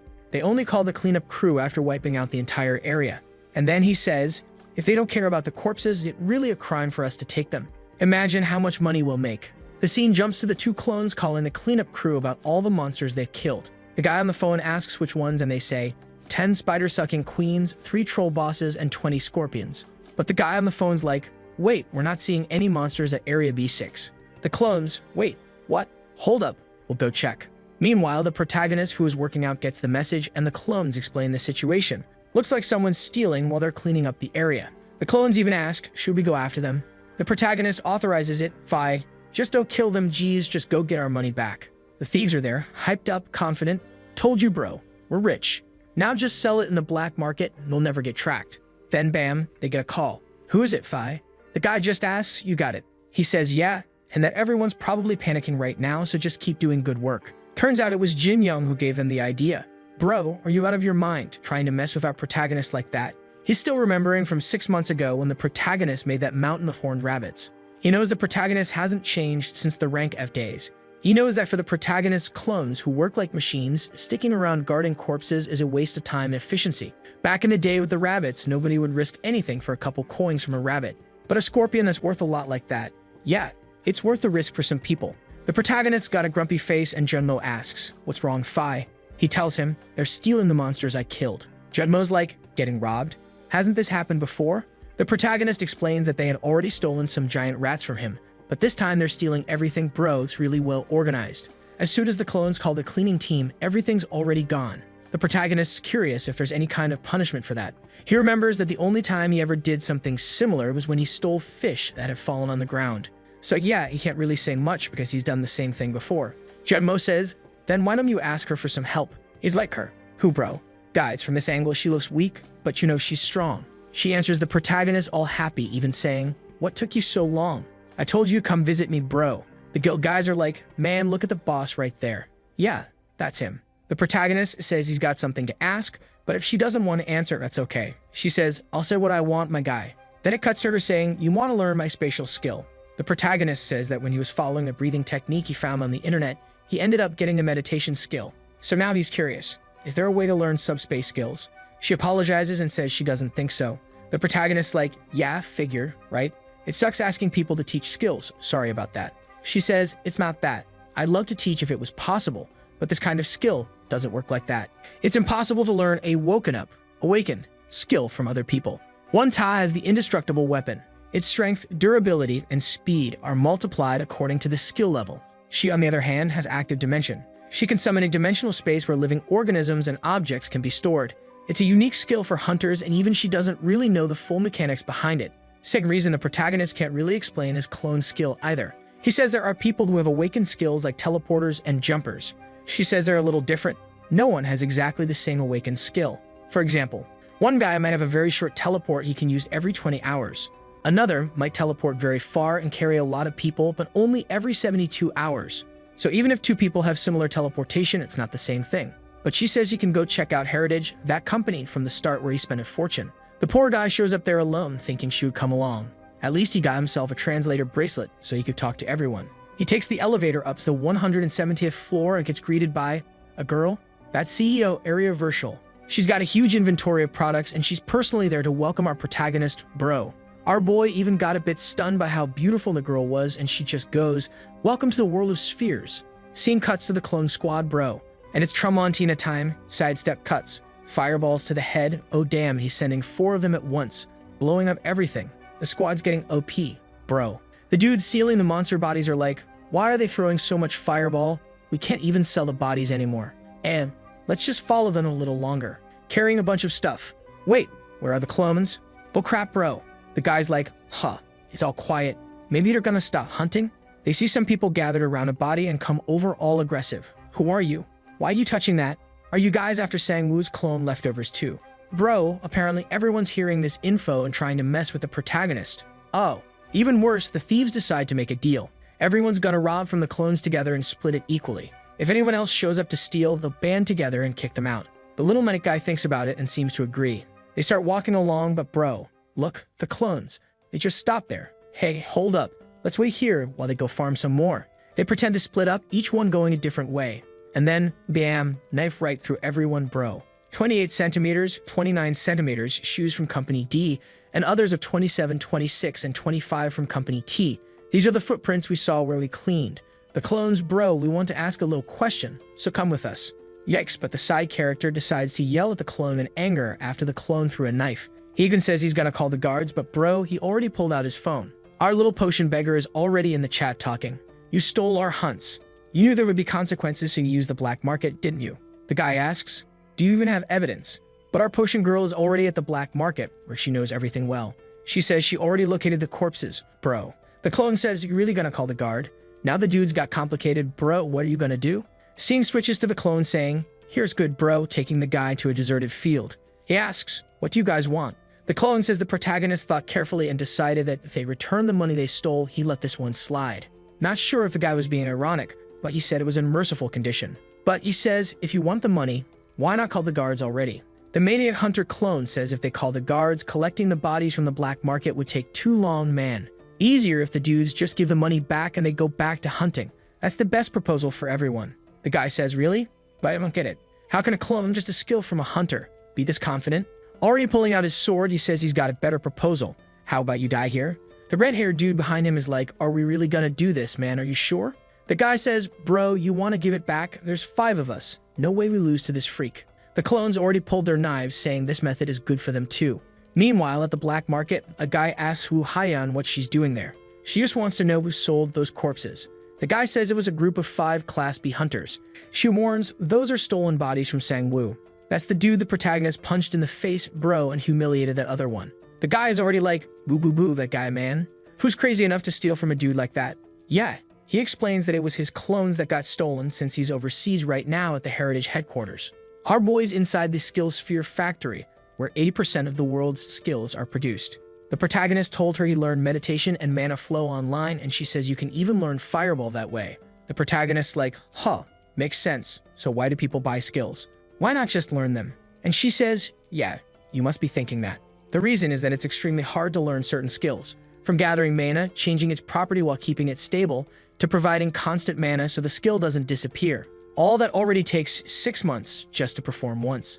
And that's just for a basic skill like fireball, bro, imagine the others. The protagonist already knows, yeah, it would take like 10 years.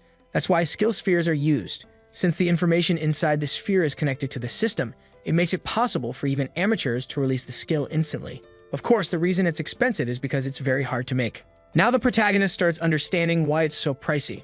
She says, you're looking for a subspace skill, right? Luckily, we have one left over. She points at it, it's the subspace sphere. It costs, what, 10 million? The protagonist says that 10 million won is cheaper than he expected. But then she drops the bomb, bro. $10 million. In Korean won, that's like 12 billion. The protagonist got bugged out. She even warns him. Just for your information, this is one of the cheapest among all the subspace skills. The protagonist's like, dang, I knew it would be expensive, but 12 billion? Then comes the offer. She says depending on his answer to her proposal, she might even give him a discount, maybe even for free. How delicious. Our little protagonist got all excited. What do you want, girl? Say it already. She just says, your body. I want your body, Sang-woo. What? Warrior from heaven, just like that? Is that even allowed, guys? Back to the side characters that are all lying on the ground beaten up. The clones are going easy, they don't want to kill, but the guys can't handle it. They're desperate to die, throwing punches into the ground. Here comes an arrow shot from the friend girl, the clone blocks it and redirects it. She's baffled. How can someone block an arrow with just a dagger? Makes no sense.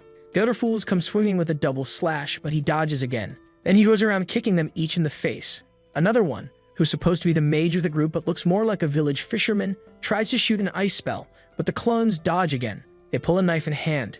Damn, he grabbed her bow before she could shoot. Man, this kid's got crazy aim. Even broke her little bow. She's disabled now. Fell behind the mage. Well, he gave up, right? It's best not to resist anymore. The guy who started all this, he's like, impossible. But he's not completely blind either. He admits defeat and says he'll return everything. The clone says, all right then, please make the deposit immediately. The account number is, but something's coming. Bam. Who's this warrior girl? She shivers up shouting, fraud detected in the name of the Comet Guild. Crimes won't be forgiven. Guys, you can tell she does ab crunches, huh? Tell us, warrior girl, what's your skill? Li Haiyan? Suddenly, all these little sparkles around her eyes, right? And we cut back to the other girl who asked for the protagonist's body, saying she was talking about the clones. If he allows her to research his clones, she'll hand over the skill sphere for free. The protagonist thought she wanted to touch something else. Oh man, he's the Chad. She says she didn't believe it at first when she heard about his skill, since usually clones are just illusions. The information about him hasn't spread outside Korea yet, so this is the perfect moment for this proposal. The protagonist asks, why do you want to research it? She says, isn't it obvious? To make a skill sphere. Boom, did you hear that thunder just now? Man, it was crazy. She says that to make any sphere, you first have to understand the skill, activation methods, mana flow, properties, and so on. Maybe it would even be possible to create a clone skill, even if a downgraded version of the protagonist's. The protagonist looks a little nervous, wondering if this is really the right thing to do. It's a 2.8 billion one sphere for free, and besides, he really needs the skill. But right might mean his cloning ability would become available on the market. The protagonist asks what's the difference between an awakened skill and a skill sphere. She explains it depends on the understanding of the ability, but usually there are a lot of restrictions. She gives an example. You saw Park Yuna's subspace, right? He says yes, he even entered her subspace. She explains that among all subspaces, hers is one of the best. The space is huge, no mana cost, no entry or exit restrictions. Meanwhile, the one created by a skill sphere can't hold any living creatures except the owner and their summons. You can store items inside, but you have to constantly feed mana to keep it active. So if they duplicated his clone skill, it would be something like that. And does he accept the offer? The protagonist, she's up to no good, huh? She says it's great news. Oh, he says there's a condition. If she agrees, he'll even summon the clone right now. Cutting back to the clones who got wrecked by the ab cruncher girl. The poor guy's beat up, and she's impressed that he even tanked a hit. The dude who started everything asks who she is. She says she's a hunter here to stop acts of violence and advises them to leave. The guys are leaving, but the other protagonist, clone, warns them. Sorry, but you're not leaving before depositing the money.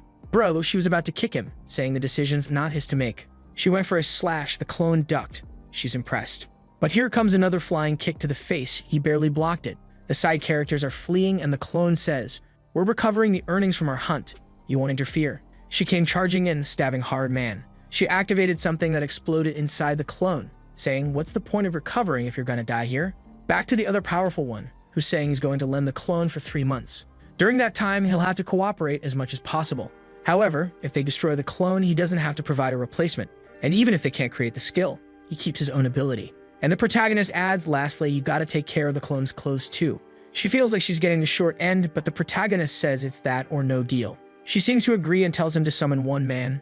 He stretches his arm, summons a naked guy. Here, take some clothes, dude, get dressed quickly. He tells her she can call him number 7, and he was supposed to be out hunting somewhere right now. She pulls out the big orb. Okay, checked your clone. It's real man. Now it's her turn to keep the promise. The protagonist activates it, throws his mana in there, subspace skill created. Information. Expands a space proportional to the skill's level. Mana is consumed to maintain it. Entry restriction applies to all creatures except the owner and summons. She congratulates the protagonist and asks if he wants to test it. He activates the subspace and a black hole opens in front of him. He puts his hand in, sees it's small, and it's burning a lot of mana. But since it's just to store corpses, it'll do. She asks, so what do you think, you rascal? He says it's perfect, just let him see if the clone can use it too. She's like, huh, what do you mean? The clone throws his hand out, boom, opens another portal. Your clone can use your abilities. He says, except for the clone skill itself, yeah, they can use everything he learns. Man, now she's drooling, saying she has to win him over. Okay then. The protagonist tells the clone to enter the subspace, and there, plot twist. The clone enters the clone's own subspace and pops out from the protagonist's. Basically, it turned into a portal system. Since the clones and the protagonist are connected, all portals are 2. He gets clock on the head though, confused about what just happened with number 7. Her bat flew inside the portal. Look at the protagonist with the clone laid out. He's like, don't die on me, number 7. I'm still alive. All right, man, I'm gonna avenge you. Already grabs her weapon. She's like, Opa, wasn't expecting a surprise. The protagonist glares, was it you who threw this thing? The clone says, it was her. Her eyes shine. She says, I didn't expect the real Sang would show up. What are you gonna do? Number 6 is all busted up. Number 6, are you okay? Number 6 says, well, bleeding stopped, but can't move my legs. Protagonist tells him to rest, cancels his summon. Then he asks the clone, who explains everything that happened.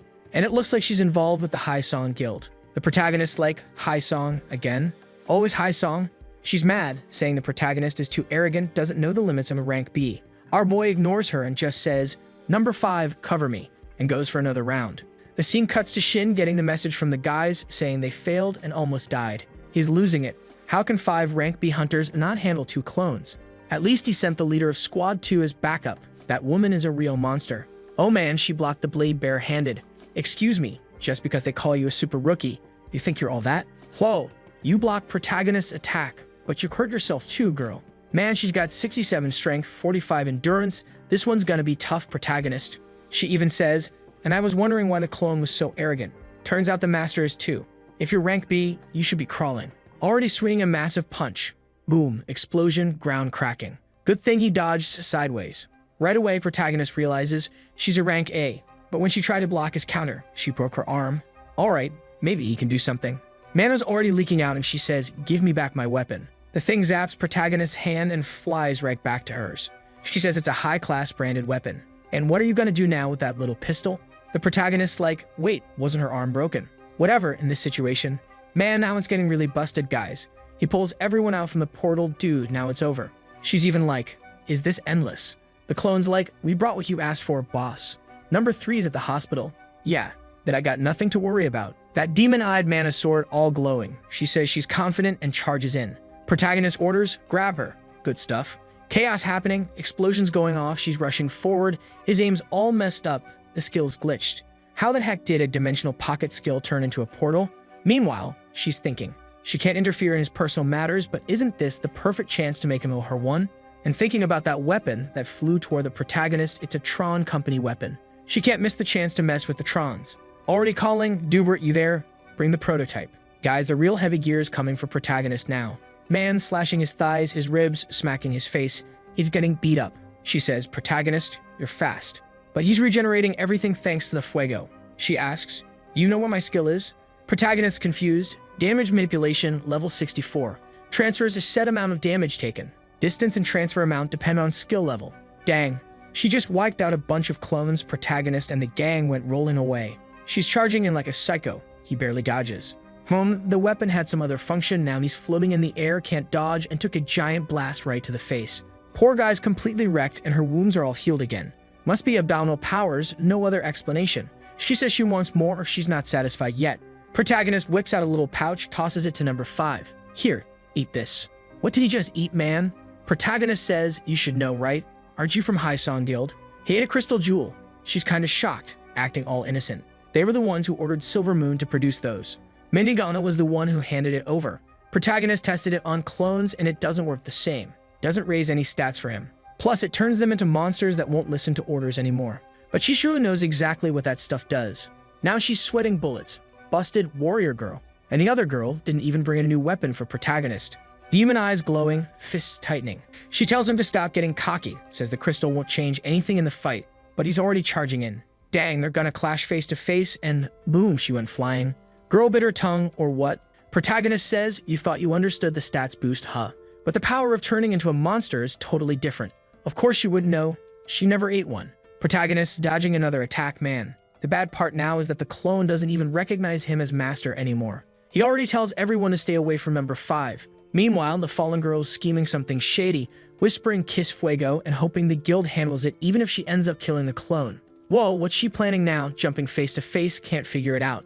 Boom, took another hit, got knocked down. Dang, she's up again. Jumps again. Smacks him on the head. Protagonist, totally in shock. What the hell is this crazy chick doing?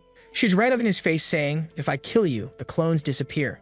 The 2 clones rush in to save him, one behind her. Whoa, they even hit her. But she says it's not enough, she's tanking all of it. Wham, punches him again. Man, this girl's too damn strong. She even says she noticed the clones don't aim for fatal spots, meaning protagonist has never killed anyone. Because of the fact he's not taking it seriously even with the risk of death. Man, he made a little cut, saying he's changed his mind now. She sees he cut his own leg and asks if he's lost his mind again. But the kid seems like he's not messing around anymore. Man is already face to face, she hasn't even reacted yet. Blocked it, got pushed back. Almost got slashed on the neck. Yeah, keep thinking you won't go for the fatal points. The devil hits her with the King of Stompers, man. She barely survived this time. Dang, but managed to toss him upward. And 2 fireballs coming at her too. Yeah, my warrior girl ain't easy, huh? 30 versus 1 is tough. A fireball straight from his mouth too. Sus. Breath of flame, man. She's shouting protagonist's name, and the crazy dude closed the sword. What the hell? Throws it again at protagonist. Now it's serious, long range, can't dodge it. Something appeared, a little cape. What's that? Explosion happened, smoke everywhere. What is this? Blocked it. Oh, look who it was, the other bestie. When they're enemies, it's all tension, but when they're friends, they get all soft-faced around protagonist, huh? She says it's the new prototype from Heritage, a lightweight cape with absorption and shield skills.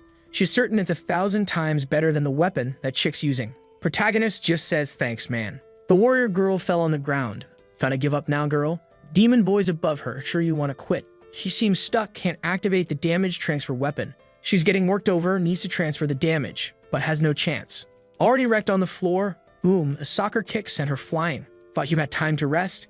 Look who's already on top of the girl. You did good, huh? Bam, right in the face, protagonist turning Marxist on her.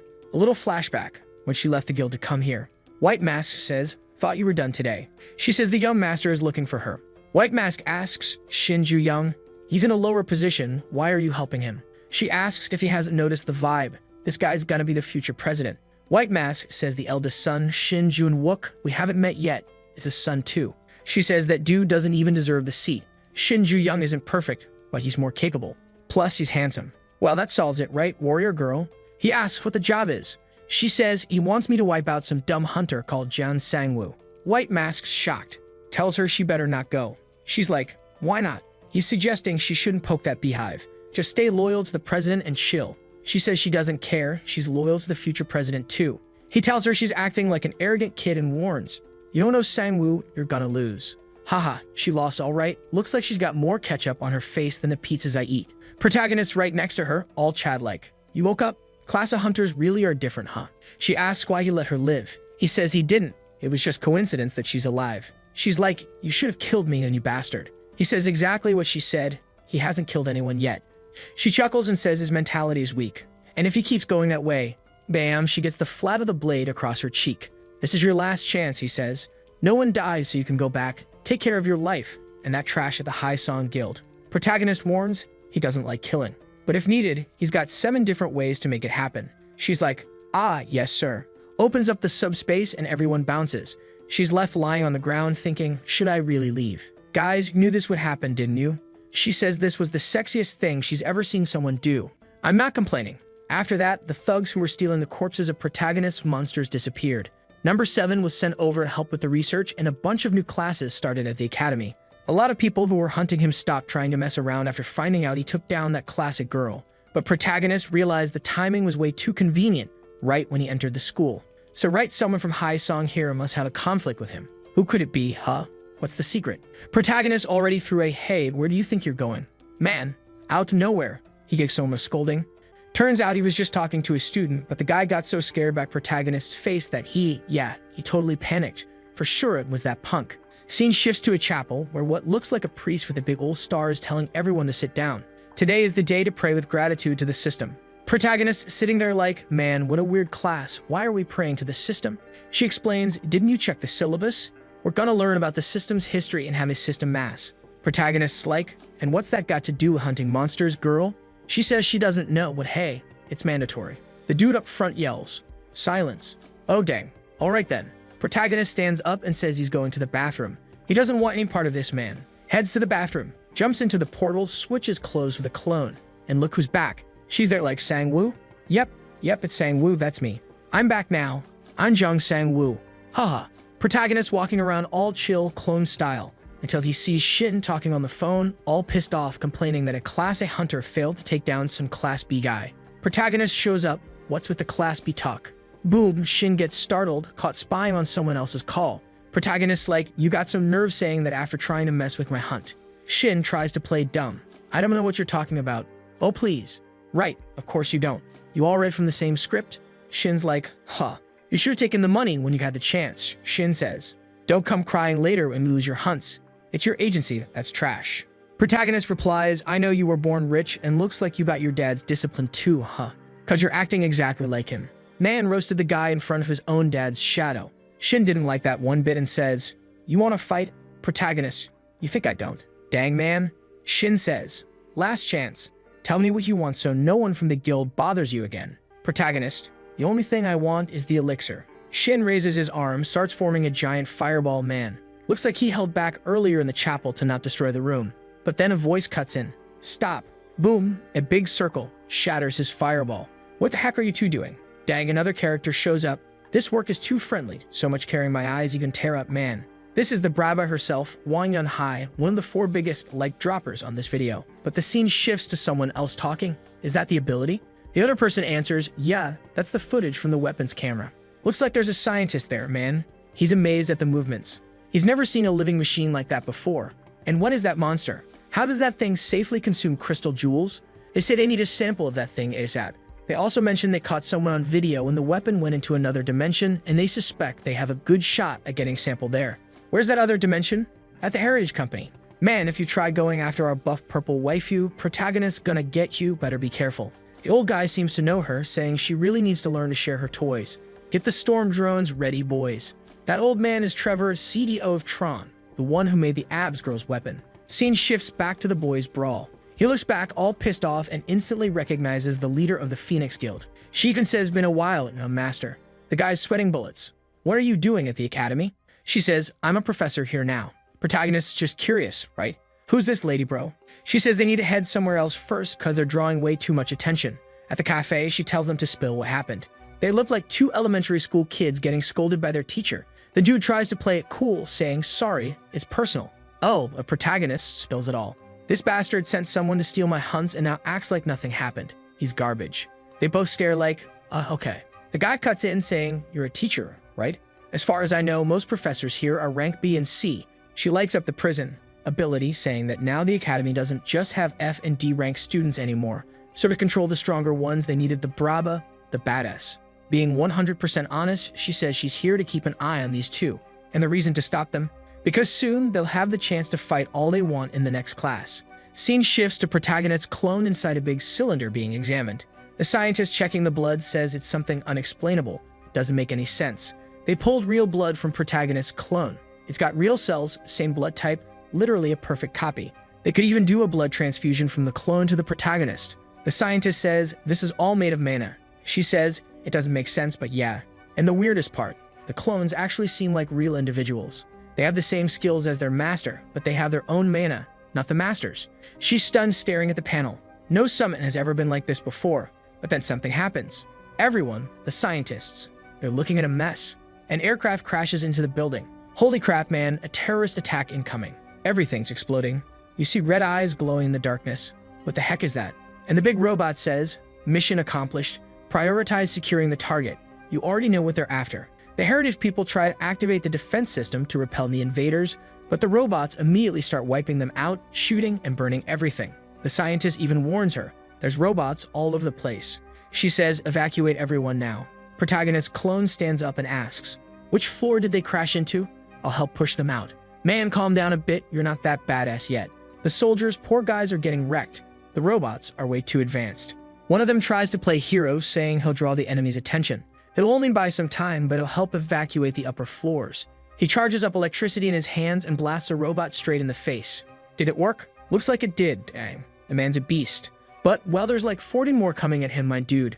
And the robots, as soon as they detected his ability, switched weapons to adapt. So these aren't your regular robots, no sir. These are custom designed to deal with awakened ones. He's shooting lightning, robots are jumping all over the place, cuts and punches flying everywhere. But there's 4 blades coming at him at once. No way he can hold out. Until, slash. Something slices through everything. Who was it? The beast himself shows up, cutting it all down. The guy asks, who are you? I'm number 7. I'm here to eliminate the invaders. Dang, number 7's acting all independent now, the boys groan. The guy thinks protagonist's clone is the head of the 7th floor. No, it's not protagonist himself, it's its clone. And he says to be careful because there are still tons of robots around. One of those robots, upon seeing the clone, says, executing behavioral orders. It opens its big belly up, man, and says, prioritize obtaining the target. But we're back at the school where the strong lady is saying her name is Yunha, and they're gonna learn how to do sparring now. Basically, a little practice fight. From now on, in her class, it's gonna be simple. 3 versus 3 fights. All equipment and skills are allowed, and the team that defeats all 3 opponents first wins. The grading system is based on combat power, contribution, and teamwork. No secret tricks. Her class is straightforward. Protagonist immediately catches on, man, so that's what she meant by you'll get your chance to fight. The lady bro, his bestie, is just eyeing protagonist. When his clothes change, naughty girl. Any questions, you fools? She asks. One guy's all awkward like, excuse me, we're hunters that catch monsters. Why are we practicing fighting against each other? Even protagonist says he's curious too, but you should have already known why. Protagonist faced tons of shady hunters. She just pulls a face like, yeah, whatever, and says she was only invited to teach a class, so she doesn't know the exact reason either. But based on her experience as a rank a hunter, it's not just monsters you gotta worry about. From loot distribution to conflicts on hunting grounds, illegal portal crimes, and so on. A hunter's life is full of trouble with other hunters. Or do you guys really think you're just gonna smile and settle everything peacefully, Keep in mind, everything happens inside portals. The Trembolona user, or maybe it's the user, hard to tell in this series, asks, since you said trios, is there a limit on the hunter's rank? She gets what he meant. Since there are two people way above normal rank, the two troublemakers, they don't need to worry about it. If someone's way stronger, they'll get an appropriate penalty so they won't beat the crap out of everyone like fools. Now that's cleared up. 400 groups, fools. See you in next class. Man, these college classes here are so quick. 5 minutes of class and poof, see ya. Protagonist standing there like, I wonder what this penalty's gonna be. Meanwhile, the lady bro right next to him is like, you're gonna be on my team, right, you punk? Protagonist. Of course I am, no doubt. But our boy gets a call from Miss Burchell, the girl from Heritage who's under attack. He answers politely. What's up? She's all nervous and sweating. Mr. Sangwoo, I need to tell you something. Protagonist. What's wrong? She says, number 7 was taken. They stole the big boy. Come on now, go get our guy back. It was supposed to be simple, but what kind of trickery did they pull so the dude couldn't just open a portal? Protagonist even asks, who would do this? No, better yet, how did they do this? Everyone's looking guilty. We see the flashback, man, our guy, clone, slicing robots in half. The robots trying to defend themselves, but there's no way against the dude. The lightning guy even gave him props, impressed by number 7's strength. That's when one of the robots recalibrated itself, restructured resistance modules and circuits, and bam, grabbed him by the neck. Number 7 drew his sword, about to strike, when the robot pulled a hostage move. I'll kill this man if you take another step. Man, no way the clone hesitated just cause of that, right? But yeah, maybe. Because the guy being held captive works for Heritage, and the standing order protagonist gave was to always support Heritage, so the clone can't go against that. Looks like that's what happened. Number 7 even took off his armor, saying he couldn't let Heritage suffer more damage. And in that moment of hesitation, the robot caught him in its open belly module. That's the story, man. Protagonist says, don't worry, I'll check the situation. He activates familiar skill. Dang, he's trapped in there, bro. However, mana flow detected, activating skill protection protocol. Took a shock of millions of volts and the familiar skill got disabled. Protagonist explains that he won't be able to bring number 7 back with the dimensional skill because, well, the clone can't move. She says it's okay, it was in the contract. If they lost the clone, he wouldn't need to reimburse it. And here's what I'm wondering. She asks, couldn't you just terminate number 7? Protagonist started sweating like, I'm confused, what's going on? She says they'll bring him back anyway. And protagonist realizes maybe they already have a suspect. She says yes. Protagonist says it's fine. He didn't plan to use number 7 for the full contract duration anyway. I'm still a little confused about what's going on, but we'll understand soon, I hope. The guy lying there says, what do you mean, terminate? She says, my dude, number 7 was a clone. He's not a person. Don't feel guilty. I don't know, man. I got bad feeling. These clones are way too realistic. Protagonist's thinking that maybe it's fine to leave this in Heritage's hands after all. It's a giant company, right? They must have a bunch of hunters ready to go, especially since he's surrounded in the classroom by a ton of desperate people begging to join his team. My skills would be helpful. Pick me. Man, what's with all these people? Get away, you lunatics. On Shin Jun-young's side, it's the same. A crowd trying to join his team. Everyone trying to get on the team with the Class B hunters. Protagonist feeling pretty confident. Looks like I'm gonna build a real powerhouse team.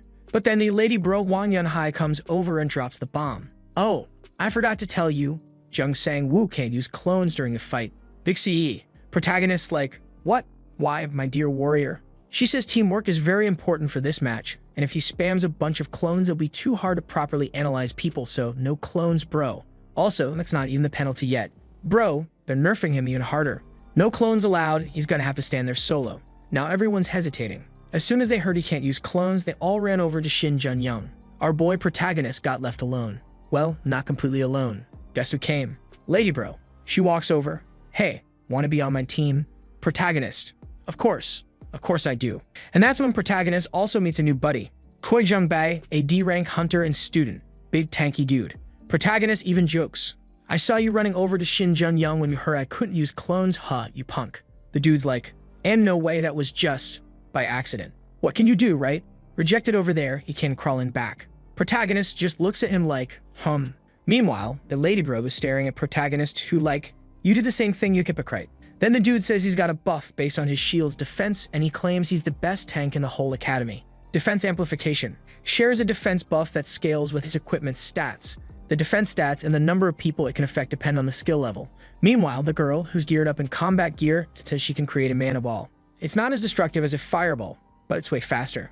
The loser guy's like, "Yeah, well, you know me, I don't really do anything besides clones." She roasts him. "Stop clowning around." Protagonist. "It's true though, isn't it? Poor guy. I shouldn't have joined this team." Protagonist like, "Oi, didn't you want to join Shin Jun-young's team? Why didn't they take you?" The guy says he thought being D rank would be good enough for this academy, but turns out there were even stronger people than him. Suddenly, smoke starts rising. What the heck is that? Even the loser looks lost. And here come two new guys, New Moon and the Butcher. Clearly two super friendly and kind-looking gentlemen, right? Shujin is confident saying, "At least these guys are Class C. Compared to that poor Class D guy, protagonist's team doesn't stand a chance." Will it really? Well, story moves on. But we don't stop now. In a desert where a man is walking alone with a bunch of monsters wrecked around him. Those fin snakes pop out of the ground. But with just a little touch on the sword, bam, they're gone, man. He didn't even need to do anything else, just walking through a bunch of knocked out monsters. Even saying he forgot how to use this thing. He's in the middle of a desert where a huge mouth beast pops out ready to take a chomp. Man, the thing's gigantic. What'd he slice it to? The thing explodes. The old guy says he's still not used to it. I don't know exactly what he's talking about, maybe something in his hand. He also says he got a call from Heritage. Could he be the savior of Clone 7? Damn, folks, it's the first. And it's rank hunter, Kaizo Raven, the sword hunter. There he goes, can't see a sword without wanting to grab it. Back at the academy, our big sis is showing off. She activated mana fusion, twisting and spreading the mana flow. With her ability, she can weaken any magic, curse, buff, even cancel a skill activation. Damn bro, she's basically a Twitter user, a canceller. Haha, hilarious. Besides, all the damage her team takes gets reduced. So yeah, you guys can kill yourselves however you want. She looks at the crowd. Any questions? Man, everyone's dead silent. No one says a word. So she's like, "Alright, let's go." There are 6 barriers and 12 teams fighting at the same time. Winners fight winners. Losers fight losers. This isn't to find a single grand champion. It's so everyone can fight lots of times and get evaluated properly. And then, Sang-woo and Shin Jun-young, "Come here, you punks. Drink this." Brew. I drink it for real. Where did it even come from? Oh, delicious. My god. Ah, help. It's a weakening potion, bro. I don't want to drink that, leave me out of it. They'll lower their stats down to the average level of the school's students, meaning E rank level. Man, that potion is basically a poison, but they say it's temporary. Don't worry. Maybe it was brewed by our potion homeless girl. Anyway, she says they have to drink it, can't refuse, and can't use a skill to neutralize it either. If they cheat, it's automatic F grade, instant fail. Now drink it, you brats. 4th team, Barrier 1. Look at them, standing face to face with who? Jung Sang-woo, our MC, and that shitty-looking chick. They're all confident like, he's got no stats left. Protagonist standing there like, he's insulting me. But he's right, I really don't have any. The tanker Chumbai says, "Trust me bro, it's gonna be a great team job." Meanwhile, Shin Jun-young's also fighting on the side. He sees the guys in his team looking like bodybuilders. Man, what is that? They announce, "Drink the potion, punks." Protagonist pops it open. Shin Young pops it open. Glub glub. Oof dang. You ingested the weakening potion. Strength drops to 23, reflex to 14, energy 8, magic 3, immunity to poison active. All the falling stats suddenly start rising again. Resilience, energy, magic, reflex. All going back up. Look at his face. Ah, so that's how it is, huh? Digesting weakening potion completed. Your poison immunity increased from 8.1 to 8.138. Meanwhile, scene cuts to some workers over at Heritage moving stuff around. Suddenly someone shows up. Burshul. Look who it is, the Swordmaster dude, he says. How long has it been? She's all happy to see him. He asks, what kind of madness is this? Who's the maniac that attacked the main Heritage building? She explains everything, talks about protagonist, and the dude's like, what? A real clone? Who would have thought of a skill like that? She says it's urgent. They need to find that clone ASAP. Raven asks, is it because of his skill sphere? She says no. She doesn't care about skill spheres anymore. She says that if they can do experiments on the clone's traits, maybe they'll finally succeed with a plan from that day. Damn bro, what plan? Even Raven says, if that's the case, then yeah, this is really important. The story says there's a stat that every hunter knows is hard to raise: regeneration and poison immunity. Because to train regeneration, bro, you basically have to self-harm. And poison immunity is no different. You got to get poisoned to level it up. The problem is you become pretty immune to poisons once you reach level 1. And from there, to keep leveling, you gotta take some extremely dangerous stuff. But there's someone out there, right, who's been drinking lethal poisons like it's water and raising his immunity. Our little black-haired guy there, here, number 7, another potion, you sucker. Protagonist is just staring at his hand, thinking the stats are the same. Poison immunity even went up, so, well, like she said, he can't cheat to remove the poison and he can't refuse to drink it either. He drank it, bro. That's life. Green-haired girl says, we can start, get ready.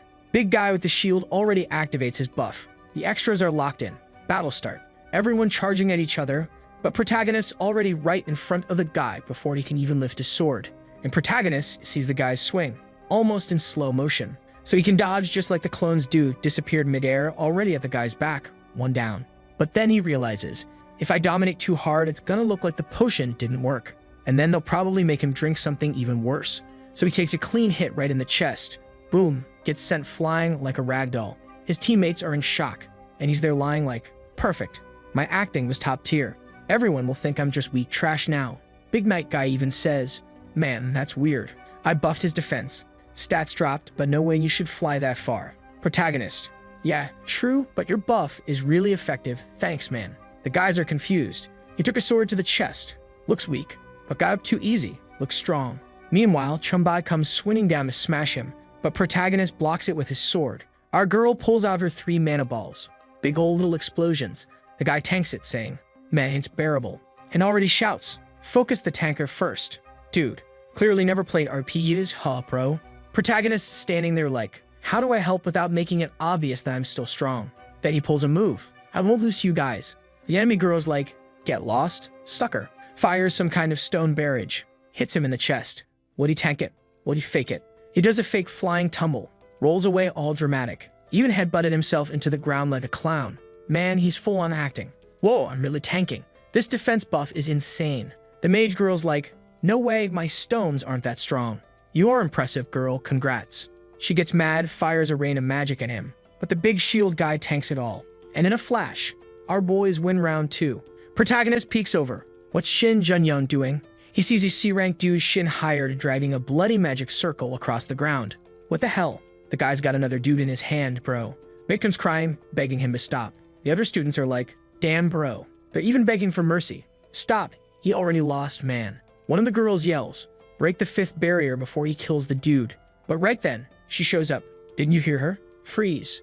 Magic locks him still. The psycho's even upset he can't smash the guy properly because of the magic trap. The creepy masked dude says he wanted to cut the guy up too. Shin Junyoung doesn't even react. Yunha notices. Probably she should have debuffed everyone's stats, not just the high ranks. Cause you never know, there's always sneaky punks hiding under low ranks. And she already orders, right, bring some healers on standby. Everyone seeing the guy being carried away went to ask Protagonist if he didn't think that was a bit much. Protagonist frowned a little but said to her that the chances of them facing off again are really low. So yeah, it's fine. Yunha says, have the winners and losers already been decided? The assistant girl says yes, that they'll draw randomly. But Yunha cuts her off. It won't be random. The second team from the 4th barrier and the first team from the 5th barrier will fight. Obviously, right bro, our protagonist is the little demon. Yunha figured it out in a second, bro. She saw Protagonist's first move and knew. Nobody drinks a weakening potion and moves like that. And it's not like he purged it with a skill either. But whatever, she's gonna toss all the troublemakers together. At the very least, it'll make for a good show. Meanwhile, in Nevada at the Tron Corporation lab, someone's knocking at the door. Literally. FBI, open up. They're suspected of manufacturing illegal drugs among other charges. But the dudes inside aren't opening up, just ignoring everything. So it's time for Big Joe. Straight at the metal wall, he's running. Boom. Explosion. When he looks, nothing. Not even a scratch. Then something pops out. A little machine. You guys getting nervous. Not a camera, bro. Ida, what's happening? A laser appeared. Some beams. Dude's already sliced up apparently. Yikes. Man, that's cruel, bro. What the heck? But someone else is arriving at the same desert. The S-rank hunter, Kazal Raven, a sword hunter.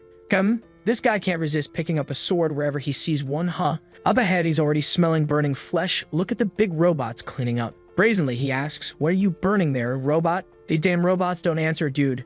Oh, you're going to ignore me? Let me change the question then. Is this the Tron Corporation? The robot says nothing coherent and comes to stop a punch. Bypass you has no chance. I don't know, kids. I'm thinking this guy is going to find something he can't beat. But he's going for it. Let's see what the Tron Corporation is like on the inside. Inside, the scientist who kidnapped the clone seems to be getting a better understanding of how the mutation gems work. Now it's just a matter of time before he solves the problem of the side effects. And he even says that if it weren't for this clone, he would have been going in circles for the rest of his life without finding the solution. But will humanity soon have hope? Whoa, the alarm sounds and warns the lockdown gate is destroyed. The guy thinks it's the FBI. Dude, but the system informs him. The FBI has already been annihilated. It's an S-rank hunter, the sword hunter who has arrived. Whoa, the scientist is in shock, saying not now when we've finally found the answer. Will he scared? Will he be able to deal with it? You know what? He orders a sample to be prepared. After all, S-rank hunters are also human. Let's create a weapon capable of stopping him now. Yikes, he's going to pit the Protoss clone against the guy. Maybe man. Raven reached a lower area of the lab that's full of corpses inside cylinders.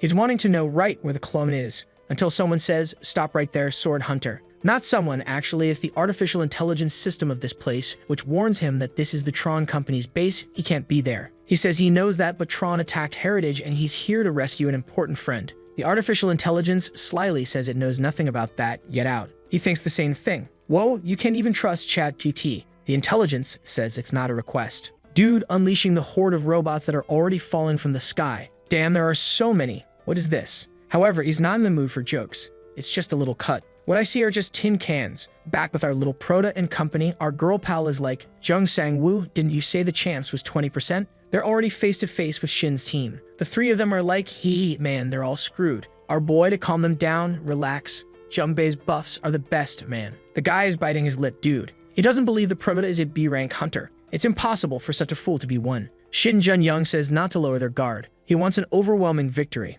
And they're already coming, bro. The shield activates shield spread to give the boys a buff. And our protagonist knows he won't be able to fake it anymore. Yun-hai even asks to have more healers on standby. Competitors, get ready. Go. The beefy guy charges all twisted to punch protagonist, but protagonist just dodges. Already on top of him. The big guy throws a punch, but even with the debuff, it still hurts him the same. Thing is, the guy's not looking very affected, he's even smiling. Even though the protagonist got his stats back, he's still under Yun-hai's restriction. So his punches aren't hurting that much. Protagonist swung to kill, but it didn't work. The big guy counters with an elasticated elbow smash. Our protagonist wondering if Shin Jun-young is really under the potion's effect too. He's just standing there doing nothing. At least Shin shouldn't have as much poison resistance as protagonist. You know what? In that case, he has to be weakened. Protagonist charges him. He stares back and says, aiming for me first. Snap, snaps his fingers. Thunder roars from the heavens, everything's breaking apart, dude. Our protagonist already dropped to his knees, all wrecked. The shield spread even got undone. And the bastard is still disappointed, saying it's not working perfectly, but it's enough. Our boy's down, and he tells protagonist, now just sit there and watch your team get crushed, grabbing a sword with a grin on his face. But back in the lab, all attack robots have been destroyed. The base already spent all its backup power too. The scientist asks if the drug is ready to inject. The system says they only managed to prepare brainwashing for control, bone strengthening, basic abilities, some physical resistance improvements, plus drastically improved vision and motor precision. The old man, he doesn't hesitate. Click, he injects everything. Back in the fight, Junbei is taking hits on the shield, bro. The chain attack from the dark mask guy is tough to handle. He slashes Junbei all up. The punk even tried to chop his arm. Protagonist gets spooked. He tries to go help, but the guy throws up a suspended force field to keep protagonist trapped. Just stares at him and throws a fireball. Protagonist sends a tiny one back, but the villain counters with a massive one and fires it back. Our boy, skilled as hell, activates dimension space and warps it away. Even throws him a big fat thumbs down. Ha. Our waifu's over there holding her own, fighting bravely too. Bro, she's the real deal. But the dark dude's ability is brutal. Contempt for the weak. The lower the opponent's stats, the higher his own get. Kinda trashy, right? Only helps him beat people he beat anyway. And now he charges at waifu to smash her head in, but protagonist saves her, shielding her. Wait, something weird's happening. Protagonist collapses onto the ground. What's going on? Our protagonist is going dark mode, dude. Deformation detected, new skill manifesting. Shin Jun-young, the filthiest villain ever, yells. Take this chance and finish him. Mass Psycho charges, Lunatic Boy charges, everyone's unleashing all their abilities, and Shin himself throws a fusion of Fireball and Windblade at once. Explosion everywhere. The fire is spinning, but inside the flames you can still see someone standing. Big Lug tries to hammer him down with a double-fisted smash. Smoke blows everywhere. Friends are in shock, asking if protagonist's okay. Yunhai tells them to wait. She's seeing something. On our protagonist, new passive skill created, Bone Strengthened. Bone Strengthened increased, energy increased, reflex increased, energy increased. Bro, the boosts won't stop. The dude with the contempt for the weak skill. He can't even use it anymore. The stat gap is too big now. New skill created, Indestructible Body. Dude's gone full demon mode now, white hair, dark energy. Base stats massively increased. Like 7.2x multipliers, bro. Strength doubled, from 32 to 62. Almost everything doubled. Dark Boy's like, end it already? Yunhai tries to stop protagonist, screaming it's dangerous. But when she touches him, boom, she gets blasted. Guy's whole body bends. He's launched. Explosion. Bro fell onto the ground, totally wrecked. The friends are all in shock, bro. No one can believe what just happened. Shin Jun-young, what the hell is this? And the demon-possessed one still says, this is how you end things. Man, you're screwed now. Back at the lab, a defense-related skill has been created. The system detected bone strength and indestructible body. The old dude is getting emotional, bro, saying the stat boost was incredible. Plus now, the clone's equipped with Tron's best weapons. A soldier who can beat something S-class has been created. Holy crap. He even whips out a Gatling gun. How's he even supposed to use that? Now all that's left is to see if the brainwashing worked. They reset number 7's hippocampus. Walks right up to him, pats him on the shoulder and says, from now on, your name is T01. The eye of the place warns him. The sword hunter has reached the 7th floor, 5 minutes until arrival. The scientist is all confident, says, good, I already got a mission for you, T01. Go eliminate that intruder. Yeah, right. Go, come on, move it, kid. But, wait. Number 7 slaps his hand away. My name is number 7. I only take orders from my master. Big lunch rejection move. He even says, this facility and its workers are now classified as enemies. Meanwhile, Yunhai realizes, protagonist broke her skill just through sheer strength. How the hell is this kid only a B class? Green-haired girl asks, should we go after him? Yunhai says no. For now, they need to take care of the ones that left the barrier. They notice that even Shin Jun-young didn't seem much affected by the weakening potion. Because the potion doesn't lower skill levels, it just weakened your ability to consume big amounts of mana. If it had really dropped his stats, he'd be gasping for air and dead tired. Meaning this fight was unrestricted from the start, dude. Masked Psycho is waiting for an order from Shin Jun-young, who's there biting his lips, seeking at protagonist. Masked dude even says, wake up, Jun-young.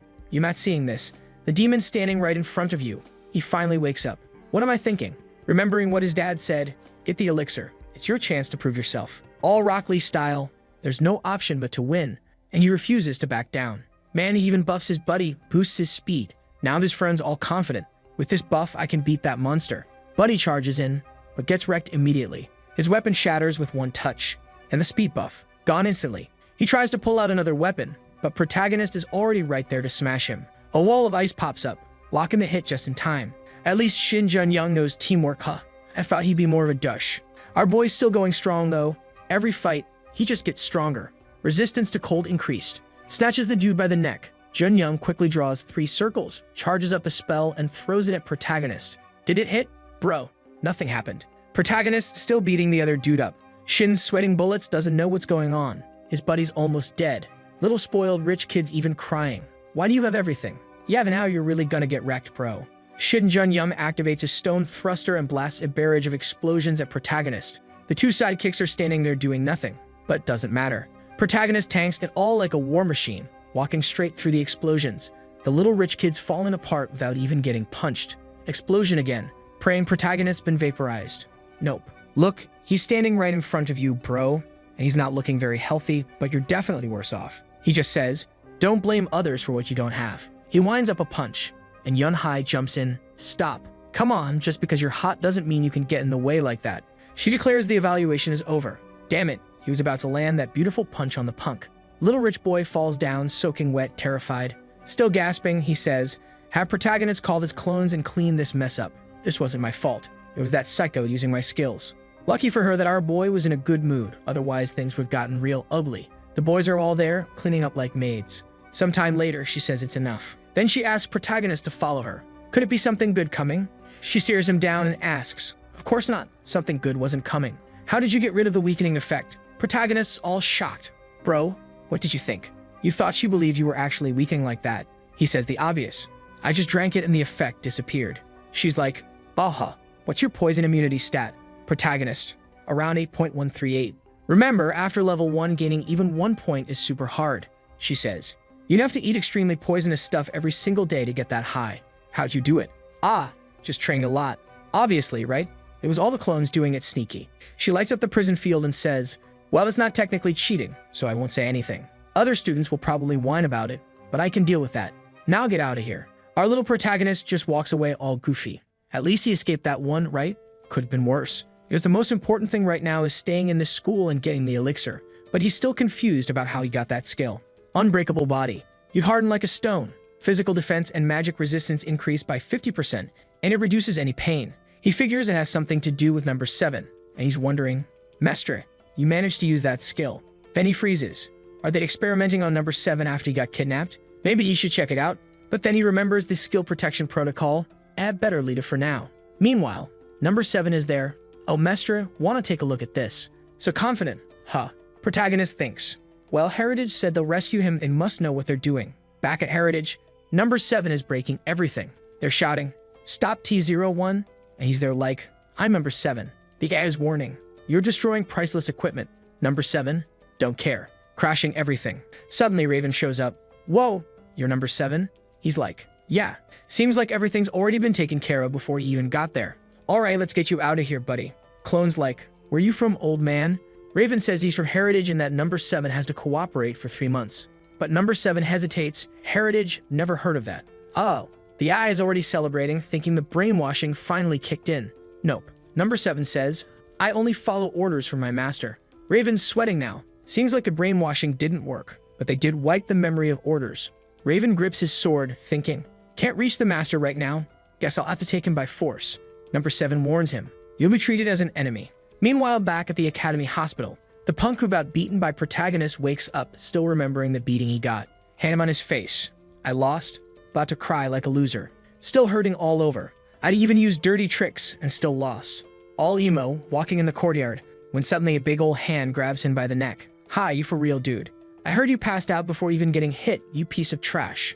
Spitting real facts, though. But suddenly, bam, protagonist kicks the dude. Shut the hell up, loser. Oh boy, protagonist's not playing today. Since the barrier's down now, time for some justice. He gathers the boys. All right, let's help our buddy learn how to speak respectfully. Smack. No time wasted. That's how you said please. Junyoung is stunned. Why are you helping me? Protagonist. Don't get the wrong idea, bro. I'm only beating you up because you talk trash about me. I'm only beating you up because you talk trash about me. You're still the jerk who got in the way of my hunt. Don't think we're friends now. Starts walking off, but Junyoung says, wait, protagonist. What? You want another lesson? But Junyoung apologizes. The captain of Team 2, the abs queen, miss her already? She went way too far. She didn't need to do all that. He just wanted her to protect the groups that were stealing protagonist's hunts. Our boy gave him a little look but didn't seem to care about these lame excuses, while the clones kept beating up the losers. Back at the Atron factory. Yeah, guys, there was no way they could beat the rank as dude, right?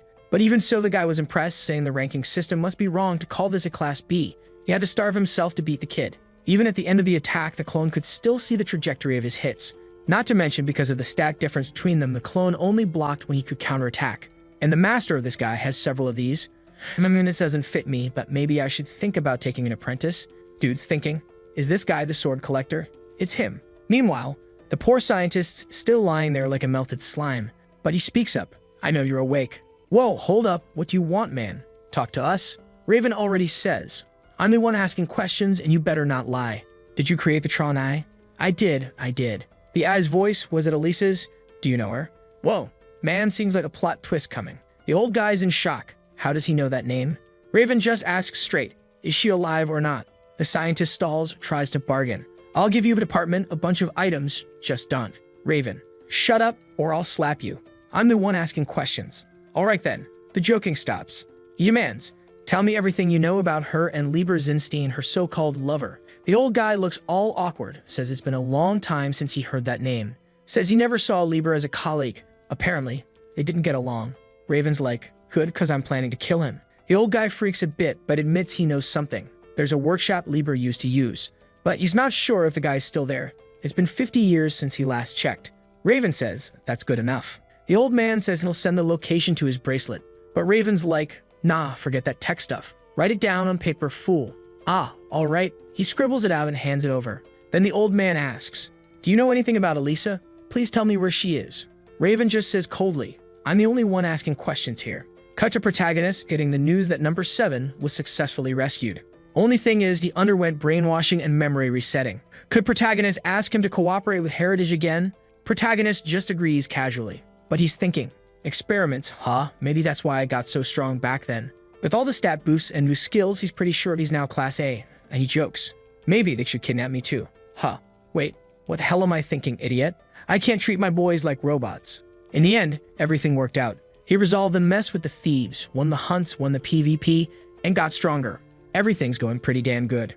Recently though, rumors started spreading across the hunting fields. Rumors that Jung Sang-woo's clones didn't just beat Class B hunters, but even classic groups. Why? Because people were stealing his monsters. But like all rumors, the story started twisting. Now the talk is, those clones will kill you if you trespass their territories. Hundreds of victims. Death awaits anyone who crosses paths with them. And so the clones' bad reputation spread through the hunting fields. Nobody even looked at them anymore.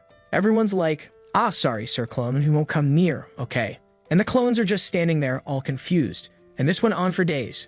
Meanwhile, protagonist at the bar with everybody celebrating, but Jung Bae says, I didn't really do much though, sorry. In the end, it was protagonist who had to fix everything. Protagonist, nothing man, your buff was the real MVP. But then a voice from the side says, look there, the most famous guy in the hunting industry. Oh, the guy's drunk, he's gonna talk crap and get beaten up. Hey Sang-woo, you think a Class B is all that? Bro, you don't mess with our boy. Protagonist's like, who's this lunatic? The guy's yelling, hey, let go of me. I'm telling the truth. This guy's a Class B, but he keeps sending his clones to take everything from the rank S. I spent all my money and can't even farm. Huh. But protagonist's confused. He hasn't sent his clones anywhere lower than a C rank field lately. Wait, what the heck is this guy? Slap it on his face already. The clone's standing right there. Oh no, this is bad. Could it be people are dressing up as protagonist's clones to boss others around? The drunk guy keeps ranting, you're occupying whole areas without even telling anyone. Then you show up after the hunt and claim it's yours. Sometime later, protagonist realizes what's happening. Apparently, there are people disguising themselves as his number 2 clone, locking down E and F areas to steal other people's earnings. Someone asks, are you sure? Protagonist, yeah, definitely. I never told number 2 to do that, and I haven't even sent him hunting lately. So there are fake clones out there. He asks the boys, hey, you ever hear about this? One guy says, well, I heard people say whoever messes with your clones disappears. Protagonist, yeah, true. You touch my stuff, you vanish. But Jung Bai awkwardly says he never heard about clones controlling a whole area. Protagonist asks Haeyeon if she's ever seen anything like that. She says no, she's never even been to a hunting field. Why not? He remembers she once asked him, please take me hunting, and he said he would, but he never did, right? Bro, you forgot about that? She's like, of course, I'm still waiting. He thinks about it. All right, let's go tomorrow then. Bro, don't you dare flake. The poor boy's sitting there like, can I come too? Next day at the JM agency, Junmo asks why he's getting geared up just to go to the academy. Protagonist explains, he's planning to hit the hunting fields himself. Junmo's shocked. You're going? Isn't it usually just the clones? Protagonist explains he made a promise. Also, there's a pump pretending to be one of his clones. He calls number 2. Hey, number 2, is this you? No, sir. That's not me. I haven't left here except when summoned by portal. Besides, compared to the man in the photo, his face is 2% larger, his shoulders are 5% narrower, and his torso and legs differ by. All right, chill. I believe you, man. But protagonist asks if the clone could recognize the fake if he saw him. Number 2 says yes. Meanwhile, there's already a skeleton slumped at the counter. Our girl took care of that. Protagonist says no need to help. She's crazy strong. He says she should do an evaluation test already. The clone goes scouting the area. She finds it weird. Our hunting field's always this empty. Actually, everyone's just watching protagonist from a distance. Nobody dares get near him. Please, number 2, find whoever's ruining our reputation. Cut to the kids farming out there, when suddenly the fake clone gang shows up. Hey, who let you hunt here, huh? This is our turf. Leave the bodies and scram. The kids are like, but it's ours. Fake clones pull out their knives and the poor kids run. One of them stuffing what he stole into a backpack thinking, good, they didn't notice us. He's seething. The pain I suffered, they will suffer. Jung-woo, this is all your fault. Who are you, dude? An old enemy? Meanwhile, our girl's blasting fireballs around, exploding everything. She's starting to get tired. Protagonist tells her to loot the place. He gets a message from number 2, didn't find anything suspicious. So he gives the order, bring everyone here, except those protecting the hospital. That way, there's enough people to cover the entire field. They sip on a potion together, first normal potion protagonist ever taken. While the clones track the footprints, She's there throwing mana balls at the little skeletons that are already running away. Some poor folks were found farming. I don't know if it was one of the protagonist's clones who found them or the fake clones, right? The glutton kept looting. Nobody had found anything yet. And weirdly, he didn't find anyone wearing a similar outfit. Haven already finished her hunt, already handed over the items and got her picks, cash transfer, from the place that buys them. She wanted to give half to our boy, but he said, you can keep all the drops, it's your first hunt. She said it was too much money, and our boy, feeling himself, said, you really don't know how much I make, huh? Well, let's head back, girl. But when protagonist is heading back, he spots Shin Jun-young. He hides right away. Could that idiot have something to do with all this going on? Scene changes to the mending girl saying she's sure it's him. After all, what's the reason for a B-rank hunter like him to be at an E-rank hunting field? Junmo agrees, saying the High Song Guild is always trying to mess with our boy. However, protagonist finds it weird. He just gave the crazy dude a warning. No way he'd be that stupid. Then she says, wasn't that the captain of the High Song squad who attacked you? You didn't kill her, right? Protagonist says yes, but why? She says that if there's one thing she learned living in that place, it's that if you don't finish off trash, it comes back to bite you. Protagonist even got a little scared, bro. And just like trying to prove her words true, the fake clones started getting even worse with their actions. There's some poor guys there. Yeah, all we managed to get was this man. Yikes, now they're starting to extort the kids. Leave your gear and get out. Yikes, the girl there's like, but we're still hunting. Bam, gets kicked right in the middle of the legs. I don't know if it hurts for women, but on her it definitely hurt because the poor girl's on the ground wrecked. People wanted to report the clones, but they were scared of being killed. Anyone who wants to enter the fields now, first thing they ask, hey, are Jungwoo's clones around? We can't say dude, but they insist we have the right to hunt without fear, show if he's there or not. The rumors about Jung Sang-woo and his clones just kept getting worse. And the worst part, most of the victims were E and F rank hunters. Even the academy people started giving protagonist weird looks. If this keeps up, it might even affect his chances of getting the elixir. He gets a call from number 2 and asks, did you find anything? He says no, but he did see the High Song Guild coming into the E-rank hunting field. Protagonist like, you sure? He's absolutely certain, bro. Even said they brought a whole flag with them. If that's the case, open the dimensional portal. He's going personally. The guys are negotiating some armor when, boom, something explodes behind them, everyone getting spooked. Protagonist already coming in like, what's with these outfits, huh? The long-haired dude, oh crap, tells the team captain they found him. Prota's just watching the armor the guys are holding. Was it you guys again? Yikes, he's not happy, huh? Wondering if you can throw a corpse into the storage dimension. Man, these guys really came, thought they'd run away, they're bold. But there's that one fanboy charging straight at him with a punch. Huh. Look who jumped in to defend. Already sending the kids to the back. Little do they know, protagonist's way stronger now. And from what I remember, she was kinda into our boy, right? She tells everyone to fall back and says this one is the real Jung Sang-woo. Protagonist confused, what do you mean real Jung Sang-woo? But she's all excited, saying his muscles have grown so much. He wants to know, what's this talk about the real Jung Sang-woo? What's she trying to say? They're not the fakes. She says they're not. Why would Hai Song do that after everything that already happened? Then Shin shows up, saying actually they're here helping to hunt down the fake clones. Prota's kinda impressed the guy's got some invisibility skill, but he wants to know, why are you trying to catch my fake clones, huh? Why are you helping me? Shin says it's his way of apologizing. Trying to be friends, huh?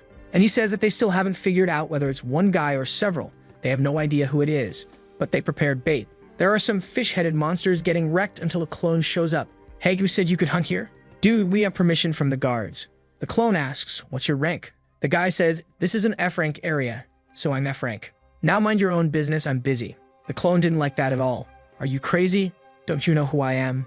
We know it's the fake clone. I'm Jung Sang-woo, the one who defeated an A-rank hunter.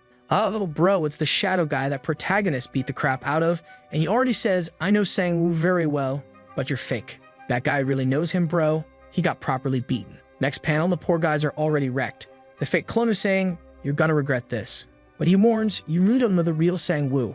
The portal opens behind him and the real one shows up. Man, protagonist. Oh, so it was you, huh? The guy, who actually does look a lot like protagonist, is already gathering all the gear he used to disguise themselves. He pulls out the clothes they had hidden and a bandana and a mask fall out, and the pirate guy takes a look and remembers something an agent said. A ninja who had a clone skill and wore an orange scarf. The D-rank hunter, Kim Dong-yeon. The illusion clone skill. Basically trash, right? You got exposed, my dude. Now what, huh? Take that wig off, loser. The guy tries to make excuses, but protagonist just tosses his little helmet. Here, use this so your head doesn't explode. But dude, you've got no chance. Protagonist charges confidently. He tries using his clones to distract protagonist, but no way, BM, hits him straight in the face, sending him flying and crashing into a tree, completely wrecked. Our boy's a bit dark now. Get up. It's not over yet. The poor guy's broken, bro. This is the strength of your hard work. I worked hard too. Even though his illusions don't deal any real damage, you train anyway. When he went looking for groups, people would see he had a clone ability and think he was like Jung Sang-woo. Well, you make clones like Jung Sang-woo. Welcome to the team. Oh, no, wait, your clones are just illusions? Never mind then. Because of all the comparisons, he never had a shot. But when he started walking around with his clones dressed similarly, everyone thought he was Sang-woo. And then they started obeying him and leaving everything for the greedy one. Man, that's the saddest, not-so-sad backstory I've ever seen a side character pull off. Honestly, he deserves even more of a beating.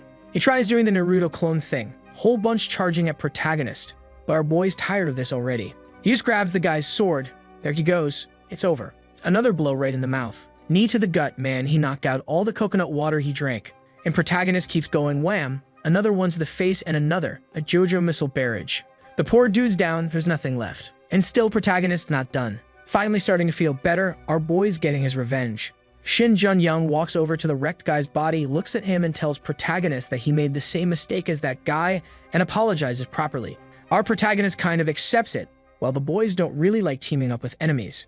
But since this dude is the son of the big villain, better to use the son to beat up the father, right? Oh, beautiful. Family drama right here. And they already put the loser to work farming crystals for protagonist. Next chapter starts with protagonist giving out a reward. Well, kind of, like just some meat and a pile of crystals. Sitting there, protagonist remembers something Shin Jun-young told him. There's one more thing. You better be very careful with the academy. They're not just trying to train hunters and hand out free skills.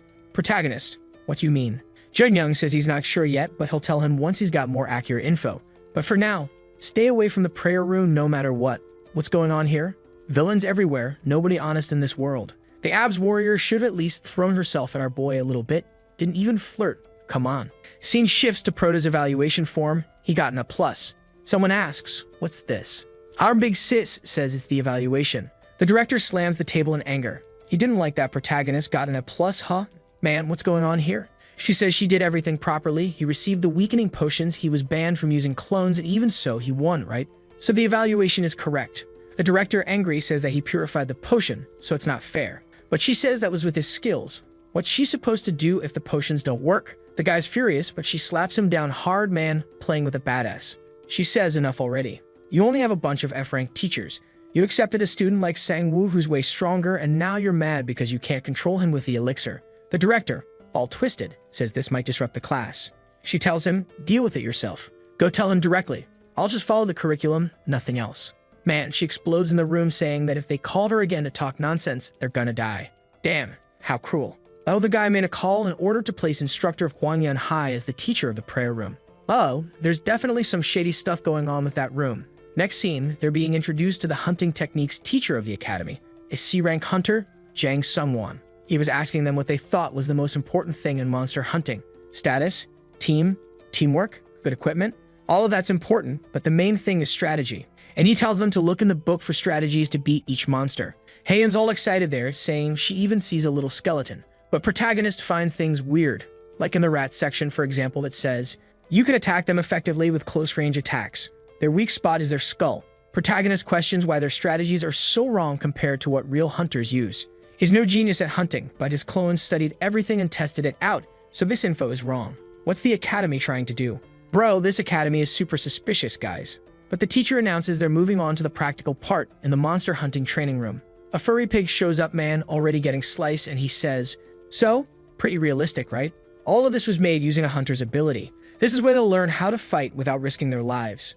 Not only will they learn strategy, but also how to overcome fear. Protagonist asks if it's okay to use his clones. The guy says yes, but isn't sure if they'll work. Protagonist happily summons two big-headed clones, and for the first time, people see the squad.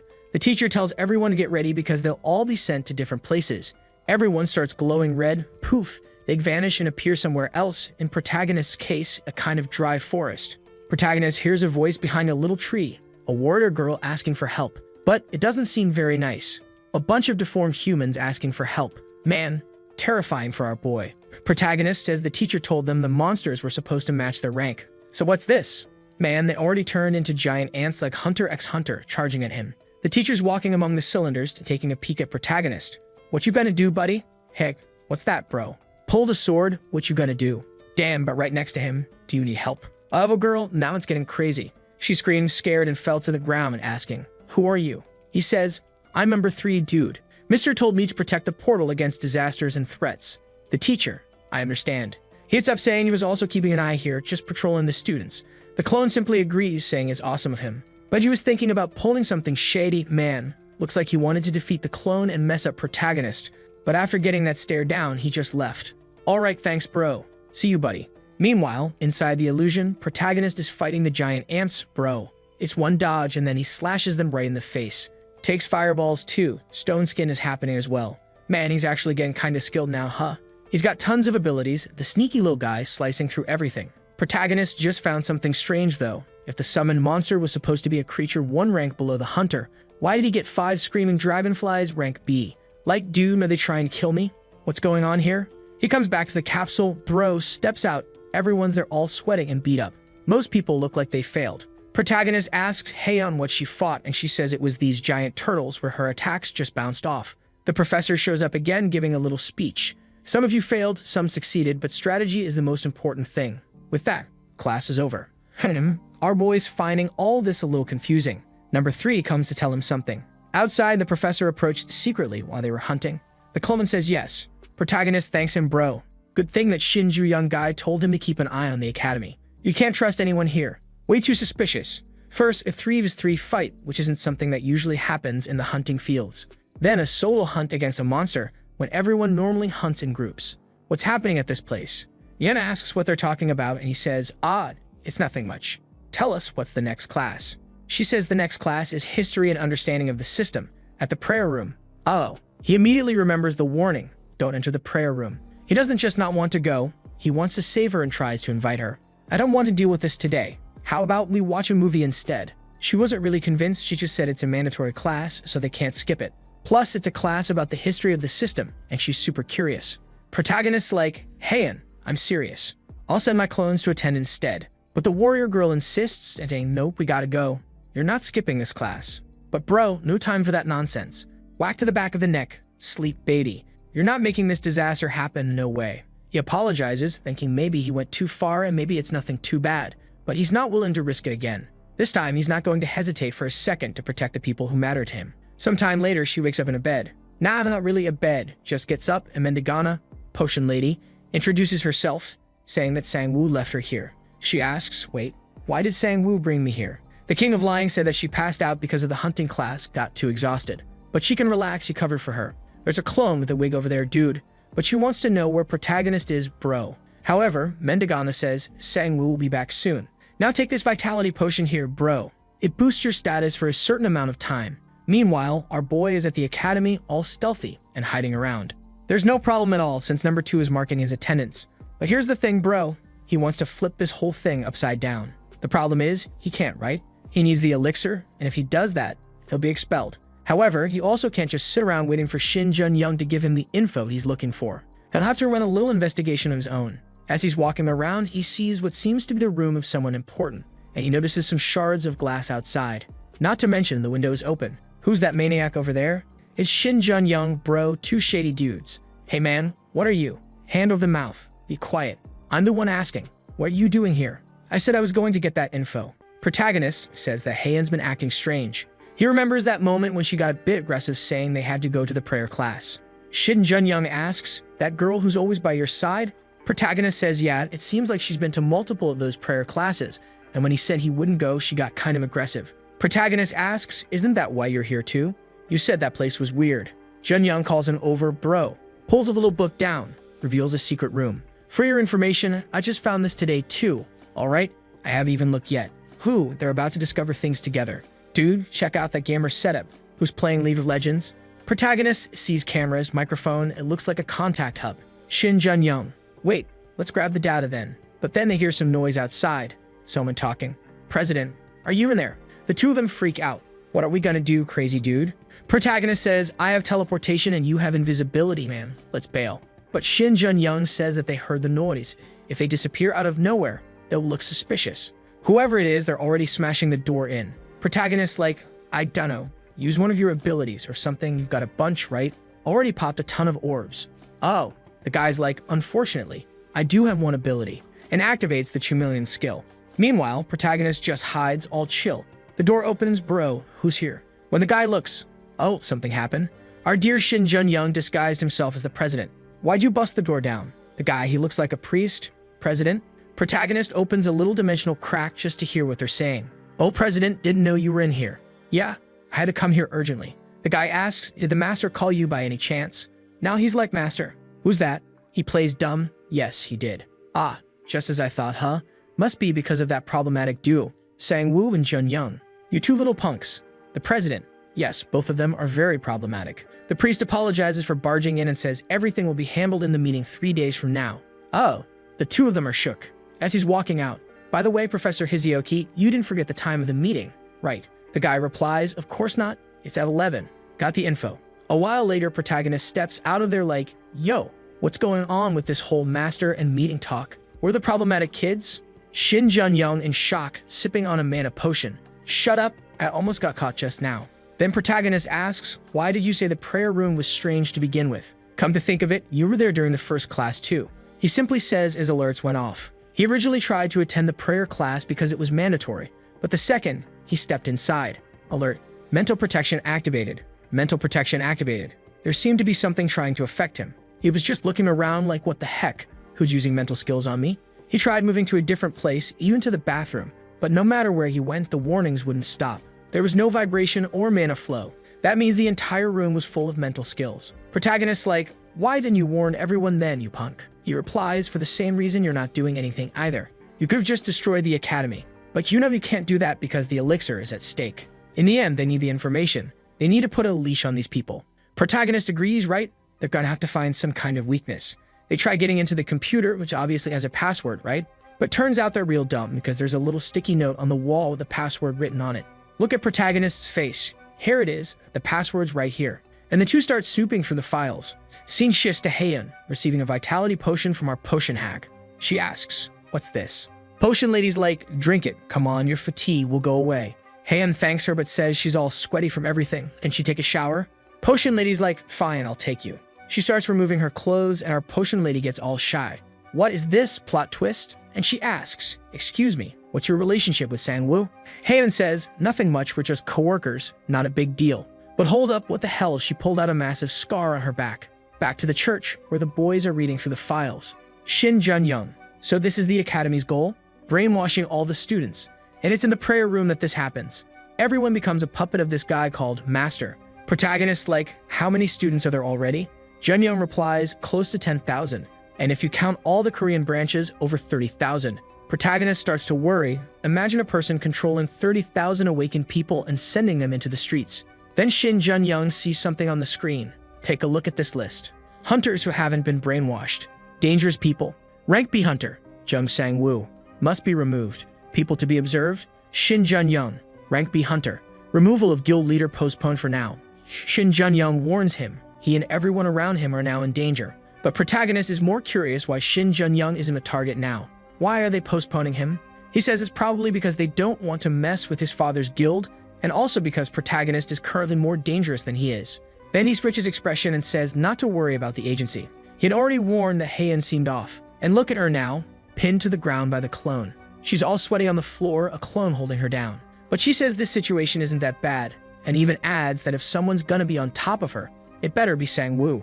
Junmo and the potion hag run away. Junmo asks, what the hell is up with that crazy girl?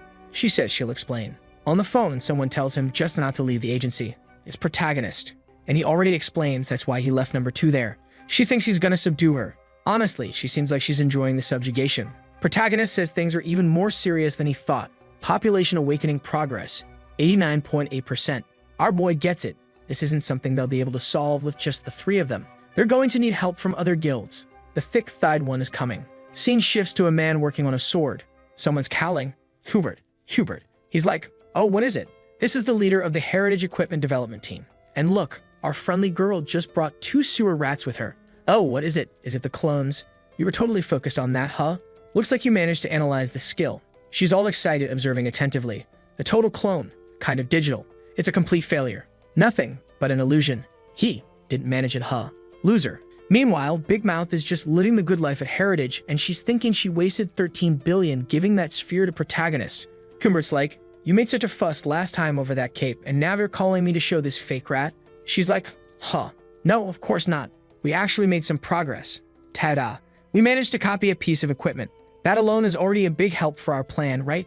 Kubert says that at the moment he's more worried about restoration. She remembers a sword that apparently no one wants to touch because they're afraid of breaking it, but maybe they'll find a way to restore Earthquake. Steen shifts to the vice captain of Canis Horiong, checking out the waifu and asking if this is really the girl with the brainwashing, because she seems normal and there's no strange mana flow. One Taz staring like, yeah, while she's tied up and gorgeous, obviously. She begs to be let go, saying her parents are waiting. He asks the potion hag, are you sure she's brainwashed? She replies, absolutely. She tried to blow my head off. But then someone opens the door saying, this isn't just your usual brainwashing. It's worse than we thought. Protagonist and Shin Jun-young obtain some info. The hag's like, you bastard, why'd you call the High Song Guild? He's all casual. I know you don't like High Song, but thanks to them I captured the fake clones, and they do seem to be helping here. She's mad, clearly not into it. But then our waifu gets all emotional. Protagonist, why'd you take so long? Come here, they're misunderstanding. Let me go. Our boy just lowers his gaze and says, these files are from the office. Take a look at this, guys. He skips ahead and everyone's like, hold on, this is insane. Murder? Brainwashing? And what is this Harvest Day? Protagonist says he doesn't know much about it yet, but it's related to the moment when the whole world's population will awaken. But the biggest danger right now is the brainwashing. Protagonist asks, do you have any guild members who enrolled in the academy? Wan Ta and the cutie say, yeah, a few of ranks E and F joined. Protagonist warns them not to let anyone know they're connected to him. Otherwise, it could be dangerous for their people inside. Shin Jun-young says the problem is, how do we solve this? Mental protection skills are really rare. Hardly anyone has them besides him. The QB says, are you guys sure it's brainwashing? I couldn't detect anything even though she has a skill related to brainwashing. So it might not be that kind of thing. And besides, there are 30,000 people just in Korea. There's no way that many people in the world have a skill like this and are doing mass brainwashing simultaneously. Shin Jun-young says anything's possible. After all, even Protagonist's skill makes no sense. No one fully understands the potential of all awakened skills. But one thing's for sure, every skill has a weak point, even this one. And when he was in the president's room, the professor said this. In your opinion, was it the right decision to accept those two? We even disobeyed orders just to reach the other academies. Shin Jun-young says that from this conversation, it's clear they're disobeying the master's orders. Protagonist kind of realizes they might have some ideology or goal, but each person is doing whatever they can in their own way. Protagonist stands there thinking, because even though the guys haven't directly attacked him yet, well, they almost did when he was in the capsule. Shin Young adds, whoever's doing this probably isn't brainwashed. Otherwise, they'd be acting like a robot, just obeying orders. Maybe the guy's goal is something more normal, like just killing Protagonist. Protagonist's like, dude, a normal goal?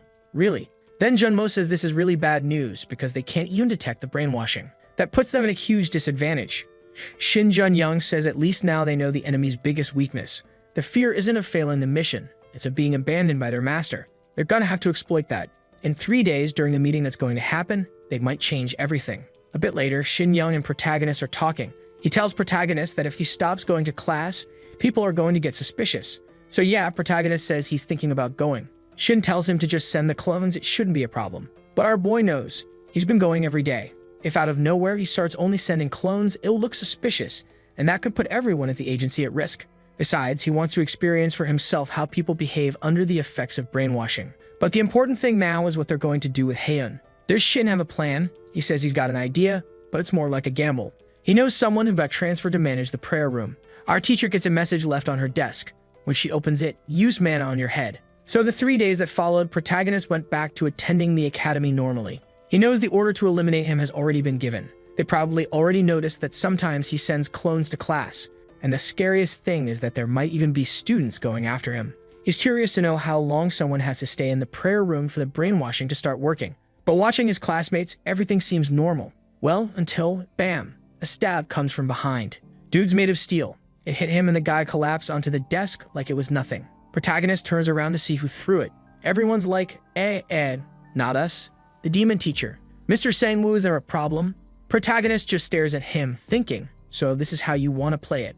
Nah, just going to the bathroom. On the way, some girl bumps into him. She's like, oh sorry, I was just in a hurry. He says it's fine, but his clothes were torn, man. Looks like she tried something. It's strange because everyone's acting normal, but they're all trying to kill him. Of course, he's not really in danger since they're mostly low-rank hunters. Still, he can feel the killing intent. They even tried to poison his drink, bro. Saying, "Woo, drink this and keep fighting.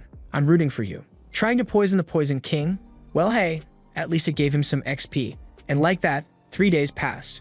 At a meeting table, they're all gathered. Someone says, "Thanks for coming." Today's the day they deal with the disturbance. Luther's the druggy area professor, Kang Majiong, and the hand-to-hand combat teacher, Ba Jia-yuk. The president jumps right into the subject.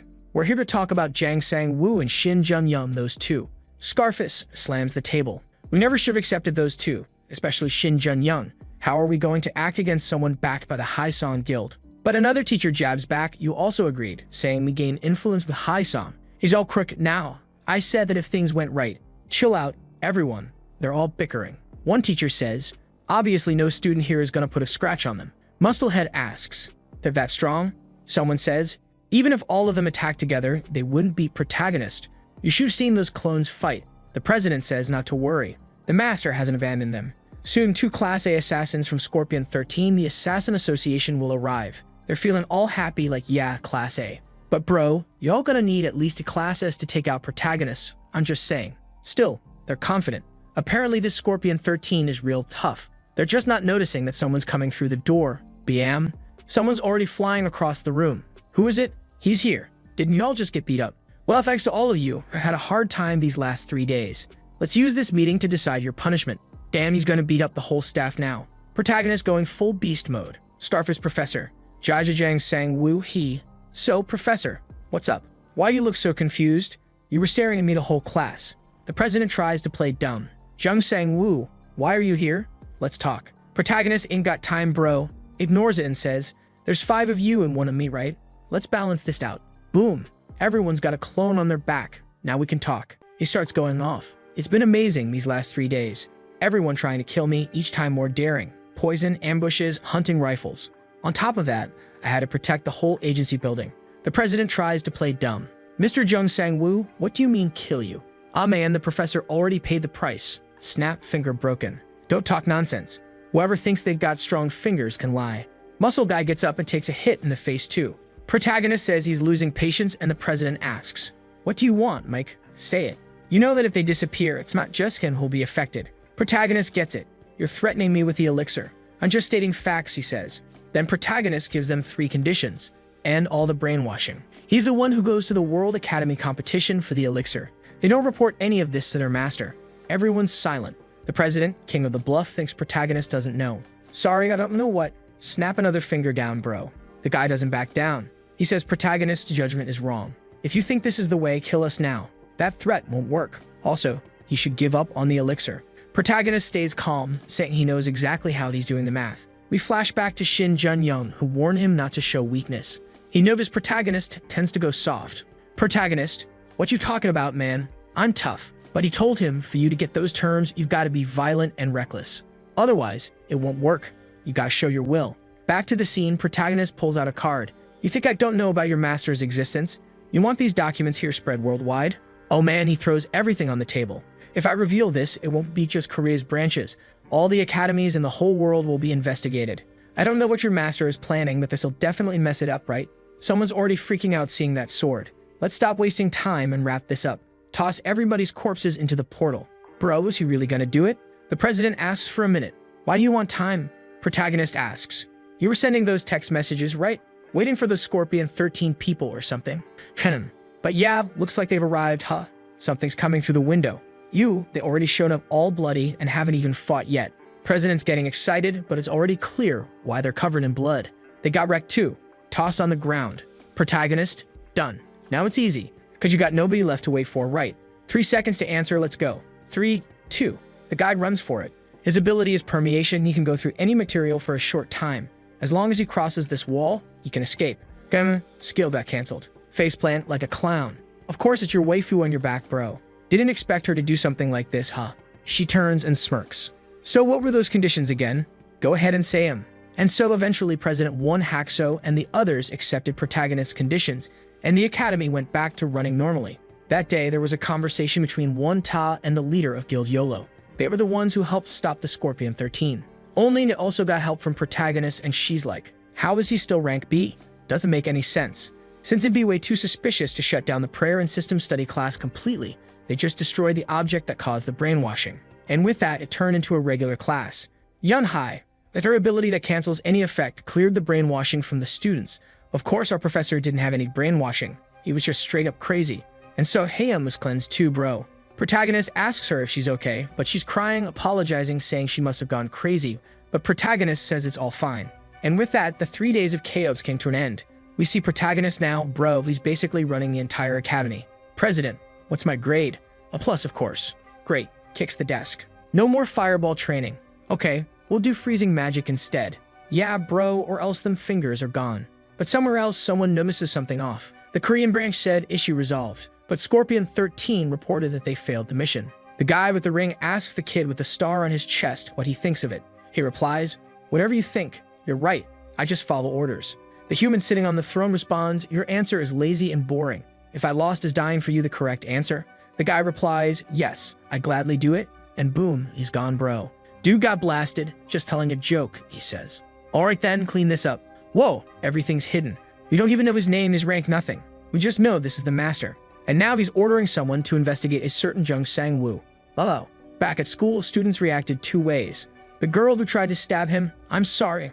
I don't know what I did. Some people apologized, others just ignored it. Protagonist just looks at them. It's fine. Heian says he's being way too chill, acting like everything's normal. He's like, what am I gonna do? They only attacked me because of the brainwashing. No point beating them up now. Also, next class is stamina training, right? But suddenly she changes topic. Were you gonna take me to a movie? Let's go now. There's one I want to see. Protagonist, what you talking about? We got class. Your stats are garbage. Sigh, he's gonna take her anyway. But bro, this stamina class, they could train that kind of stamina. Look who's teaching. Big punch guy. He says today they'll compare stats from when they enrolled and your grade depends on how much it increased. She asks if protagonist did that to the poor kid, pointing at someone beat up. He says he just gave him a little lesson. She admits she's kinda in a slump. Her skills are increasing, but her power and stats seem stuck. Protagonist says maybe the training field is the key. Ah, alright then, I'll head back there. At the range, she's tossing her magic balls, some guys lifting weights, everyone throwing spells. Protagonist had the biggest stat increase of all, and really, since everything's resolved, he doesn't even have to do this. But hey, since he's here, let's try it out. He goes to the instructor and asks what's the heaviest weight this machine goes to. Instructor says the weights are controlled by gravity stones, so the strength depends on the lifter. But yeah, there's a setting that's impossible to lift. Protagonist, oh, alright then, set it to impossible. Dude's like, you sure? Already plugging it in. This setting's just for show, man. Nobody actually trains with it. Protagonist gets ready to deadlift. The guy sets it to max. Our boy notices that despite the embedded gem, it feels like a normal bar. Actually, it even feels kinda light. He tries lifting it, bro, but the thing's not budging. He's biting his lip. This is the weight I wanted. The machine starts smoking, the gem bugs out, and he lifts it. Of course, only because the gem broke. Hoops, my bad, I overdid it. The poor guy's holding the bar. What can you even say? Still, our boy liked the training. He's already planning to make all the clones hit the gym overnight. Only weird thing, he hasn't seen Shin Jun-young for a while now. Could it be that the guy gave up on the elixir? What's he thinking? The evaluations are coming up. Shin Haesung seems to have told someone that the academy is really dangerous, and that the Haesung Guild needs to prepare, since he and the protagonist managed to stop the bad guys temporarily. Could it be that the guy gave up on the elixir? What's he thinking? The evaluations are coming up. Shin Haesung seems to have told someone that the academy is really dangerous, and that the Haesung Guild needs to prepare, since he and the protagonist managed to stop the bad guys temporarily. The captain of the Haesung Guild says, so if they're a threat, why don't we just wipe them out already? He explains, it's because of the elixir. If they shut the academy down, they lose the chance. The captain replies, you already have Captain 2, right? The abs girl. So what else do you want, man? But he says she won't be able to handle it. Still, the captain's got no patience. Why'd you even enroll in that academy? You're just playing house now or what? They gave him all the support and went through all the trouble to send him there, and in the end, he makes friends with the protagonist. He walks off saying, you better focus on your evaluation. I'll pretend I didn't hear anything and won't tell your dad. Besides, the guild doesn't expect much from you anyway. Damn, Shin Jun-young's just standing there like, but I am trying. He's wrecked. But then, 3 magic balls come flying. Did they hit the mark? Damn, she's really accurate. Problem is, the target didn't even flinch. So yeah, she's still weak. She's disappointed. A few days ago, the protagonist couldn't even use Fireball properly, and now his are way stronger than hers. She can't keep being a burden to him. She storms into JM yelling, everyone eating their ramen jumps in fright. She says this is the only place she can trust. She wants to get stronger. Accept me into the JM agency. Meanwhile, the protagonist kicks open a door. Open the training room now. The president's like, ahem, hello, isn't it a bit late? The protagonist says during the day it's being used so he can only train the clones now. The president tries to throw out excuses. Training room, using it outside of hours. Protagonist grabs his finger. Yeah, using it outside of hours is great. I'm using it. All right then, he says, I'll use it all night. Don't turn off the lights. Okay. The president thinks to himself, I did my best to stop him. Sorry, Shin Jun-young. Our boy in the hallway, perfect. After the hunts, everyone's coming here to keep training, got it? We own this place, so y'all better be training. But then the scene shifts. Shin Jun-young's two friends are in a dungeon hunting, chatting. Musclehead says he thinks Shin Jun-young is faking his rank. He talks about that conflict after the big battle. At the moment he grabbed Jun-young, something popped up on his screen. The opponent's stats are too low. Contempt for the weak has reached its limit. He says right after that, the protagonist showed up, so he didn't get to figure things out completely. But Shin Jun-young's skills aren't really at a level you'd expect from a rank B hunter. Shin Jun-young's on the floor, sweating. The protagonist walks into the room and sees him training with 3 kilograms weights, chugging potion after potion. He's totally exhausted. Protagonist asks, what is this? Jun-young wants to know why protagonist's even here. And then it's revealed. Alright, he has the Great Sage. He learns any skill faster than anyone else, and anything he learns instantly reaches max level. But there's a penalty for that, weak sage. All of his stats are fixed at 0.2. Damn, that's rough, bro. Like, once he learns magic, he'll be insanely strong, but physically he's super weak. Protagonist sees this and says, I want an explanation. What's going on? Shin Jun-young gets up all crooked, saying he was just working on the evaluation, and he's done now. But protagonist stops him. Hold up, don't go. He shoulder checks him, angry, and says it's obvious what's happening. He's exhausted just lifting a 3 kilograms dumbbell. This is the price of his awakened ability. All his stats are stuck at 0.2. The protagonist gets scared, man, but then comes a flashback. When he was a kid, he tells this uncle-like dude something, and the guy replies, ah, so every skill you learn comes at max level. The dad shows up saying, isn't that excellent? The doctor says he might be the first class S in Korea, a magic genius. Most skills, aside from awakening ones, can be learned in 1 or 2 months. But there he is, using Fireball for the first time. And any skill he couldn't learn, they just bought it with the Hai-sung family fortune. Everyone had high hopes for him. The dad always believed in him, right? The guy was like, you're the future of Hai-sung. Work hard from now on. He's sweating just thinking, ah yes, father. But the pressure was insane for the kid. You're a genius, the first rank as hunter, the hope of Korea. He had to be the prodigy. But all his stats were stuck at 0.2. If he had said that back then, we skip ahead. He's on the treadmill. Years later, struggling. A researcher tells his father. His basic stats haven't gone up in years. Dad says, take Jun-young to my room. And that's when he confessed. All my stats are fixed at 0.2. The dad, wait, forever? He tries to brush it off, says he'll work harder, but it's already too late. Dad says, if anyone finds out, they'll think our family's defective. He's pissed just thinking about it. All those top-tier items, all that time and money, completely wasted. Then he asks, you only have 0.2 mana too. That means everything we spent on you went down the drain. The kid's crying, not knowing what to say. The dad says, I'm not beating you only because I'm afraid I'd kill you. Damn, that's maximum level cruelty. Man, what a brutal scene. Back to the present, because of all that, all the articles and headlines about him disappeared. And he only got a B-rank hunter license because of Hai-sung's support. But then he heard that an elixir could be obtained at the academy, a miracle potion that removes any curse or illness. That's when it became his life's goal. To hide that he had no mana, he always kept mana pills between his teeth, and he drank some juice, actually a disguised mana potion, but still, he lost to the protagonist. He then asks, for you, awakening was a blessing, wasn't it? But for him, it was the worst curse. The protagonist realizes, so that's why your stats didn't go down during the fight. They literally couldn't get worse. The protagonist asks, who else knows about this? He replies, only my father, older brother, and a few squad captains. Protagonist says, man, if you were training with a 3 kilograms dumbbell, why didn't you do it at home? Why risk getting caught here? He says it's easier to train at school. Plus, he didn't expect people to show up to train at midnight.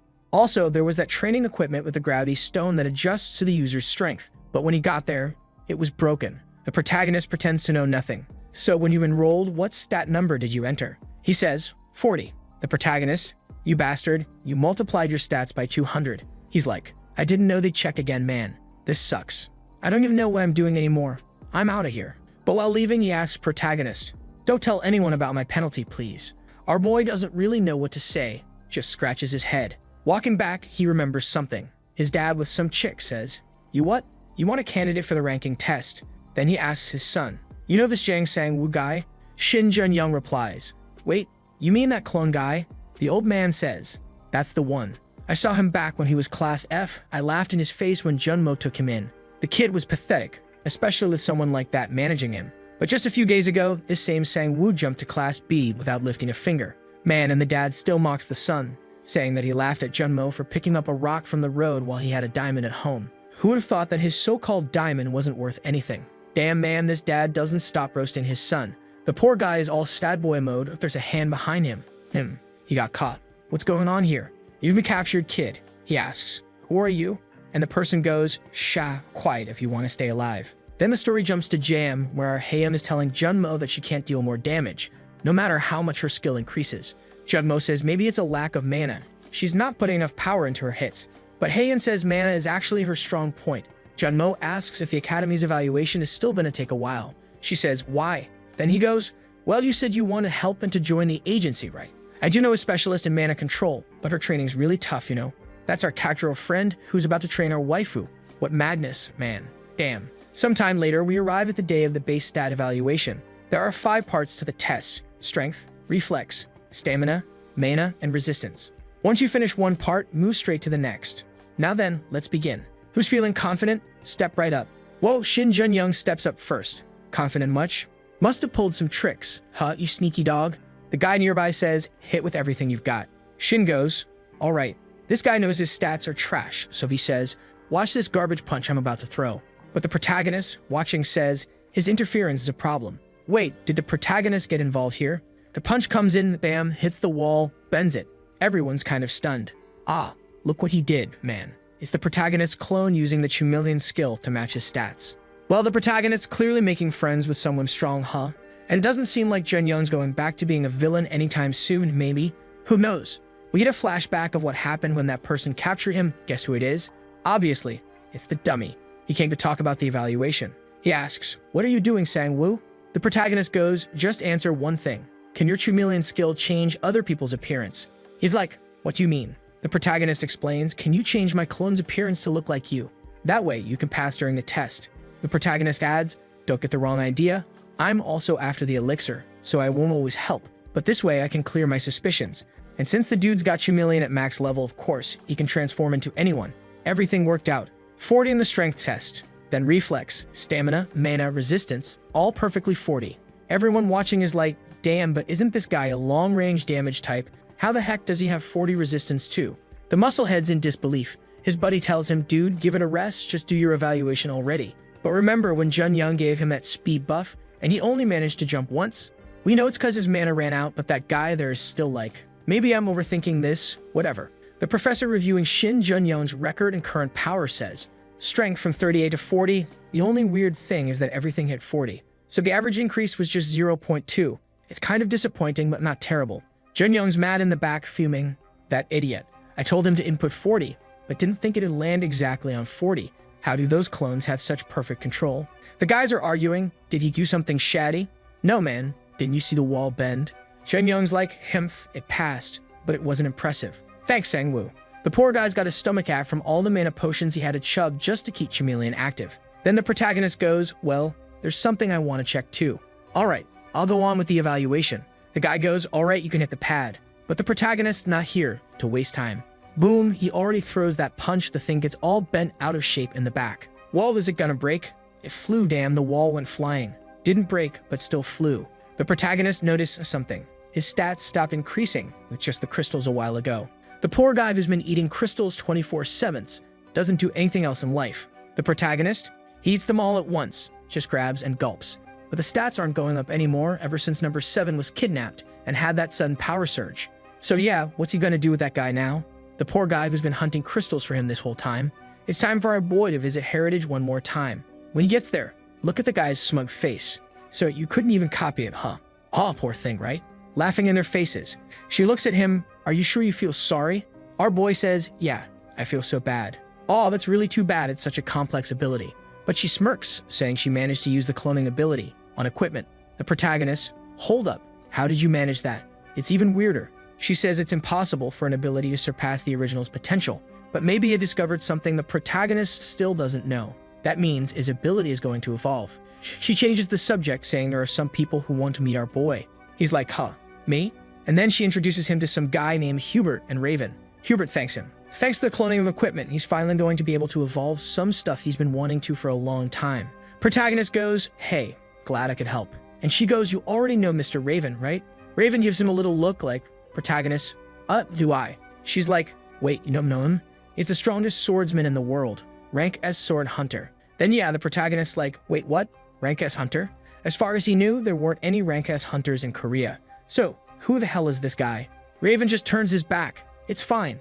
I imagine him the strongest in the whole world. She tells the protagonist, it was him who rescued number 7 back at the Tron Company. He trashed everyone. The protagonist's like, then there's something I want to ask. You remember the experiments they were doing? Raven says, of course. I remember perfectly. There were machines, pipes, glowing monitors, and a bunch of robots. My answer helped, didn't it? Everyone's face says it all. Obviously not. What a crap response. Arya tells him, relax. They ran several tests. And apparently the protagonist's clone was exposed to DEP. Our boy asks, so was Tron developing that? She goes, damn, so you've heard about it. He says, yeah, but as far as he knew, people would turn into uncontrollable monsters on the spot. She agrees. He's right. It was indeed an incomplete product. But they ran some tests on the clone and created the perfect DEP. The one used on him didn't have any side effects. Then she says, I think you've reached the limit of the stats you can gain using crystals. So from now on, you'll only grow stronger through natural means. Our boy just puts a hand on his face. Sigh, I'm gonna have to work out. She asks if there's anything else the protagonist wants to know. He thinks, well, might as well try. Who knows if she knows? Then he says, do you know what the harvest day is? Bro, her face goes stiff and everyone's staring at him. He's like, did I say something wrong? What happened? Raven presses a device and boom, a blast goes off near the protagonist. His bracelet seems to be disabled. Raven says, relax, translation still works. But from now on, you better choose your words wisely. Like, what the hell, man? But the protagonist's not playing either. He says, all right, I'll change the question then. Are you guys from the academy? Boom, pulls out 1,000 clones and activates stone skin. Oh boy, the situation's about to blow up. Our boy's facing them solo. Everyone's in shock. She steps in yelling, stop, both of you. Screams at the protagonist, they're not your enemies. But man, once this protagonist gets mad, there's no going back. I don't think you're going to convince me that easily. You guys started this. Whoa, look over there. Raven, put your sword away, man. I think he doesn't know either. And she shouts at Raven that the protagonist's help is necessary for the plan, and everyone here knows that. He puts his sword away. The protagonist, well, he deactivates his power. She lets out a sigh and says she's going to explain what the harvest day is. But he has to accept one thing before they begin. The protagonist, what? She says, this world is much bigger than you imagine. In fact, we're not from Earth. Whoa, super plot twist. What's going on? Oh, I get it now. The folks from Heritage came from a place far from here. She says their original planet was called Tyburn, a peaceful place where species lived in harmony, full of magic and nature. A peaceful planet, until the invasion of the Cranity. The big-toothed monsters were already glaring at the kids. The Urentia Empire fought back, but the threat of those monsters attacking everything alive in their path was something they couldn't stand against. Man, those portals opening up in the sky and everybody teleporting in. Because of those endless monsters warping in from anywhere, every region started to be invaded one by one, until one man appeared in that desperate world. His name? Liebersenstein. Hey, I remember that name, huh? The Earth scientist, damn. And also the creator of the system. What? Bro. The protagonist's like, wait, the system was someone's invention? She says yes, and that they were surprised at first. She explains, I told you, didn't I? How hard it is to learn a skill. Citizens of our planet barely became combat-ready mages after concentrating on magic for 10 years. But Lieber was different. He learned magic at an unbelievable pace and became the archmage of that place in 5 years. After that, he focused on research to make magic easier to learn and increase the number of people who could fight, so that anyone, even without knowledge or understanding of complex formulas or even without mana, could protect the empire. Because of his research, ability orbs, and even the system were created. His plan was a success. Even though the system wasn't finished, it supported basic offensive skills, and people started to enroll and learned magic using skill balls. As the system got more refined, people became able to use even higher tier spells. And then, everyone started to hope again. Hope that peace would return to their world, and that they could defeat the Cranity. The long war dragged on and on, until the day the system was complete, and Lieber began the massacre. Holy crap, a plot twist inside the plot twist. Even now, she doesn't know why. All the citizens were killed. Even the descendants of the elemental sword or dragons. No one could stop him. He just kept killing, killing, killing, killing. And just like that, The empire fell in a week. Bro, what? That was the harvest day? Now we're screwed, huh? The protagonist. Wait, the entire empire killed by one man in a week? She says she still can't forget that day and asks Raven if he can explain more, since she didn't see Libra that often. He says some details are missing, but yeah, that story is true. The only survivors who made it out alive were the three of them, following this world's calendar that happened in 1995. Raven goes, you know what happened here 5 years later, right? In the year 2000, there was a catastrophe. Boom, and the system appeared on Earth. So the system is anchoring itself into this planet, and soon the harvest day is going to happen again. Man, guys, things are getting really dangerous now. Phew. After all that, we see our waifu girl over there exhausted, saying she can't do it. She's too weak. I agree, but she goes, get up, girl, we've got work to do. 1 week earlier, bam, she summoned the huge blue orb. That's the original size of the fox sphere she uses. Whoa, that's right, both of them use the same one. She says, I'm gonna throw this. Take it. Boom, explosion. Smoke rising everywhere. What'd you think? It's similar to your mana sphere, right? It has a bigger form, but no damage. Leveling up only increases the size. Even if you reach level 100, it'll still be the same thing. And she says you only used it the way the system told you to use it, didn't you? She makes a new little ball, saying she needs to control and compress the mana. After all, her ability must be something like Mana Master, right? And she explains the system is a tool, because during the catastrophe, people used their skills just fine, even without any system at all. Well, she already launched it, straight with that drill shot, Arizona-style wild. It's you who uses the ability, not the system. Grabbing the target, she says it should be at most that size, because she doesn't have as much level as the fox girl. Her compressed power needs to be even smaller. Hayden stands up saying she gets it now. But here's the thing. She's been doing this for a week and today's the evaluation. She's tired. She can't throw another orb. But the fox girl teases her, saying, so it looks like you're planning to rest now, huh? On the day of the test, you don't want to practice anymore. Tomorrow's the weekend you're gonna rest, while protagonist is about to reach rank A. Then she pokes at her again, saying she thinks Heion is too greedy, wanting a protagonist. She licks her lips, saying protagonist's super sexy. Maybe she wants him too. Heion stands up angry. Fine, I'll take protagonist for myself. Bring me more targets, bring all of them. Alright then, well, at least love's easy to use. Back to protagonist's conversation, she asks if he's heard about the harvest day at the academy. He says yeah, and that someone called the master is brainwashing a bunch of people to help with it. The three start talking. What can they do to stop it? Raven says they can't do anything, or they'll become a target of the system. Robert says they need to start a public debate. Protagonist says, we're not doing anything directly to the academy. My sister is infected with the virus and I want the elixir. The dwarf says, wait, so you're gonna let that happen to all the students? He says if it's for the elixir, he doesn't care. Then the guy makes an offer. If we can get you the elixir, will you help? Protagonist confused. Raven says he'll take care of the elixir problem and even make protagonist his apprentice. Man, gonna teach him the sword-grabbing technique. You know what that means. But our guy's confused. What do you mean? Apprentice? Raven. Exactly that. The kind of apprentice who does anything I tell him to do. But this will help you reach your goal of getting stronger. Protagonist. Bruh, are you crazy? You were just trying to kill me a minute ago. Raven explains he thought protagonist was with the system and apologizes, and says it's not such a bad deal for protagonist, since he needs to be as strong as possible to get the elixir. Plus, if they solve this problem, they'll be able to stop the harvest day on Earth together. They're in the same boat, and Raven says after fighting the clone, he realized that protagonist still needs to get stronger.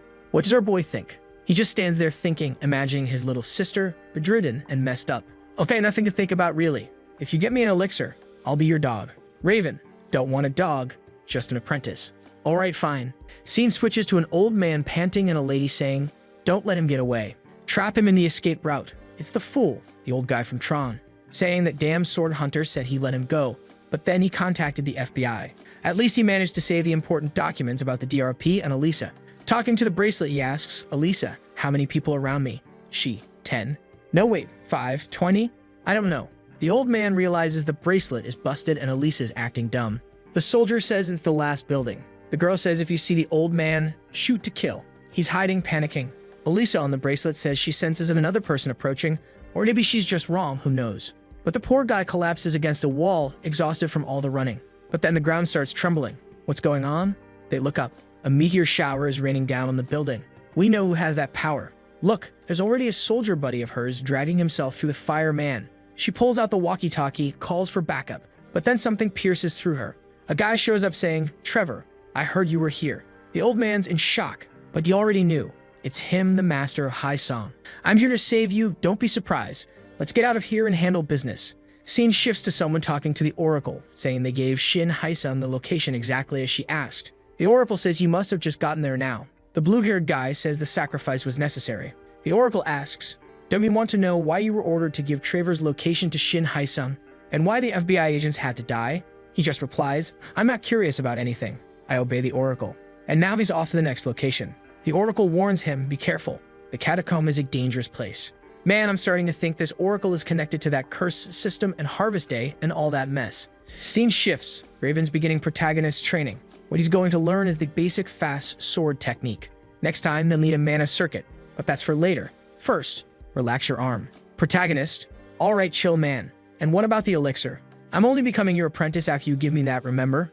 Raven, elixir, I'll get it for you soon, kid.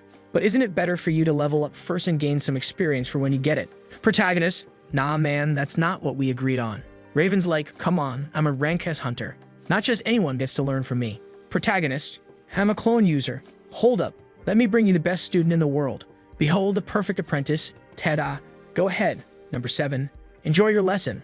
I'm heading back to the academy. Raven, not too bad I guess. All right, let's go apprentice.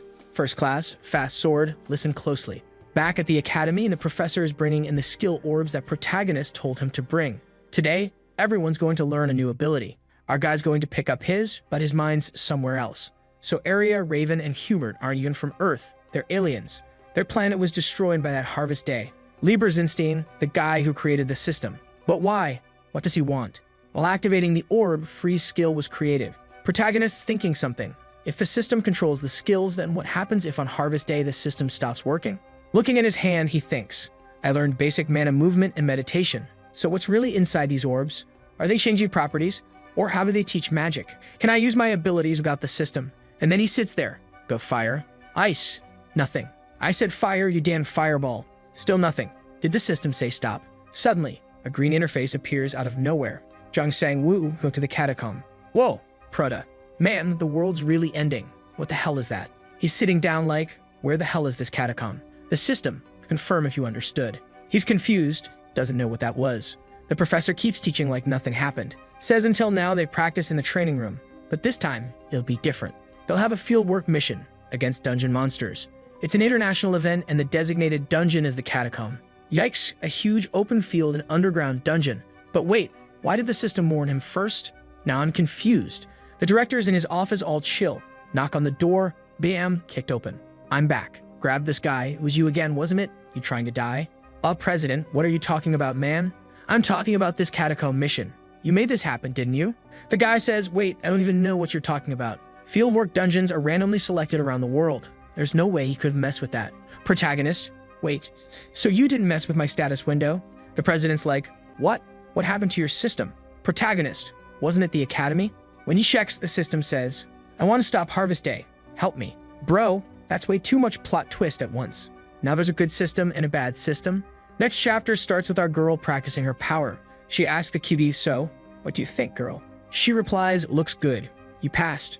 She's all happy and gives her a big hug. The girl says, just keep the power like that and you're not letting Sang-woo escape again. Dang, she didn't even try to hide it. Just said bye and left. She looks back at the target, surprised at how much power she compressed. No matter someone's level, it won't be able to stop that ability. It's gonna be a bullet, basically. Scene changes to protagonist talking to green guy. You hearing me? Protagonist, who are you, dude? System says, our conversation is limited. Answering your question takes explanation. If that happens, the system will detect me. I just want to stop Harvest Day. That's all I can say. Protagonist a bit shaken. How do I trust a system? He's heard of Harvest Day and knows the system was made by Lieber. So how can he trust it? But then the system drops the biggest argument. First of all, I'm green. Protagonist, bro, you messing with me? That's your argument? System says, think about it. If I was on their side, why would I contact you? All I'd have to do is tell the master about the heritage members. Someone knocks on the door. System says it has to leave. That's enough for today. But before going, it says, go to the catacomb. Collect the 7 deadly sins. Only you can stop Harvest Day. And poof, it disappears. Protagonist is still sitting there, unsure who to trust. He also got the offer from Heritage to get the elixir, but they never said how they're gonna get it. He doesn't know who to trust anymore. Then Heian busts into his room screaming they're going overseas. Protagonist, where were you, crazy? She says she was doing special training. But seeing protagonist all down on the bed, she asks what's wrong. He tries to dodge. You can't just sit on my bed like that. She pushes. Is there something you can't tell me? He says, why aren't you worried? You know this academy's not normal. Now they want to ship us out abroad for this catacomb thing. She says, of course I don't trust the academy. I trust you, Sanwoo. What a sweetheart. Protagonist, you're right. Thinking, I don't need to worry about who to trust. She's all blushing. If you're worried, you can talk to. I can trust myself. Heh, that's right. Don't need anyone else. She's devastated. He's like, I'm strong for real. Who's even gonna betray me, huh? Wild. Steen cuts to the Harvest Master checking data on a South Korean player, rank B, already averaging stat 70. Worried, he says he can't just sit still.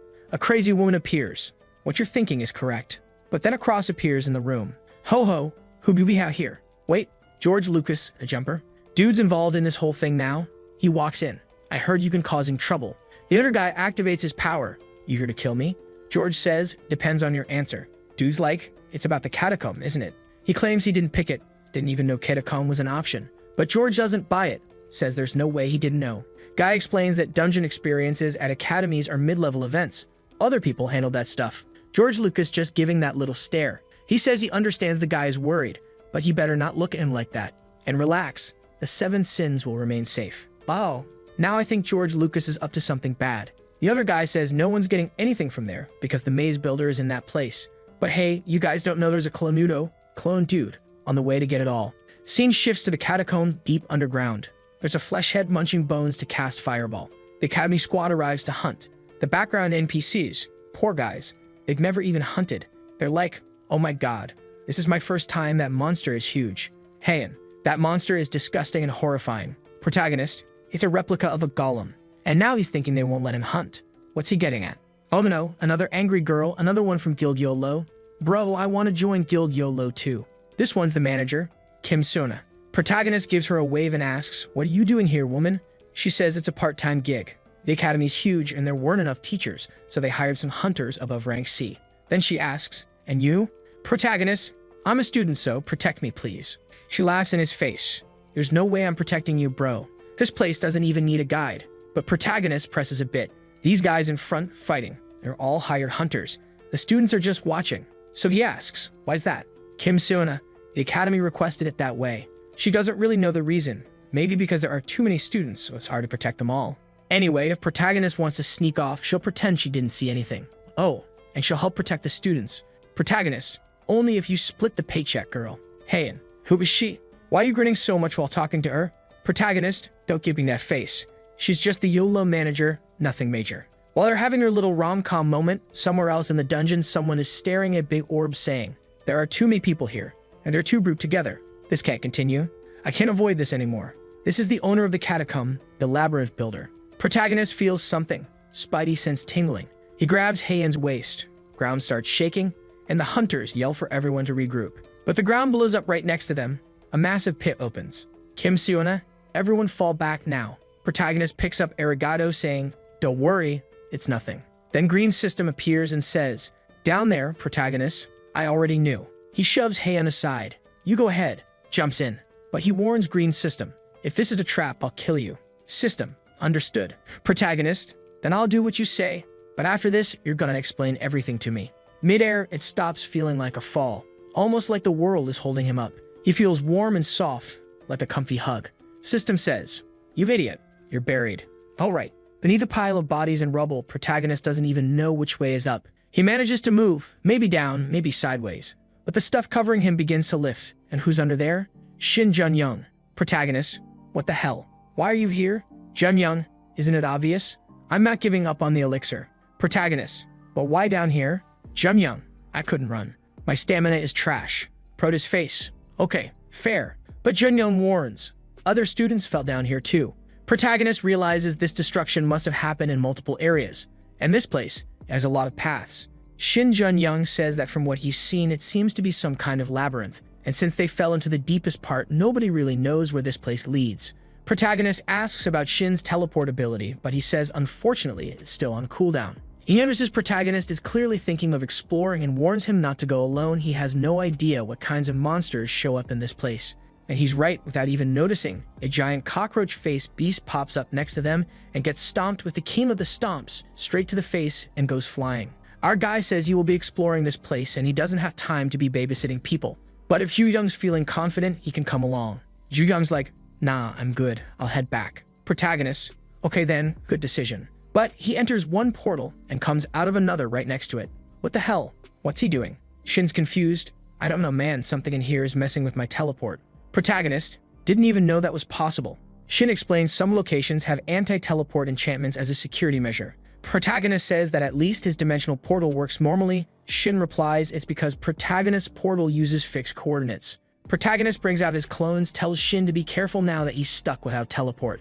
Elsewhere in the labyrinth, the girl who tried to stab Protagonist with a butcher knife is trembling, and there's this ponytailed guy, a contracted hunter, rank C, Ba Chiolman, trying to calm the group down. They can't contact anyone and no signal, phones don't work. Chiolman knows at least some of these people have basic training, but they're so terrified they'll be useless if a monster shows up. Protagonist's off punching another monster, complaining that they keep reviving. And weirdly, these monsters are way stronger than the ones above. At that moment, Chiolman finds Protagonist, sees him hunting, introduces himself, and everyone gets fired up. Now they've got Shin, Jun-young, and Sang-woo with them. But the monsters don't stop reviving. Protagonist tells his boys to shred everything. They draw their blades, full-on Tramontina squad. The group's still terrified. Chiolman asks if Protagonist's seen anyone else. But Protagonist says they're the first. Chiolman mentions they can't contact anyone above. That gives Protagonist an idea. He opens a dimensional space and talks to Haeun. Even though she can't go in, they can still talk. She was crying 1 second, and the next she's yelling, "Why'd you throw yourself in there like that, huh?" Someone tries to go into Protagonist's portal, but he explains, "Unfortunately, you guys can't go in or out of my portal. Only I can." He asks Haeun how things are up there. She says they're still checking how many people fell. Protagonist says they found Chiolman's group, and if they know where they were last, they might be able to figure out where everyone landed. He explains, "Teleport skills won't work down here due to interference. I'll need all my clones, so stay safe up there." She tells him to be careful too. Shin asks, "So what are you gonna do? Just wait for rescue?" Protagonist, "Nope, I'll leave a clone here, but I've got somewhere else to be." He walks back to talk to Chiolman. "Hey, Mr. Chiolman, Wait, where's everyone?" Protagonist, "Huh? I didn't even hear any fighting." He tells Shin to use that ability he used to locate Protagonist. Shin activates it. No one, nothing. Within 3 kilometers. Protagonist, "What the hell? I thought teleport didn't work here." Shin was about to say something, but suddenly, boom, monsters all around them. Protagonist starts to realize the whole labyrinth is shifting. Its structure and dimensions are changing. And elsewhere, Raven is still there teaching sword techniques. He's teaching a technique from the Stormbearer, a slash that cuts the target with a vacuum space controlling the wind. "You listening?" The clone, Yeah, I'm listening." But he's just sitting there munching food. Raven's already pissed. He's your first-rate rank as professor, and the clone's just messing around. He grumbles, "Man, if he at least feels the tremor in the air, I'll call it a success." The sword form is tricky. It's not about using your arm, it's all in the wrist. And then it happens. The kid swings. Wham! An actual vacuum slash forms. At this exact moment, Raven was teaching the technique to one of our boys' clones. He did the whole explanation saying it was going to be very difficult, but obviously he came in 1 second, executed it perfectly. Meanwhile, inside the dungeon, the brawl was happening everywhere. Obviously, the poor side characters weren't helping much. After killing countless skeletons, a little window pops up for Sang-woo, saying that if he didn't kill the creator of this place, the monsters wouldn't stop. Manu calls the guys and appears in the background, saying it's time to take a look at who made this place. In a room with a bunch of shaking cubicles, there's Manu, a girl with her back turned and a bow on her head, holding a skull and saying that this Sang-woo reminds her of a certain Marcel. Oh, it's a crazy old lady saying that, our boy is as strong as he was, but all people had a limit that was imposed on them. Meanwhile, our boy is still there killing more and more skeletons. Yeah, I don't know where all that blood is coming from, but alright.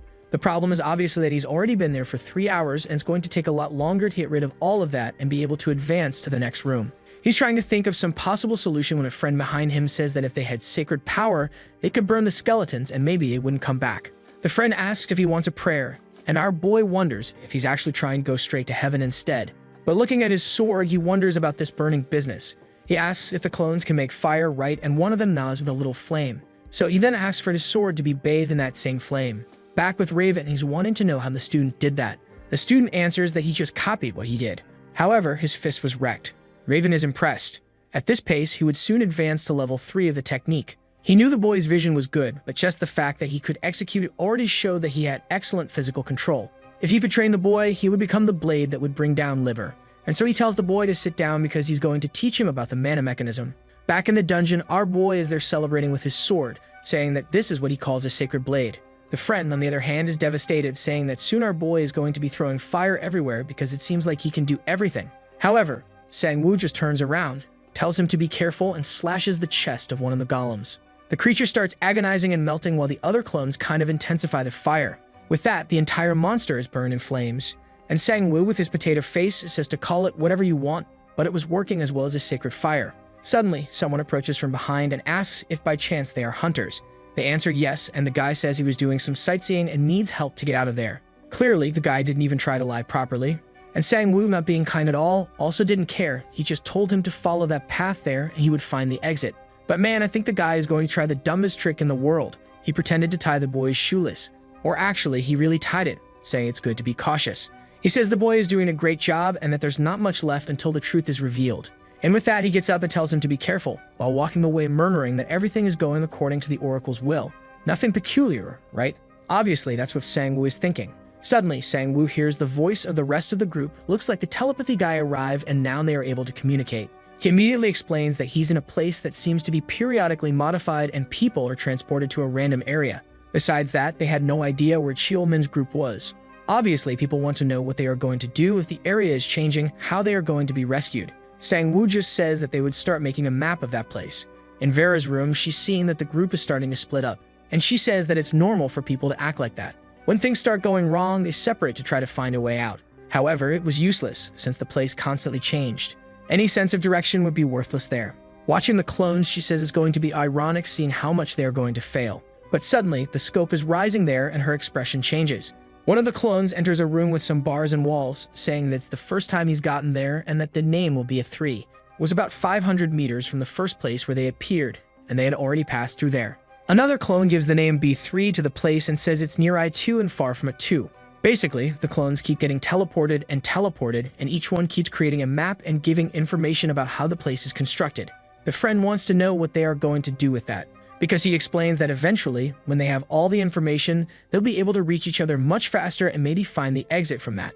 The guy thinks it's impossible for him to achieve something like that, but Sang-woo says it would be impossible for him, but not for the clones, obviously. Then one of the clones says they found another group of survivors from the academy. He passes the information along with the coordinates, and a while later, the group really is being rescued. Everyone joins up all happy, while the clone there is exhausted from running back and forth. The old lady, on the other hand, is scratching the table and screaming to the skies in rage. Sometime later, he had already managed to make a perfect map of the whole region, and he is sure that the teleportation that happens randomly is some kind of ability from someone.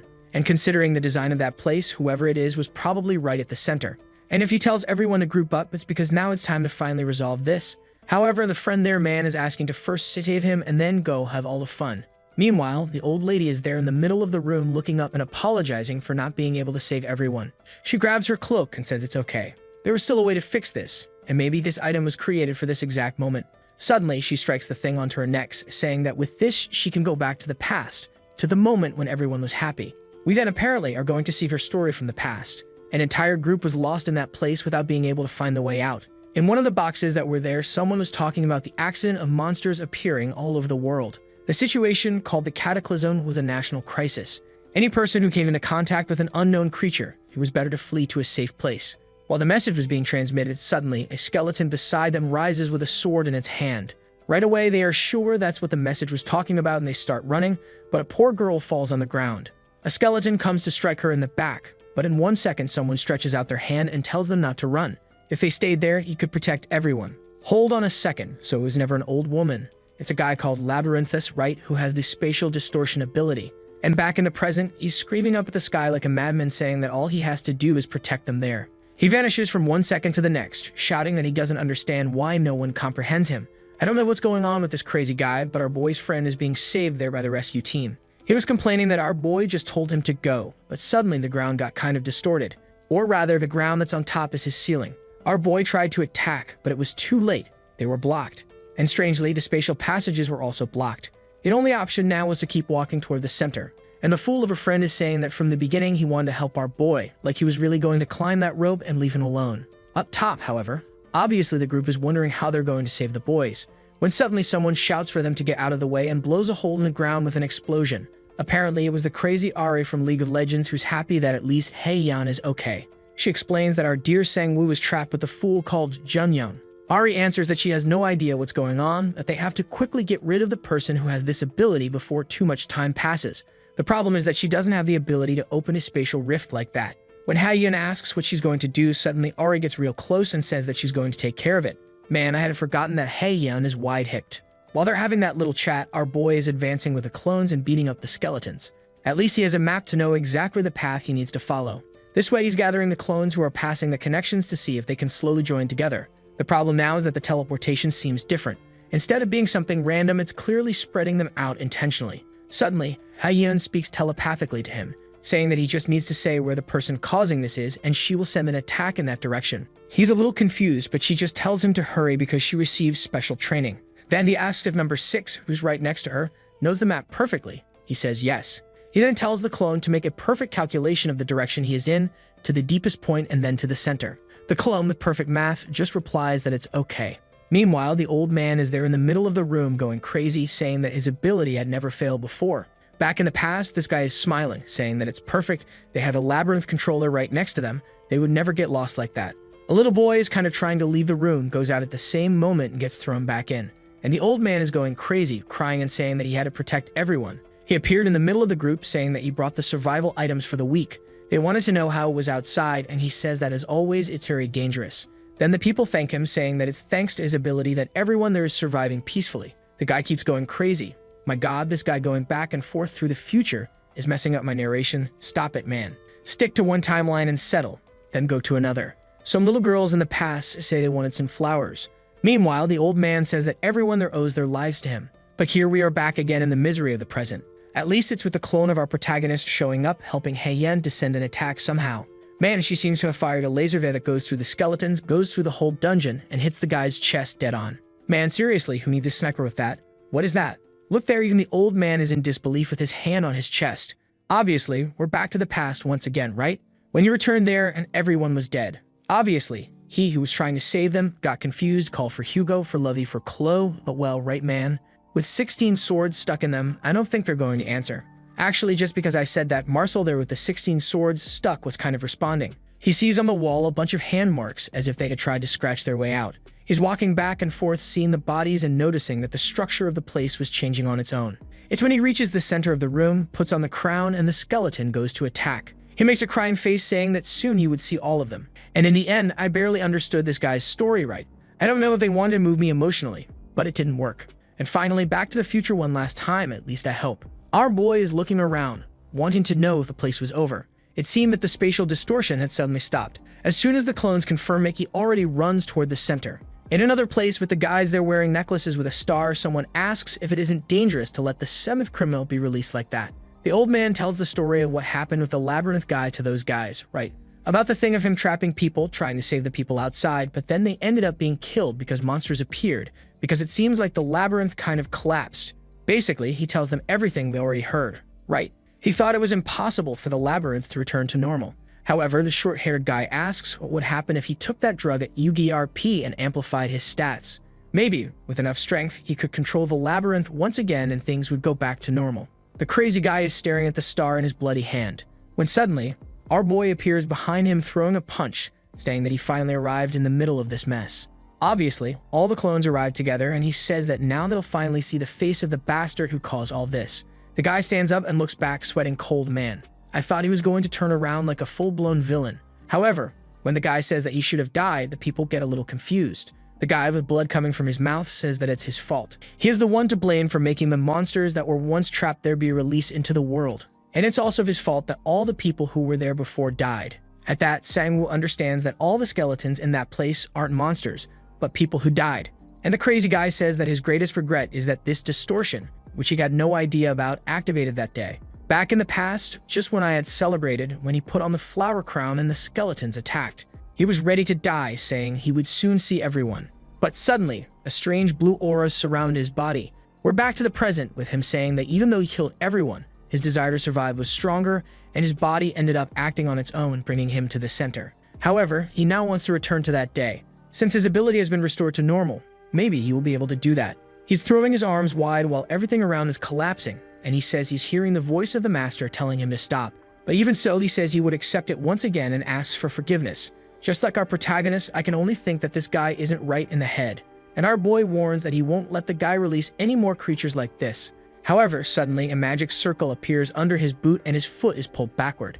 It seems like it's the work of that bastard who crouched earlier pretending to fix something. Our boy thinks of this whole complex plan in his head, but in the end, he just does a backflip, throws his shoe into the air and lands normally. But then the crazy guy says it's time to release the seal.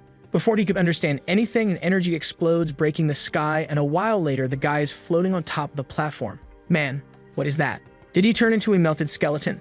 Man, now he really turned into the final boss, oh boy. And obviously, Sang-woo immediately realized that this monster was more dangerous than anything he had seen before. Ah, I get it. Actually, the guy didn't turn into it. He broke the seal of this creature, a monster of unknown ranking. The guy turns to our boy and says he's going to give him a reward. He could take the bell of the 7th crime, or crime of the 7th bell, or 7th crime bell. I don't know, but what I know is that it's that monstrous thing there apparently. The guy says goodbye, saying that his time to leave has come. And he's crushed together with the entire room, which is sliced in half. The system tells him to run and grab the 7th crime bell, which I'll never know exactly what it is, but he grabs it there, right man? And in a second, he's in an empty room. Obviously, he's wondering what happened, especially because he was just in the catacombs. When someone behind him says that they can finally meet. Confused are Lucas, Sabina, and who's the person talking? When the system window says it's because she had only been communicating through it until now. Ah, you rascal, the guy's going to meet the little system? Whoa. And the guy introduces himself as Liber Ziemston. He was obviously the creator of the system. Man, isn't that Liber the guy Raven wants to kill? Oh, now it's complicated. So our boy's system is the enemy of humanity? Dang man, that's messed up. And he tells Sang-woo not to worry, no matter how much time they spent there, only an instant would pass in the real world. Obviously, though, they couldn't stay too long there either, or his brain would be destroyed by information overload. Sang-woo then tells the guy that if he's that Liber, then he's the person who caused the Harvest Day and the death of millions of people. Adjusting his glasses, he says that's debatable, but yes, he created the system that caused that. Confused, Sang-woo asks why then he sent messages as if he wanted to stop something like that. Liber asks him to calm down and says he never lied. The goal from the beginning was to stop the harvesting that would happen on Earth. Sang-woo says that he destroyed Tiber, so it doesn't make sense, but Liber just said as that wasn't his intention. Besides, when all of this was over, he should take a look at the research that would have all the information. Sang-woo then asks why he created his system as dangerous as that. After a second of silence, Liber speaks. The system was created because a person he loved caught an extremely complex virus, and he thought that by creating an extremely intelligent system, he would be able to create a cure for it. Sang-woo wants to know what happened to that person, and he says that person went to a world where there's no pain. At least that's what he wants to believe. He says that our boy doesn't need to hide anything because he understands his feelings better than anyone. And just like he must know, the system had already gotten out of his control a long time ago. No matter where it existed, the system would be destroying everything, and it could only be stopped by the 7 deadly sins. Ah, the sins of the bells, right man? Not Nanatsu no Taizai. Sang-woo wants to know why that is, and Liber explains that it's because only with all 7 together can you leave the system even after having been registered into it. First, they would block the system's interference with the person's body. And the second effect is that when you gather the 7 bells, the system is completely absorbed into your body and you gain enormous power. Sang-woo man says that clearly there must be some problem with all this because the options don't seem bad at all. Liber answers yes, and that obviously the system and the sins would try to take over his body. And that's why he had to stay focused and not get lost in all that power. Our protagonist wants to ask something about the system interference, but he's starting to get a headache. Liber says that his brain is already reaching an excess of information that will be absorbed all at once, and he tells our boy to trust in that item, which would help in the fight against that creature. The mission he had to keep in mind was about how to stop the system, and with that he's back in the middle of the dungeon with everything falling apart. The friend takes a look and says they urgently need to escape from there. The creature was creating a black orb in its hand, and they are sure the monster that was on a completely different level. The energy starts floating upward, creating a bunch of lightning throughout the dungeon and lifting the entire place. Dang man, the rocks are falling, the hunter's being crushed, and our Sang-woo doesn't have much he can do. He then asks if that divinity buff from the friend lasts half a second. Junyeon answers yes, but says he hopes he's not thinking about finding something like that. They needed to hide and wait for the help of some stronger hunters, but our boy just ignores what he said. He tells all the clones, except for number 1, to help the hunters not get killed. Holding the so-called 7 deadly sins in his hand, he says that somehow this is going to have to help. The moment he breaks it, a black orb appears in front of him. Man, he sees himself being possessed by a giant yellow eye, which asks who he is and whether a new body has arrived. Suddenly, the protagonist is on his knees on the ground, agonizing with energy coming out of his body. In the background, Junyeon has already hidden and is watching, trying to understand what's going on. He remembers previous transformations and knows that this was very similar. The golden-eyed monster says it will give him what he's looking for, but he would have to surrender his body. Man, Sang-woo mutters with a villain-like smile, saying that this thing is really on a completely different level from before.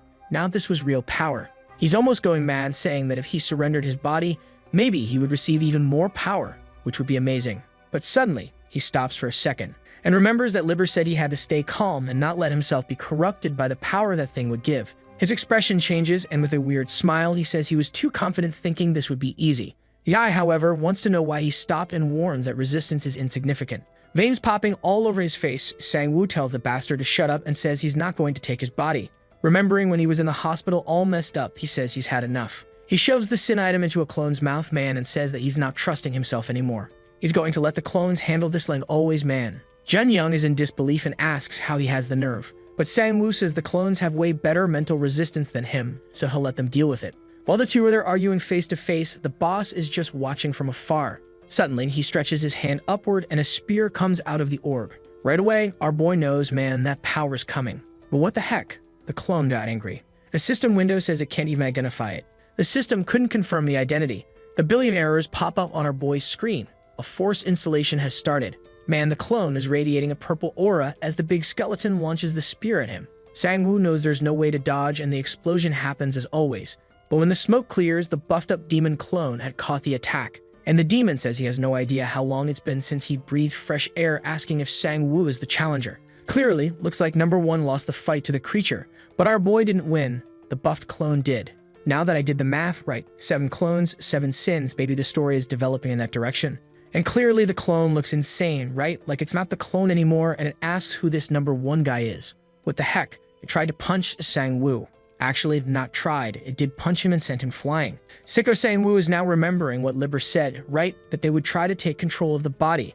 And only now the fool realizes the obvious, that the creature took over number one's body. The monster tells the challenger to get up, while our protagonist is freaking out that this bastard already has way more power than his clone had. The guy charges, saying now the real fight has started. But the problem is, Sang-woo is now trying to defend against these attacks, while there's another much more important monster that he had to deal with. That's when he realizes that everyone there, the clones, are kind of similar to him. Suddenly, he locks eyes and calls out to the legendary creature. He says that this is all a misunderstanding. He's just a simple clone. He points to the side and says that the really strong person controlling all these bodies is that one over there, obviously pointing at the big skeleton in the room.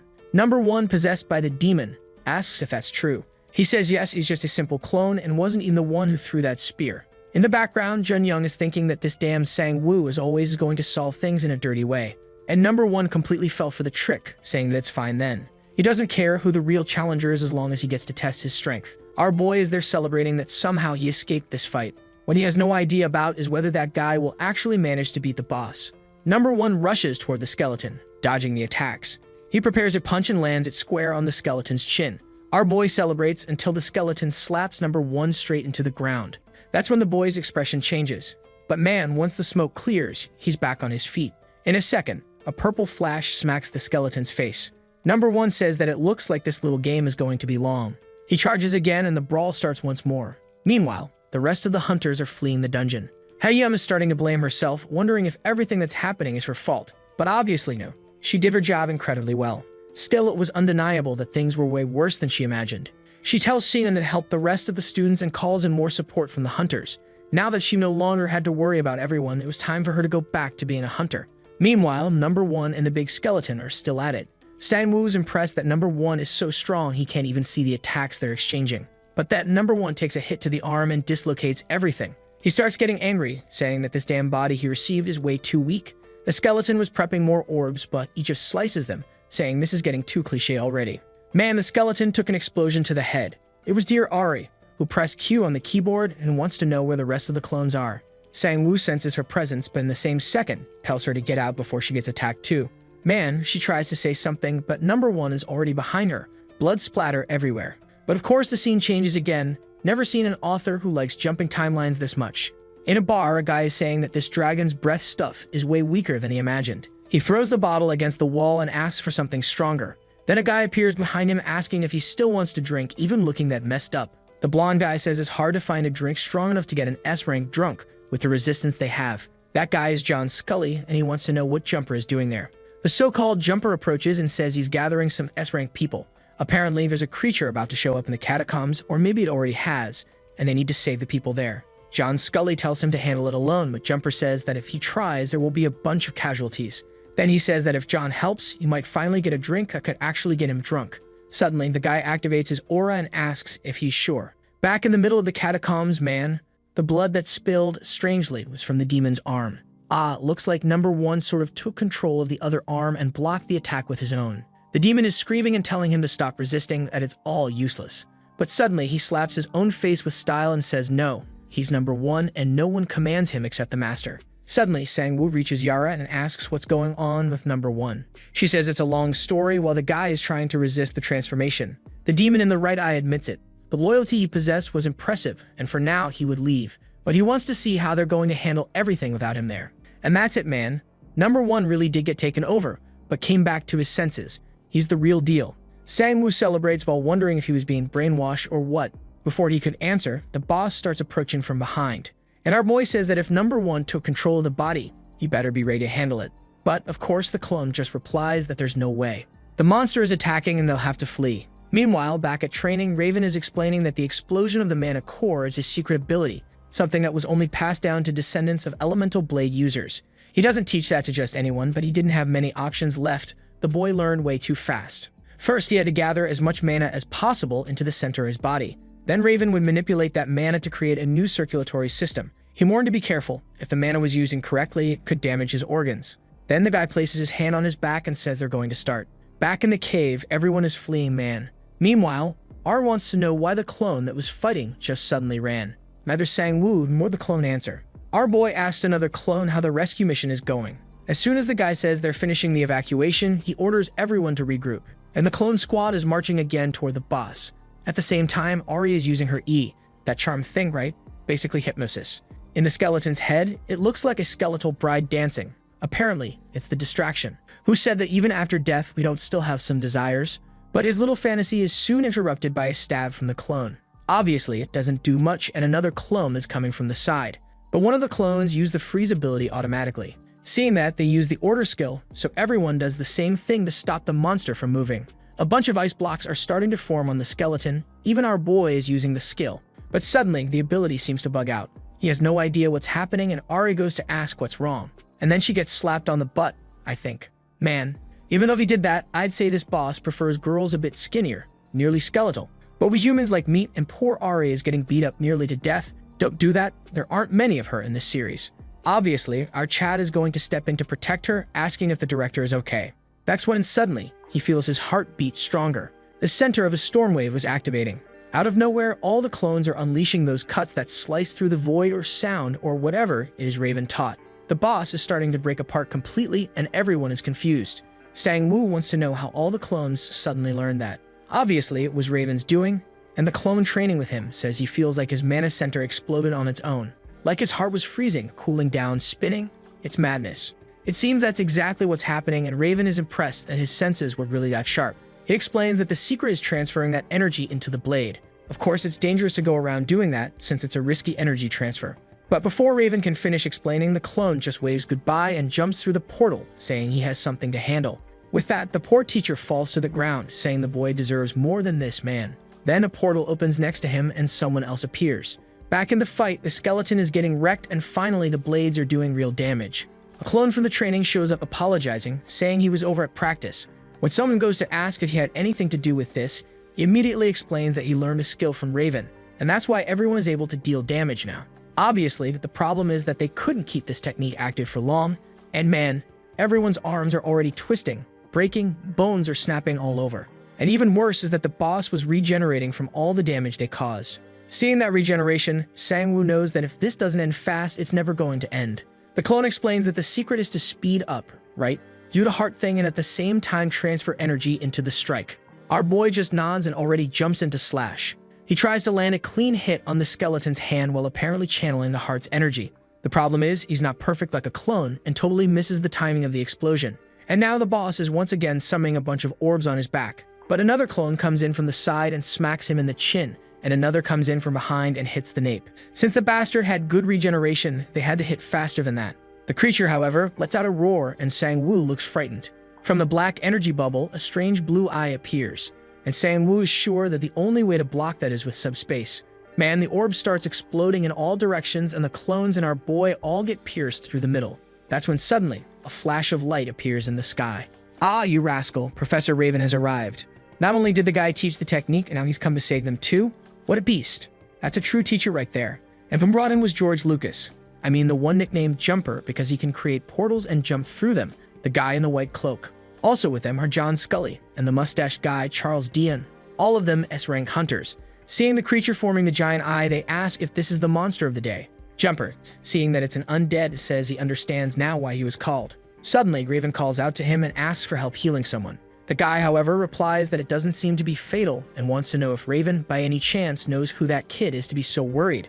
When Raven confirms, and as he's about to say he'll heal everyone, he notices they all have the same face. Jumper walks off saying he'll focus on saving the rest of the people since he's not really good at fighting. As for the creature there in front, well, the others can handle that. Sometime later, our boy wakes up wondering where the injuries went. John Scully says he healed him and that it's best they leave before they get in the way. Man, he turned and left the two fools there without saying a word. Ari is smiling, saying that now for sure they're safe. The three in front of the creature were S-rank hunters. Man, even the boss's design in the end turned out sick, huh? He's really intimidating. Raven takes a glance and tells our boy to stay close, take a look, and learn how it's done. Man, he already jumped at the boss and said that this is the path he needs to follow. Suddenly, tornadoes rise up from under and over the creature. All around the area, several portals are opening thanks to Jumper. As always, the story loves to jump around, fight, then another place, then back, then elsewhere. Never wants to finish a scene properly, damn it. And strangely outside, Jumper says this time things were different. The Titan skeleton woke up much earlier, he was already in his second form. Maybe the labyrinth creator was ineffective, but if that were the case, the city should have been way more destroyed. The only variable he doesn't understand is that group of hunters where everyone looks the same with a dumb face. It's unbelievable that they managed to push the Titan skeleton into the second form and still rescue people at the same time. If that's really the case, one of the 7 deadly sins must be with those hunters. Either way, to him, this was as entertaining as it was mysterious. Ah, cheeky one. Do you have future info or something? Are you privileged, man? Back in the fight with the Titan skeleton, the beast is surrounded by tornadoes and taking hits from all sides. He even dropped a rhyme like Eminem out of nowhere, and Nelson Menino was impressed by his power. Mustache Man says the Blade Seeker is impressive, but he also wanted to get some hits in. The old man used the Dragon Claw strike and a bunch of swords came flying into the tornado. With that, man, when the move finished, the monster was full of holes. But even then, the damn boss was still attacking. John Scully, however, defended with ease, saying that this guy really was tough. Against this type of monster, the easiest way is to start blowing up the head. With a single snap of his fingers, a green laser shot out and the creature's entire head really vanished. But obviously, it wasn't going to be that easy, and the eye moved down to the chest and the creature started regenerating. Back to 100%, the monster was about to attack when, suddenly, an entire building falls on its back. It's the guy with the future knowledge saying that the core of the monster is that eye and you have to hit it directly to kill it. John Scully says he aimed for the eye, right? But clearly, as soon as the monster vanished, the eye reappeared somewhere else. Off to the side, Sang-woo tells Ari that he's going to help the others, but obviously, she says that's insane. They were S-rank and he wouldn't be able to do anything. But our boy suddenly turns into a philosopher. He says that even though he had these guys helping him now, as time goes on, he won't be able to count on them. So he needs to be able to solve things on his own. At the very least, he has to become strong enough to face that creature by himself. Ari, towering, wants to know if he's out of his mind for even thinking of doing something like that. Meanwhile, our boy calls out to Junyum knowing he's just hiding somewhere. At the same time, he says the clones already know what to do. Our boy gets ready to activate Berserker. On top of that, he was going to borrow the strength and abilities of all the clones. While he's in the middle of transforming, the boss is attacking John, who's defending with ease, saying he's not going down that easy. The 3 S-ranks jump at the monster doing the tornado slash. The mustache guy flies by attacking, but the eye dodges every attack and remains on the creature's chest. That's when, from the corner, Sang-woo says the time has come. Junyum says he's going crazy for trying to combine sanctification with that berserker power. That's his divine buff, man, the one that makes the person insanely strong, but only for half a second. And our girl is in full swag mode. Angel wings, halo on the head, the berserker's hand flying in rage. At the same time, Ari is using hypnosis, saying that if they get mad at her later, he'll take the blame. Man, I thought she used hypnosis on the monster. But nope, she hypnotized the guys. The gunman starts seeing beautiful weapons. The blonde guy sees mannequins dancing. What kind of trip is that? Drunk John is seeing tons of vodka, and strangely Raven is seeing Ari, but in a bunny dog costume. Damn, my guy's into furries? That's jail time. While those fools are all hypnotized, the protagonist charges toward the eye. And of course, backup is coming right behind him. The creature's core seemed to be concentrating once again, but our boy lands a clean hit right in the middle of the chest. Suddenly, a billion status windows appear, and the system says he's absorbed the stats of the Titan skeleton. As always, guess what? The scene completely changes. A girl with a veil on her head says that a thread of hope had appeared, and S-rank hunter strong enough to interfere with the gears of the system. And look at our boy's stats. Strength went from 72 to 91, stamina from 68 to 90. In other words, the boy is tanky as hell now. Obviously, on the ground is the boss, bloodied and destroyed. But even though our boy absorbed the stats, his body is exhausted. He falls to the ground and Raven comes to help him up. But it seems the guy immediately noticed that something changed in the boy's aura. He had gotten much stronger in just a minute. Right away, he deduces and tells the boy that he must have a skill that makes him stronger after killing monsters. Sang-woo, spooked by the bunny-eared old man, admits the guy's sharp and just says yes. Meanwhile, the rest of the S-rank hunters admit that the kid is even better than they expected. At that moment, our boy goes to ask how Jumper knew about that place. But the guy completely ignores the question and just compliments our boy, saying he did a great job. Truly a promising and heroic hunter. Our boy says he knows very well that he's Jumper and introduces himself as Sang-woo. Strangely, Jumper seems startled and keeps repeating the name Sang-woo to himself for a while. After thinking for a bit, his expression changes and he says that's a name he's never heard before. Our poor boy thinks he's being dissed for being a nobody. Little does he know this guy in front of him is probably a time traveler with future intel. The guy then wants to know what's up with all these hunters that look just like him. Seems like a really close family. Our boy explains that they're his clones, which he just sent to subspace. Jumper says it's a shame they're already gone and suddenly invites our boy to visit his vacation house. The protagonist, obviously, is confused, but the guy says that after killing a monster like that, it's the perfect time for a party. They had to eat, drink, and celebrate. Yeah, okay then, nothing odd about this guy. Meanwhile, back in the villain's chamber, one of the guys shows up to deliver news. The boss thinks his plan went perfectly, but the guy just reports. The labyrinth creator is dead, the catacombs were destroyed along with the skeletal titan.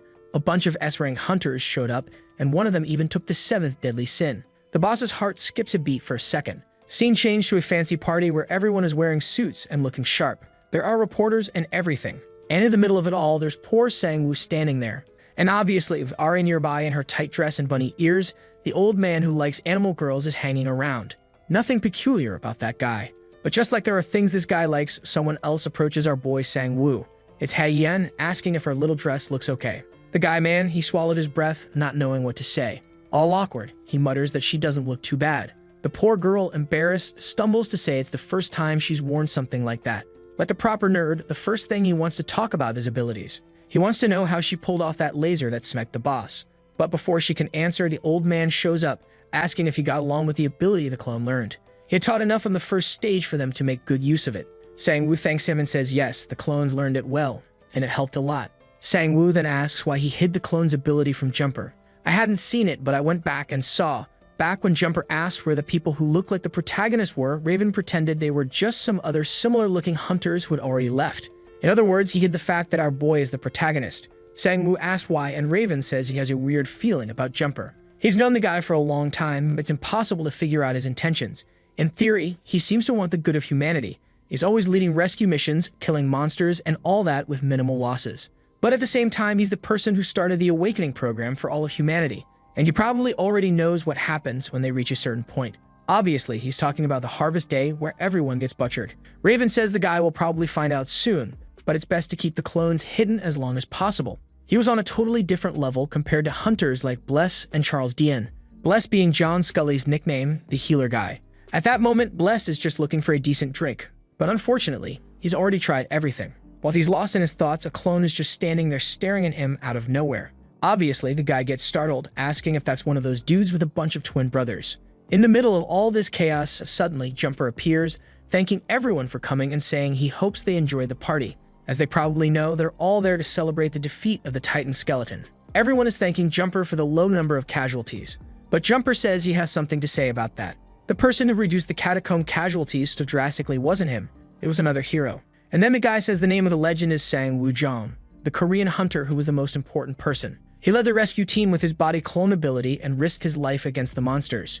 Raven, yeah, he's there all impressed that the guy already figured it out, but let's be real. Everyone literally knows our boy is the protagonist. It's not exactly rocket science.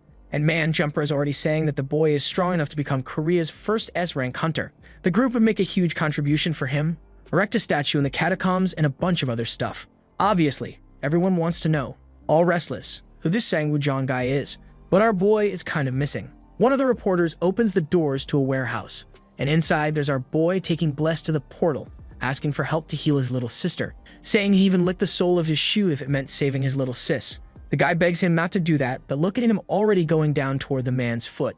But of course, all the reporters catch that very peculiar scene, while Bless says his image is going to be ruined forever. Sometime later, we see that old guy from the association saying that because of all this, they have no choice. They're going to have to make an official announcement about Sangwoo, and he tells that mustache guy that he's going to have to host the kid's ceremony. Man, the poor guy gets thrown to the floor and gets up all crooked. The mustache one says he's in a tough spot. They were partners, and he was already risking a lot just by keeping him around. That's why he had to provide a regular supply of DEP, and you better know that if that doesn't happen, he'll end up disappearing.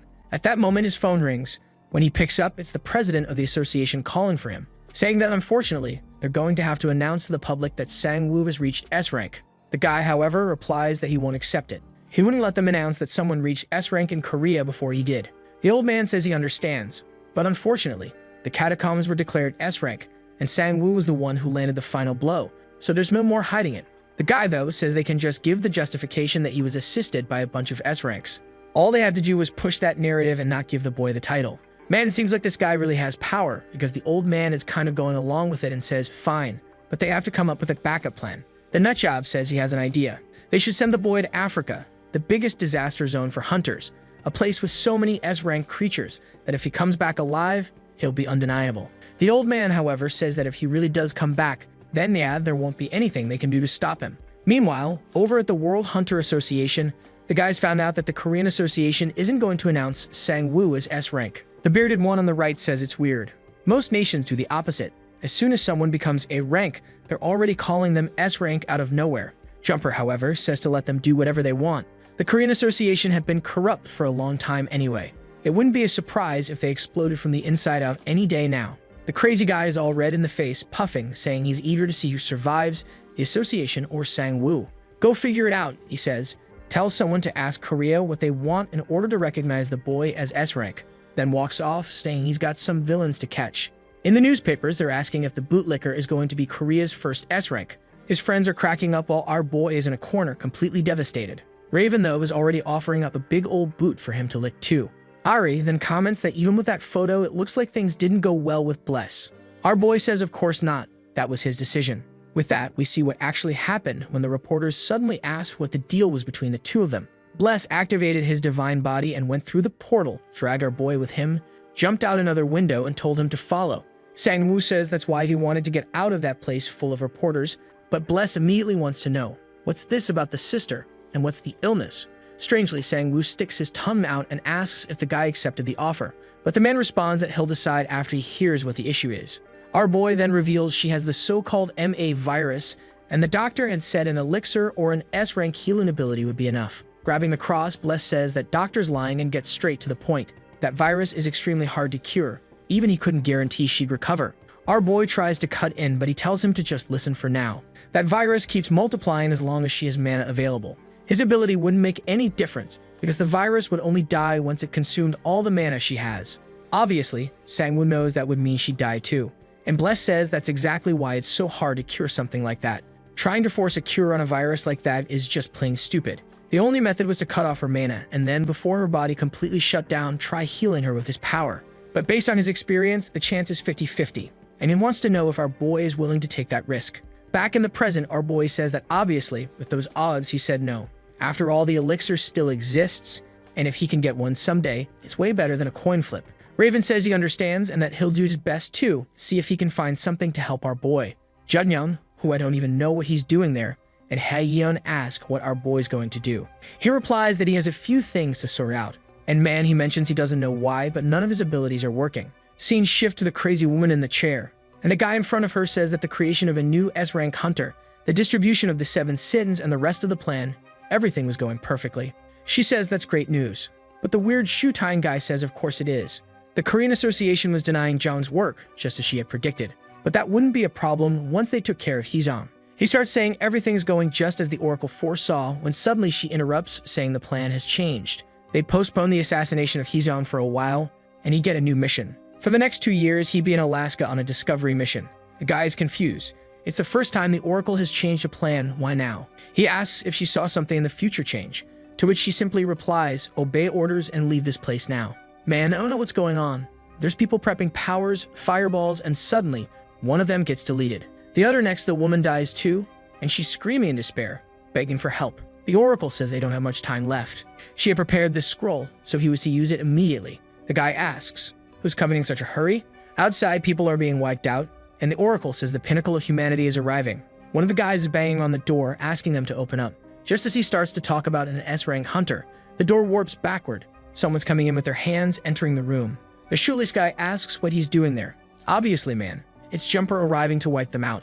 Now it's all turning into chaos. And the Oracle asks him if he thinks this is really the best scenario for their future. If that was the case, she welcomed the returner walking the path of eternity. Man, is he like Xianjun from back in the day, you know, our dear homeboy from that series with the giant sword swinger who cut everyone down. Remember, there was a returner guy there too? Is Jumper the same kind of deal?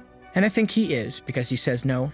Actually, that's just what he decided to do in this life. Unfortunately, my brain's shui is already fried and I'm not understanding where anything's going anymore. Let's just keep following and hope it all makes sense by the end. Obviously, the poor guy in front is trying to say he doesn't approve of the invasion. But Jumper just sighs, says the bastard always repeats the same parrot lines. In a second, he's already behind the guy and throws a punch. But man, the guy actually manages to defend. Jumper says he had forgotten that this guy can see a little into the future. Anyone here ever watched Bungo Stray Dogs? There's a dude with that exact skill too, seeing a few seconds ahead while fighting. Out of nowhere, the Oracle speaks up, tells Jumper that this man in front of him can't change the future. She asks him to spare him, and he says okay. Then the Oracle orders the guy to grab the scroll and vanish from there. The man obeys, saying everything is according to her will. But suddenly, he says there's one exception. Man, he throws the paper right in Jumper's face and attacks him straight on the forehead, saying that this time, though, he wouldn't obey. But of course, Jumper just dodges to the guy's back like some crazy lunatic, grinning like a maniac. Since he's laughing like a psycho, the guy asks if he's finally having fun. And he says yes, he's finding it hilarious. He's sure that it must have taken a lot of courage for the guy to rebel against the Oracle. But what he didn't realize is, since the Oracle sees the future and Jumper, as someone who can rewind time, obviously already went through this. Poor dude, he's trying to fight in full transformation mode. But seriously, how do you fight someone who knows everything you're going to do? One attack, he threw open a crater in the wall, and he's wondering where Jumper disappeared to. Before he could even figure it out, he gets slashed once, twice, 3, 4, 5. Man, how many times did this poor guy get cut? Actually, he realized he was going to get cut and didn't even know how to dodge it. Oof, he just stops and apologizes to the Oracle. Jumper slashed him from all sides for real. And then Jumper says that everything has to follow a certain path. Until she could break that damn curse, life would just be a long, endless race. Back at our boy's agency after all that time. He gets there, greeting Mr. Kang, saying it's been a little while since they saw each other. The guy compliments him, saying he didn't expect the boy to get so far so fast. Our boy thanks him, but, feeling a little shy, says it would have been impossible without the help of the other hunters. He then goes to the girl and asks if she's making a lot of potions. And from her dried out, worn down face, obviously yes. He asks what happened, and she just tells him to take a look outside. Out there, a bunch of reporters is camping in front of the agency where Sang-woo started working. Looks like no one's been able to sleep because those bastards are there 24/7s. Our boy asks why everyone's calling him an S-rank hunter when the Korean Association didn't even announce anything. And the guy explains it was Jumper who made the announcement. And when he says something, the entire world of hunters listens. Our boy gets thoughtful and admits honestly that he doesn't even know if he wants the S-rank title. Besides, all those reporters were just getting in the way. The boss then says that if that's the case, he could just reject the offer. Apparently, the boy didn't even know about the offer. And the guy tells him it seems they said he could be promoted to S-rank if he went and killed some monsters in Africa. Suddenly, a girl, scared out of her mind, spoke up, saying the real madness would be trying to clear out that nest of creatures. That's when she remembers, right, that he's more into rejecting the offer and just turns around saying, whatever, he's not going anyway. Our boy is kind of confused, but tells the boss to reject the offer. Now I get it.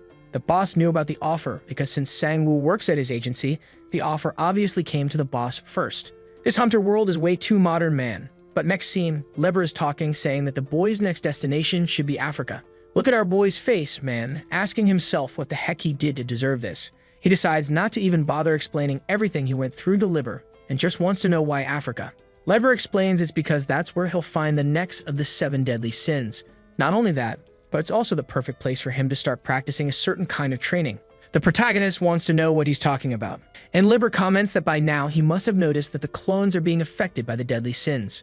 He's sure the boy's abilities aren't working properly. He should know that this stuff causes interference with the system's functioning. That's why from now on he has to use his abilities without placing them into the system. Because in Tiber they use the same thing. It's just called magic there. With that classic scene jump we all love, the story switches back to the Oracle before the situation finishes. Apparently, she's pissed that Jumper killed the guy, saying it wasn't necessary. But He-Man couldn't care less.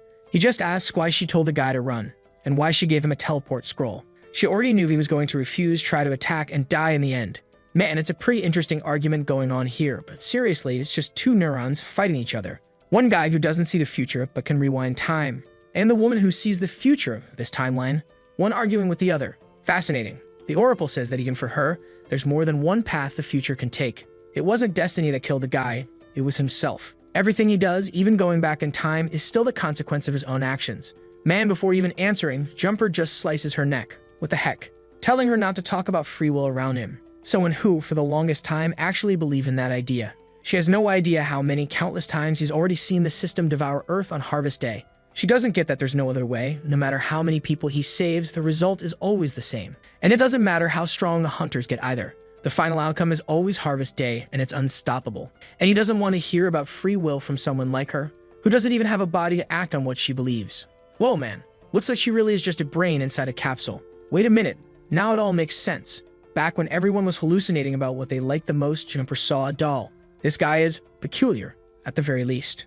The Oracle says she'll take a look at his future, but he responds that she didn't hear him right. This isn't the first time he's gone through this. He remembers her saying that his path will continue forever, and he will never obtain what he desires most in life. The more he tries, the more he'll fail. The life he's living will never lead him where he wants to go. He should just give up, because there's no way out. Man, seriously, what a motivational speech right there. Jumper places his hands on the tube, saying he already knows exactly what she's about to say. Oh right, what mouth? Technically, there's no mouth. She says that even so, he came all the way there to hear the prophecy once again. She knows, just like he does, that if she tries to look into his future now, she'll die. All she can see is a tiny compressed glimpse of causality from everything that happens. She finds it sad and asks how long he's been suffering like this. Man, to end everything, he blows up the whole capsule. But strangely, he sees a green-haired girl telling him not to give up. Eventually, salvation would come for him. I think it was just an illusion, right? Because clearly, there's nothing actually there. The scene then shifts to a desert, where Sang-woo is wondering why the damn girl came with him. She responds that she's there to understand the items he might obtain right in case he gets something she doesn't recognize. Besides that, she can make various potions. However, he gets right in her face and warns that he's not on vacation there. She's putting her life at risk. Even so, she insists saying she'll stay. And if at any point she feels like she's getting in the way, she'll leave. Our boy doesn't really know what to do. She gives up and then turns around saying it's fine. But it'd be good if she followed exactly what he ordered. Before she could close her happy smile, something appears behind her. A classic desert worm, right man? There's always one of those in a place like this. He already pushes her, telling her to take cover, when suddenly the creature just falls apart. Our boy is standing there all potato-headed, and then Raven shows up. He says that apparently he was eaten by one of those worms and ended up there. Kinda confusing, right? But okay. Our boy wants to know what he's doing there. Raven's all smiles, saying it's quite a surprise. But our boy wants to know where the hell is the elixir he said he was going to hunt down. The master tells him to calm down and explains that the area is being searched worldwide. But an elixir isn't something easy to find, no way. And besides that, he's in that place because killing those creatures in that region and stopping them from invading the city is his job. Sang-woo says that if she came from the core of all this, that's exactly where he's going now. Raven goes silent for a second and then says the boy is strong. But even he needs to be careful, because that place is really dangerous. It's a place that operates 100% by the law of the jungle man. The strongest monsters eat the weakest and no one forgives anyone. He remembers when he first arrived, it was a good place to train. To get an idea, Sang-woo wants to know how strong that big worm is compared to the creatures over there. Raven says, obviously the worm isn't in the core because it got kicked out for being weak, which makes it clear that it doesn't stand a chance even among the weakest. Now back to Jumper, washing his hands. He's remembering the moment the Oracle told him not to give up, that salvation was coming for him. He smiles, not believing the prophecy is really changing. This time there were too many variables and the awakening program was bringing in the 7 deadly sins. This thing about the academy, the elixir, and now this Sang-woo guy. He thought all of it was temporary variations, but now he wants to know what Libra is thinking this time. Back in the desert, our boy turns into a pile of skeletons and already notices the place is quite different. It seems like there's a terrible smell of blood in the air. Nearby, there are some creatures eating each other, and one suddenly looks back and lets out a roar. In the same second, Sang-woo already summoned all of his clones and pulled his sword. He's walking in full swag, slowly saying it's time to find out who's gonna be at the top of the food chain. But he remembers Liber said it's time for him to learn true magic. And Sang-woo man is going to try using his power without relying on the system. He goes in motivated to throw a fireball, but the clones cast it first and kill the monster. He stands there kind of bummed out, right? Because as always, the clones do everything perfectly. So he decides to try finding an opening, goes after other creatures, and tries to use a freezing strike. But again, the clones anticipate the move and do the attack before he does. He's biting his lip in frustration and decides to settle it with the sword like always. Even though he's suffering, the girl next to him is shocked at how much stronger he's become, while our boy's wondering if there's really something wrong with his skills. Suddenly, he calls the clones and drops to his knees, begging them to teach him how they're using skills without the system. Sometime later, the clones are really giving him a lesson, explaining how simple it is to make a fireball. All they have to do is gather mana in the shape of a sphere and then feed it with fire energy. With enough energy accumulated at the center of the sphere, it would turn into a fireball, just like that. Obviously, though, the moment our boy tries to do it, it falls apart in his hand. Our boy apologizes, and then one of the clones wants to know, from 1 to 10, how harsh he wants the criticism to be. Our boy says that from 0 to 10, an 8 is enough so he won't be shaken. But the clone already slaps him in the face, which leaves our poor guy devastated. The clone says he's putting mana nowhere near enough. What's this, man? The game is flipped. The boy is learning from his own clones now, people. A while later, he asks Allegra for help, who used to be an archmage, right? Wanting to know how to use magic. The old man says he thought he was going to learn from the clones, but apparently it didn't work out. Our boy, face all beat up, is asking for a teacher, just a little less cruel. Liber explains that he won't be able to do things exactly like the clones. Their mana manipulation is something completely different. But he has to understand that right now his abilities are weak, but at least he can still activate them. The question is, what about when he completely loses control of the system? What if you and the clones disappear? Well, man, Sang-woo reveals that he tried to unsummon and resummon clone number 1, kind of to separate him from the 7th deadly sin. But when his hand reached out, the clone turned around and grabbed his hand, saying it was a shame, but that wasn't going to happen. Our boy got scared. These clones were more alive than he thought. Liber says he never imagined something like that happening and says, all right, he'll help him learn magic. Sang-woo says he's a determined guy and just needs instructions, until the man tells him to get fired up. Meanwhile, outside, the girl is watching him, wondering what the heck this lunatic is doing or not doing. Suddenly, he wakes up and throws his clothes into the air. She covers her eyes, saying he's completely lost it, but he says this is the teacher's lesson. Liber said he had to get closer to nature and become one with it. That was the first step to mana control. Our boy says he knows how to control mana, at least without the help of the system. So in that case, he could put his clothes back on. The poor girl is all confused, thinks it's crazy how much Sang-woo trusts other people like that. Meanwhile, at the association, Byong is smashing the table. He's angry because Sang-woo said he had no interest in becoming an S-rank hunter, but now he accepted the mission to Africa. Hai-seong, however, says it's fine. This was perfect. With the document in hand, he throws it in front of the old man and says that's exactly the place he most wanted the boy to go. The moment the old guy takes a look, he's shocked, and he comments that the names written there were all assassin groups. Hai-seong says that's exactly what he's going to do. It's better than believing the boy is going to die naturally to monsters. Back in the desert, our boy is facing the creatures, showing off man with a magic circle in his hand. Liber is giving instructions, teaching him how to maintain the power. The problem is that in the middle of the fight, he ends up losing focus every time the spell falls apart. So as always, he has to rely on physical strength and finish with the sword. Then Liber says his physical stats are way too high.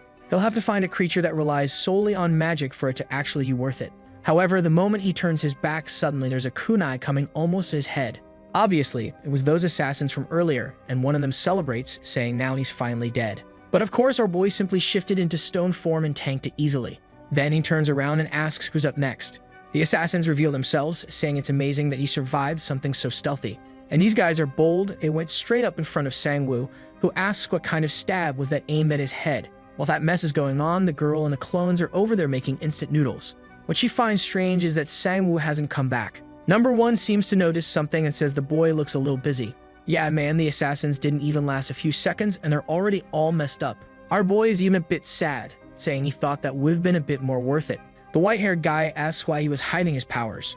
But suddenly, he pulls out some kunai and goes for one last attack. Yeah, he really wants to die now. Sang-woo obviously just catches it in his hand and says it's sad to see the guy thinks he can kill him like that. Our boy tried to activate a magic circle, but as always, it failed. Still, the fool is shaking all over. He knows that if the boy had managed to activate the ability, he would have died right there. But he's thinking that our boy forgave him, when obviously it's just that his magic failed because he's useless. The guy starts laughing, asking if he really believes he's that strong, so superior that he doesn't even want to use his abilities. Sang-woo laughs through gritted teeth, saying he's realized the truth. Turns and says that yeah, that's it. He's so strong he doesn't even feel like using abilities. As if he were someone who can't use his own skills. That wouldn't make any sense at all. A while later, there he is again back on the monster hunt. Apparently, he just left the guys behind. Leber, however, says he's getting lazy. He's just killing the creatures and not even trying to practice. But Sang-woo man is upset, saying nothing is working. At least the monsters really were getting stronger bit by bit. Then the old man says that this ability of his to absorb mana from creatures really was extremely powerful. He was constantly getting stronger and stronger just by going straight ahead and killing those monsters. Our boy says it really is good. The only problem is that he has to keep facing stronger and stronger things or else he doesn't gain experience.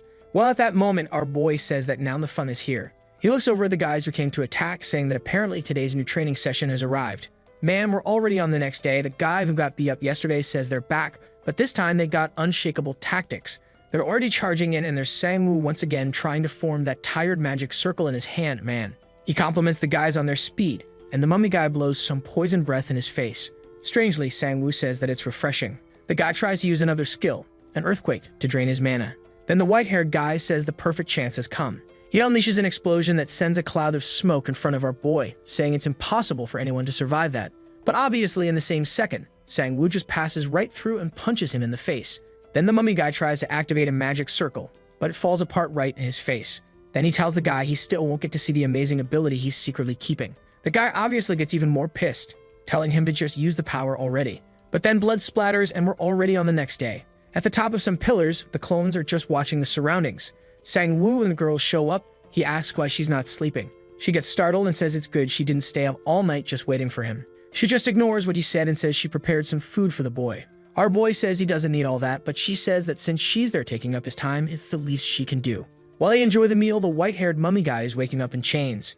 In front of them, another assassination group, Scorpion 13, arrived to kill our boy. Obviously, each one of them has their own name, right guys? But come on, there's no way we need to know the name of every single one of these 7 assassin groups. On the left is the sharp-toothed guy, and on the right is the one with the black mask. Got it. Obviously, the mummy already knows they must be there because of Sang-woo too. Toothy guy pulls out a cigarette and says he doesn't like this whole competition thing, but everyone's trying to kill the same person. Out of nowhere, the mummy and that other crazy guy are staring and laughing, saying they're going to predict what's going to happen. They won't even get to see the abilities Sang-woo has. Toothy says that's obvious. He's not going to give the kid any chance to use them. Oh, you really think that Chaitak M200 on your back is going to kill our boy? Yeah, obviously not, man. There he is already on the ground, wiped out, saying he really didn't manage to see the damn ability. Meanwhile, poor Sang-woo's over there with his ability failing as always. He says he has no talent, but Liber tells him to stay calm. He really is improving. The fact that he was forming a magic circle after a fight was a great sign. And Liber tells him to keep sparing those assassins. They were proving to be way better training than the monsters. What he's curious about, though, is what crime Sang-woo committed or what group he offended to be hunted by so many people. Sang-woo says that's something even he doesn't know, and he's not in the mood to torture those guys to find out, so whatever. The next day, there he is celebrating a beautiful morning when suddenly, an explosion. Some girl there with her outfit not even unlocked on the character yet says that not a trace of the boy was left. But on their backs, there was our boy causing another explosion. The following day, he got trapped by some vines. The plant dude and the black mask attacked, but one of them took a punch to the face and it was over. Man, more and more assassins started showing up, each with deadlier attacks than the last. The advantage for Sang-woo is that his skills in fighting humans kept improving non-stop. And of course, at the same time, his magical abilities were slowly evolving. The problem is that even then, it was still hard to activate any magic. Meanwhile, somewhere else, someone is laughing like a maniac. Looking at a photo of someone dead, he says he can't tell anyone about it. The girl is waking up in bed and hears this crazy guy yelling outside. She gets up, walking through the houses, asking if her mom is okay. Man, seriously, just like that. What was that? Scared the hell out of me. Whoa, now I get it. Luca woke up crying. So her dad died in the monster accident and her mom, yeah, ended herself. Man, that hit hard. Got me in the feels. And before she can even cry and vent, our boy was already at her side saying they need to have a talk. It was time for her to say exactly who she was. Because the assassin's man, Braids, is showing up at the plant guy and the mask guy. Everyone wants to know, right, if anyone saw the boy use any abilities. Braids doesn't say anything. And yeah, he knows for sure he just got beaten too. Plant guy says it's really a mess. None of them there had enough skill to make Sang-woo use anything besides physical attacks. The girl with the locked outfit says she didn't even see a single clone. No wonder he was a candidate for rank S. In front of one of the campfires, one of them tells everyone to listen up. What if they teamed up and attacked Sang-woo all at once? He figures the offer they all received for this mission can't be that different from his. Even if they split everything among everyone, it would still be good money. Toothy says the reward is solid, and the masked guy says that without everyone's help, he doesn't trust he could manage it. The green-haired girl, though, says she'll first have to contact Central. But then someone nearby says this place is full of filthy people. The guy with the beanie asks who said that. And man, it's a guy saying they're the scum of society. It's a disgrace that they're trying to gang up like that to kill Sang-woo. Everyone should already realize that they're only alive not because the kid is weak. He had already completed countless missions and killed countless people. However, this guy had forgiven all the assassins who tried to kill him, not just one, but all of them. And that's why he wouldn't make an alliance with a bunch of filthy people like them. Strangely, now the guys are starting to like Sang-woo. Black Beanie and Shark Tooth say that really, yeah, Sang-woo has been forgiving everyone. Then the guy turns and says his goal is to, on his own, make Sang-woo use one of his abilities just once. Back with our boy, he's talking with the girl, saying there's something wrong. He knew people wanted to kill him, but this time, there were way too many assassins coming after him. The girl says she hadn't even noticed there were that many people attacking. And then Sang-woo reveals that the people who are against him becoming an S-rank assassin are the head of the Korean Hunter Association, Byong, and that other weird dude, right, Hae-sung. And he's starting to think they're the ones who sent these assassins to take him out. He tells Hae-yeon that ever since they met, she's wanted revenge against that bastard Hae-sung. And strangely, she was forced to come along with him until now, so he's starting to think all this might be connected. He wants her to tell him now what her connection is to the guy. Man, she's shaking all over, even I can't remember if she actually has a connection I forgot about. I think I got my amnesia. Suddenly though, just as Leia is about to answer, our boy slashes through, saying there's no time. That answer will have to wait. Then he tells number 1 and number 2 to take Hae-yeon somewhere safe. Man, the clones ask if he needs help, and he just says no. Until he sees, right, that finally the whole group of assassins has arrived. Then Mummy says that whether Sang-woo likes it or not, this is the last time they'll meet. Libert tells our boy that finally a real fight has arrived. Then all the assassins leap forward, saying that today is the day they'll see his ability. With the first jump, Sang-woo noticed that no dust got kicked up, meaning they were all illusions. He makes the first slash, breaking the illusions, and a guy shows up behind him. But he was already expecting that and reacts by grabbing the guy by the neck, only to get smacked in the hand. The Chag-Tak guy says the day to use his powers has finally arrived. Our boy really has his hand bleeding, and Libert tells him to calm down and start trying to use his ability. He had already gone through all the preparatory stages. Given the moment, the only thing missing is for him to realize he doesn't have the system anymore and stop thinking like someone who does. At the moment he's using magic, he's unconsciously losing control of the mana. While Libert is saying all this, he's dodging attacks left and right. He's clashing swords with Mummy, who says this is no longer a joke. And Libert says he has to understand that conjuring power isn't just about summoning mana, manipulating it is just as important. Our boy is listening to the instructions while Mummy is going all out, yelling at him to use some kind of ability. Masked guy comes from behind and tries to hit him. Our boy managed to block with his shield, but as always, the magic in his hand was hard to maintain. A bunch of swords and kunai fly at him, an explosion happens. White Hair says that at this rate, the boy is going to die without using a single ability. That's when Sang-woo tells the whole damn group of assassins to shut up. They talk too much for people who are trying to kill him. Suddenly, our boy gets caught by the arm and his sword gets knocked from his hand. Mummy says that since he's going to refuse until the very end, this would be his death. There are people attacking from every side, man. Meanwhile, Sang-woo looks at his hand, saying that activation and maintenance of power need to be done the same way. Finally, the magic circle begins to expand, and an explosion goes off, man. All the assassins are lit up in flames, and our boy now has a little smirk on his face. But the second he celebrates that the power worked, he's got that potato face expression again. The assassin group was strangely kneeling. We actually made this part up earlier when they were wondering what they would do against Sang-woo. That's when Mummy said that at the very least he wanted to see him use an ability once. And when he managed to do that, then he joined the boy. Mummy is standing there saying, man, that from now on he's a loyal follower. Oh damn, just because I made a point of not giving anyone names, now everyone's going to keep showing up forever. But Sang-woo instantly refuses, saying he's not going to accept a bunch of trash like them who kill for money. He turns around waving goodbye, but Mummy wants to know if they were the first. He's sure other assassin groups must have come after him. Our boy says he doesn't care at all about that.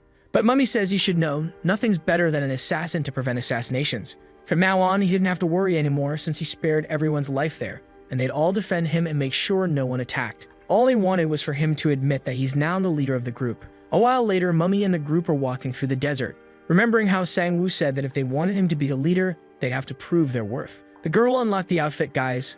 Or am I going crazy? Wasn't her hair green with that black outfit you could barely see? Now her hair is red and the outfit's green. I think I unlocked the Alzheimer's skill. Tuthi, though, was warning that if they come back with no results, obviously they're as good as dead. That's why he accepted the suggestion to surrender to Sang-woo. But now, what are they gonna do? Mummy turns and says it's obvious. They'll prove they're worthy, just like he said. The fact that he didn't accept them right away makes it even clearer. Joining that boy was the best thing they could possibly do. This was their chance to live as humans again. Ah, I was mixing them up. Look, man, there's the green-haired girl with the locked outfit. Gray hair says they don't have to go that far. They already forced the boy to use his ability. Blondie wants to understand why, out of nowhere, they're trying to form a team. As far as they remember, assassins hated each other, and everyone thought they were more noble than the next. Mummy says that's exactly why they were assassins. Man, everyone, there's an idiot.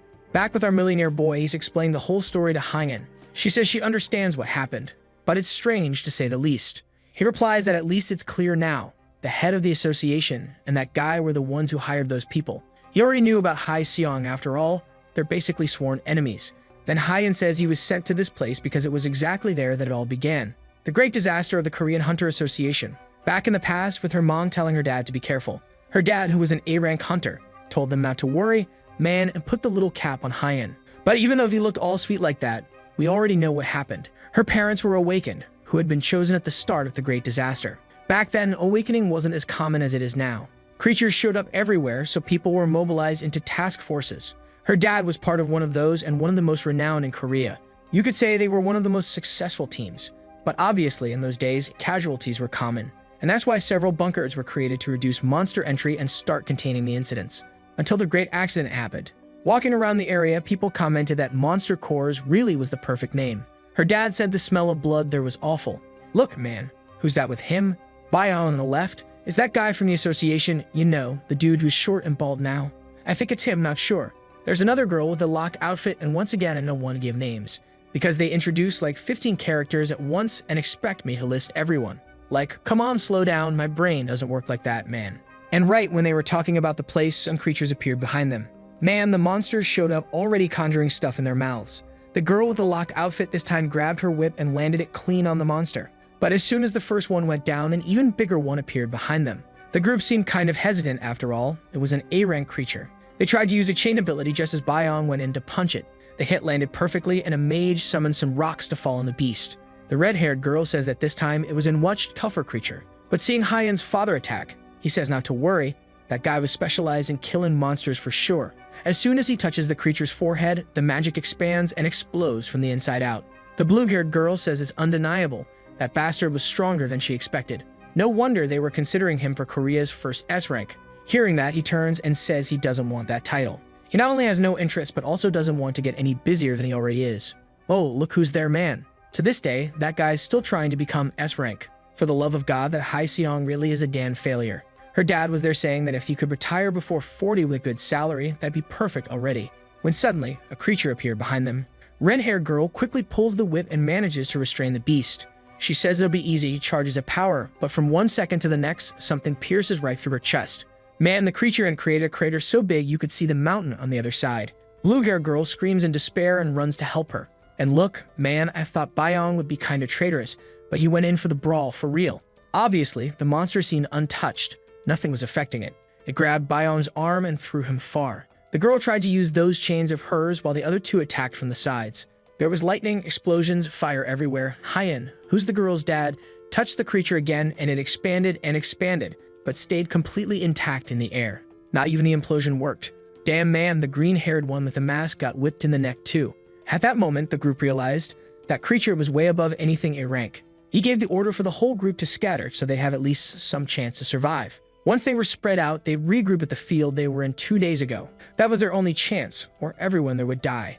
The ground explodes, and after some time, we see one of them fleeing. I think it's Hai Seong, the cursed failure from the future who's trying to kill our boy. The masked guy died right next to him. He knows that if he had been the target, he wouldn't have even reacted. But just as he thought he had escaped, a bird appeared behind him. He turns all crooks, saying that his goal was to become the strongest.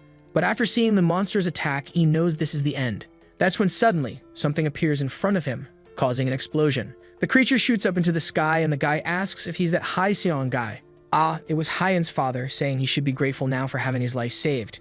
Meanwhile, with the red-haired girl, the guy from the group is just crying, saying they never imagined they faced something so strong. Blue-haired girl gets up to heal Bayon a little, who tells her she better go help the others for now.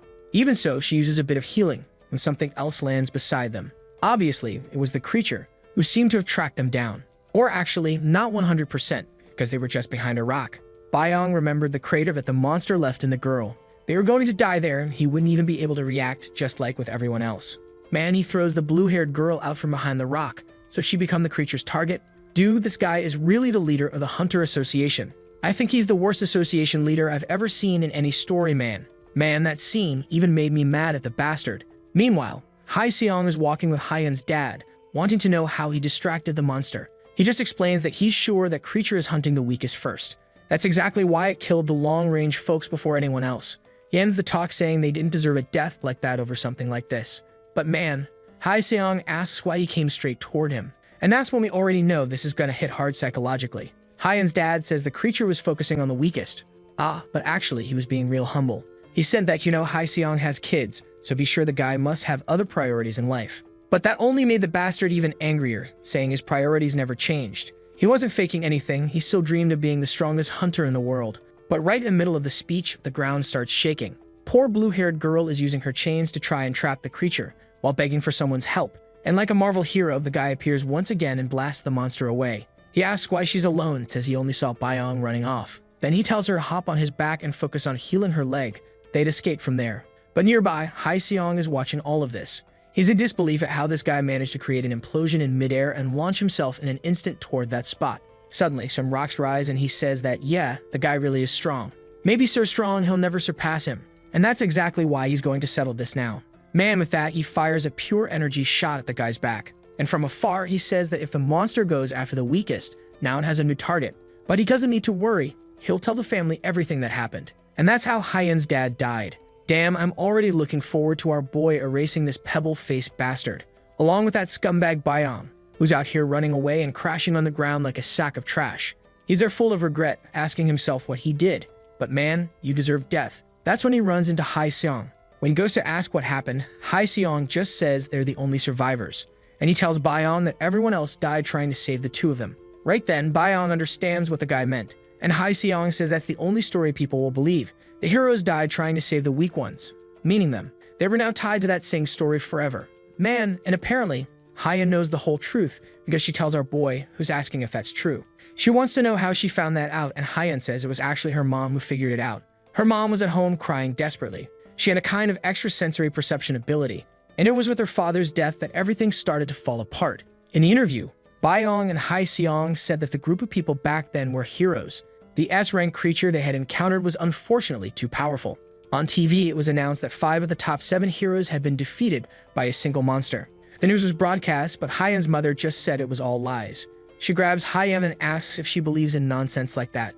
One day, she would have to take revenge for her, and she had to promise not to let them go unpunished. Poor Hyen, just a kid, only replied, okay, not even knowing what to say. But her mom said that her life's mission was to avenge her father. Then her mom started going around trying to tell the truth to everyone. But people like Byong and Hai Seong, they saw them as heroes. 3 years went by and her mom's mental state couldn't take it anymore. And exactly 3 years after her dad's death, she took her own life too. Man, that's how Hyen started living alone on the streets. And since then, she's been wanting revenge, not just for her father, but for her mother too. From that point, he already knows the rest of the story. Damn man, this girl really has one tactical backstory. Compared to our chubby clone guy, man, his tragic backstory is that he used bots in a game to make money and had a crappy job. Yeah, it's a little unbalanced. He stands up and says he knows she's not lying. Suddenly, Raven shows up, saying it looks like they're lost in thought. Our boy sees him and says it's time to start calling them master. Raven drops down and says he already cleared out all the creatures in the region. He just didn't expect our boy would turn this place full of assassins into a magic training camp. He was a boy who forgave more than Raven could have imagined. Our boy wants to know how much he saw. Raven says he didn't miss a second. He's always watching. Plus, he noticed that Sang-woo is trying to use magic, which seems fun. Yeah, and when Sang-woo remembers, Raven is also from Tiber City, which means he knows magic. Until the teacher reveals that this little magic circle man is all he knows. Our boy says now it makes sense why he's always walking around with a sword. Sang-woo starts explaining that he needs to learn how to use magic so he doesn't depend on the system. And with that, they decide to go deeper and deeper into the desert. Meanwhile, Byong is getting the news that all the assassinations failed. Trying to keep calm, he says it's fine. That accident was 18 years ago, and there shouldn't be any evidence left. But right as he's trying to lie to himself, the corpse of the girl he threw to be eaten by the monster appears beside him, saying no one forgot. He collapses on the ground like the piece of trash he is, all twisted up, wondering how many things ended up like this. Why was he just following orders? Why was he trying to kill such a young boy like that? All of this happened because of that stupid mistake he made that day. Man, the author is trying to get us to forgive this guy. Huh, like it was just one mistake in life. But I don't know, man, I wouldn't forgive him. I think our boy should slice him up just like he did that monster earlier. Raven, though, is watching with a weird look, wanting to know what that was. Our boy says it's the technique he learned from the clones. The teacher changes his expression, saying he's ruining the technique with such a bad move. But hey, it's good to see he's trying. Poor Sang-woo, right, man? He's not like his clones who can control everything perfectly. He tries another attack that hits the creature right in the neck, but nothing happens. Then Raven tells him to remember this is the perfect place to train. This is the land of evolution and adaptation. If you don't evolve, you don't move forward. He then tells him to start trying some fireballs and proper techniques to kill these monsters.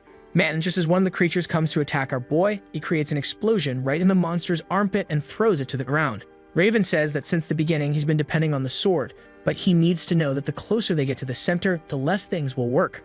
The monster's physical resistance will just keep going up, and on top of that, they'll start gaining fire resistance. So you either use even stronger magic or even stronger physical skills. Yeah, Raven's using his own slashes and cutting up the monsters like they're butter.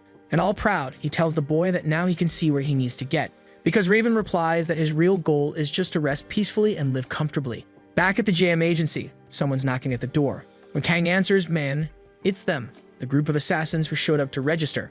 Confused, Kang asks how he can help this little gang. Mummy immediately says they're there to get qualified. His group was tired of walking the bloody path. He's about to say they're looking for a more human life when Kang interrupts and asks if they're there for an interview. Mummy says yes, so he tells everyone to come in already. Back in the desert, man, Hyam finally started making some potions. And as always, this story, right, went back to her, just to go back into her thoughts. Of a moment when a reporter asked Hai Seong what he thought about the woman saying he had betrayed his friends. Hai Seong replies that that woman's husband saved his life, so he won't speak negatively about her.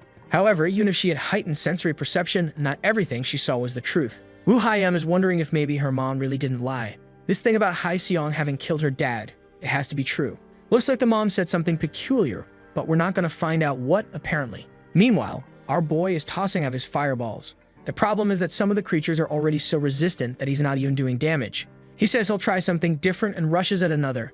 But this time, man, look at the little glowing heart. He's gonna try Raven's technique. Ah, slick. He managed to land a clean slash and slice the monster in half. Our boy's all excited, but Raven, with that weird face, says Scone did it better on the first try. Our boy asks for some praise. Come on, he's a hardworking kid, not an evil clone. Raven says he only praises those who call him master. The moment our boy says master, Raven's already like, did the student call for me? But in the middle of all that chit-chat, another creature rises beside them. Our boy wants to know what he's gonna do against a monster where fire, swords, and even ice don't seem to work. To which Raven now says a pupil who acknowledges his master doesn't need to worry. The path of the storm sword is endless. Raven's all smiles. His dream was to finally say these simple lines to a real student, not those damn clones. Meanwhile, back at the agency, the recruitment was about to begin. Kang wants to know what the two foreigners are trying to do in a Korean company. Mummy immediately says they're there because they owe their lives to Sang-woo.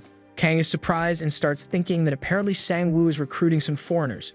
Whitehair is about to say that it's true, even though he tried to kill the kid, but Mummy cuts him off. He apologizes, saying the guy next to him is still a bit dizzy from the flight, but he'll be back to normal soon. When Kang asks what their specialties are, the red-haired girl says assassination, but Mummy cuts her off too, explaining that they could never be good at assassination. Actually, she's also a bit crazy from the flight, but he guarantees everyone's had a good night's sleep. Kang, already sensing something's off, says it's better to stop the test right there. It's something he was forced to implement by Sang-woo himself.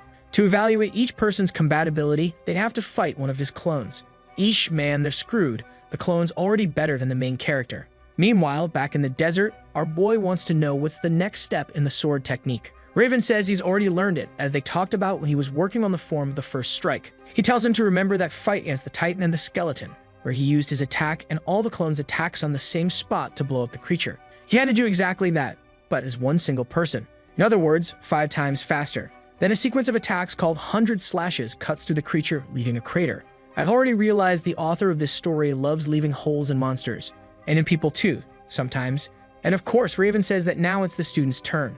But Sang-woo man already admits that he can't pull it off alone and summons the clones anyway. Since they're all students of the professor, there's no problem with them attacking together. However, among the swarm of clones, some strange guy shows up, man, saying that the situation is worse than the director imagined. Sometime later, countless defeated golems lying on the ground. Our boy's exhausted, saying for the love of God, these monsters just don't end. On the other hand, Raven is emotional, saying that Clone 1 and Clone 2 were the best students he's ever had. Our boy wants to know what his grade is, and as always this story. But Raven completely ignores him, saying he's receiving a message and someone needs help. He tells the boys to just be careful, they're getting close to the center of this place. Very few creatures have leaked out of there, and they've been sort of managing things, so it's best they be cautious. What if an S-rank monster shows up? Sang-woo thinks to himself that wasn't very encouraging, but says okay, he won't go overboard. With that, the boss steps through the portal, telling him to be careful and not die. A while later, he's back talking with Hyen. He wants to know what she developed. She says she managed to create an adaptability potion. Jesus, it's Eminem man, that word was hard to pronounce. It increases his resistance based on what's nearby. But once the effect ends, resistance to everything else starts dropping. Right away, he says to hand it over. Seems like that side effect is manageable. After that, there's a weird silence in the tent. It seems like the distance between them only grew after he heard all that backstory. Then Hyen calls out to him and says there's something she hasn't told him yet. Oh man, right as she's starting to say it, things start approaching outside. At least the two clones are always on watch. Well, look who it is. The demon beast that killed her dad. At least it's missing 2 arms. Number 1 is just observing, and now that I think about it, right, doesn't number 1's horn look like that monster's? In the tent, Hyen says she's going to tell him her mom's final words and the real reason she's in this place. Grinning like the Joker, her mom told her to keep that secret with her forever. Hyen says her mom kept watching the monster pit ever since that day of the disaster. While she's talking, man, the clones are attacking the S-rank monster. Problem is, both of their attacks that should have launched the thing away didn't do anything, and it's already rising with an energy ball in hand. Number 1 looks over and thinks how dumb this is since he's not going to be able to block that. Oh man, and one of the clones tried to block the monster's strike with his arm. At that moment, Hyen says she finally understood why her mother always made that same motion. Going mad, the mom tells her to listen very carefully. Her dad was actually still alive. Ah, now it makes sense. That's why the monster was missing an arm, man. Actually, now it has an arm, right? It arrived armless, but now it has one again. Back in the cabin again, man, as always. This story keeps flipping back and forth so much it's hard to explain what's going or coming. Our boy was about to ask what happened to her dad when the whole place started shaking. Sang-woo sensed in that moment that number 2 had been vaporized in an instant. He immediately stands up, telling her not to leave the tent because something was happening. Outside, he asks what happened to number 1, who just turns and asks what took him so long, telling the boy to look at what they were facing. The creature in front of them was the next piece on the list. Oh, turns out it's not number 1 anymore, right? It's the devil inside him who took control of the body to face the monster. The Sin says he's just borrowing the body real quick. Besides, he's sure number 1 wouldn't have a chance against that creature alone. Another explosion in the desert, man. Every 5 minutes, I swear. The two jump into the air. Number 1 says if he takes a hit like that directly, he'll blow up in an instant. Sang-woo seems to notice something. Suddenly, he tells everyone to wait. He has to check something. Man, did he send everyone back through the portal? He goes alone toward the monster and unleashes the 100 cuts to its chest. But the beast is still standing, now with the golden head. Number 1 says that since he wasn't enough, now it's his turn. He fires that precise laser attack. But of course, it does nothing either. Oh wait, it actually destroys the head and reveals Hyen's dad's head inside the monster. And that's a full-on exploding twist. He looks to the side and sees all the clones watching. Suddenly, it starts rebuilding its armor and tries to fly away. Strangely, number 1 says the creature is using his abilities in an incredible way. Apparently, it's the monster's survival instincts kicking in. I don't get what this lunatic's talking about. Is it really part of him? His powers? I don't get it. But he turns to our boy and says it'd be a good time for them to make a deal. If he hands over the part he's carrying, he'll help kill that thing. And he'll tell him what that guy's weakness is. Meanwhile, inside the cave, Hyen saw everything. And man, she recognized it was her father. She immediately starts crying, saying at least her mom wasn't lying. Well, the out alive might be a strong word. He's got the same face, I'd say. Sometime later, number 1 says that the monster they found is actually its torso. Our boy is already imagining him all in separate pieces, trying to understand how that even works. Ah, the 7 sins explain, right, that he imagines there are 7 parts. 1 head, 1 torso, 2 arms, 2 legs, and a weapon. And each part had a different power. Look at that. It's gone full Jujutsu Kaisen hunting fingers mode. Our boy obviously thought each of the 7 sins would match up logically with the body part. But the monster says that was just a cool name someone gave him. His real abilities were absorption and adaptation. He could pull in the elements around him and adapt to any situation. Yeah, The names are pretty self-explanatory. Our boy says there really was something strange about the creature's aura, to which number 1 explains that that's the adaptation part. He was kind of melting and merging with the environment. Sang-woo asks if that ability works on humans, and number 1 wants to know if he's referring to that human they saw inside the creature. Sang-woo says yes, that person, if he's not mistaken, is Jun-Yuk Kim, and wants to know if there's any way to save him from that. You thought you were gonna get the answer to that? Of course not. The scene changes again. Raven is arriving to speak with the dwarf, who says he took long enough. He grabs a sword and says he wants Raven to be the first person to see it. Raven's expression changes when the big dwarf shows him the Earthshaker, or Earthquake Maker, whatever. Looks like it's the sword Raven used before, right? And he wants to know how the dwarf managed to restore it. He explains it wasn't easy, not to mention, the sword isn't what it once was. A true relic from the Empire of Urantia, the sword of the first emperor, said to shake the earth with a single swing, and the time had finally come for that sword to see daylight again. And he believed Raven was the one capable of doing it. But man, Raven just says he's not qualified. He's just a defeated soldier who couldn't even protect his own empire. Not to mention that this sword doesn't work with his storm technique. The big dwarf says he already knew that and wanted to hear Raven say it. What he really wants is to test the sword's durability. Raven pulls his own sword, saying if that's the case, then he won't hold back. Then he's already prepping one of his 100 storm attacks and fires 3 at the blade, thinking he'll have to get ready for the second round since an artifact like that won't break so easily. But the artifact is completely destroyed, and the two of them just stand there with potato faces. Back in the desert, our boy is tearing off the arm of one of the creatures and handing it to Hyen. Taking the item, she says that's the only way to get her dad out of that body. She could use creatures that can adapt to their environment to make an adaptability potion. Then she'd intentionally intensify the side effects to reverse the effect. The result would be a potion capable of returning someone to the state they were in before they adapted. She's all genius mode now, saying she's gonna save her dad like that. The problem is, while she's out there gathering stuff, who's watching from behind? Yet it's him, her demon father. Looks like he forgave her because sometime later she's back at the tent and finished what she wanted to do. The problem is that right after that, she collapses and falls to the ground. In another spot nearby, number 1 says that place isn't going to work. They didn't have enough cover. Meanwhile, we see that Sang-woo is tied up, being carried by the clones and trying to figure out what's going on. He asks if number 2 forgot it was him who brought him back to life. Number 1 interrupts the whining and says he's not getting it. The top priority for any monster living in that place is survival, and hunting is part of that. If they just go wandering around, drawing attention and showing all the clones, the monster won't show up. That's why they're setting up a trap, leaving an easy target for the creature. Someone who'd be distracted long enough to take a stab without even noticing. Sang-woo says he must be talking about one person. And number 1 says yes, he's talking about Sang-woo, obviously. Before we can even complain about it, Hyen shows up calling his name, asking why he's tied up like a piece of grilled meat. But he replies that it's a plan way too complex for him to explain. She wouldn't understand it, so best to just drop it. She says okay then, hands him something and tells him to take it with him. He asks what it is, and suddenly Hyen says she saw it. She already knows the person inside that monster was her dad. She won't even ask why our boy chose to hide the truth. In exchange for that, she wants him to give this item to her father and help bring him back to normal. She's sure that if her dad uses that item, he'll return. Back with Raven, he's wondering if that thing he broke was a copy, because there's no way it was that garbage. The big dwarf says yep, it was a copy, and he was trolling. Not just any copy either, it was a replica based on the analysis they're doing of our boy's abilities. What the hell, man? They're already learning his powers and using items based on that. Look at these damn cheaters, straight up Minecraft players duping items. Raven agrees the boy's skills were really impressive and understanding them would be huge.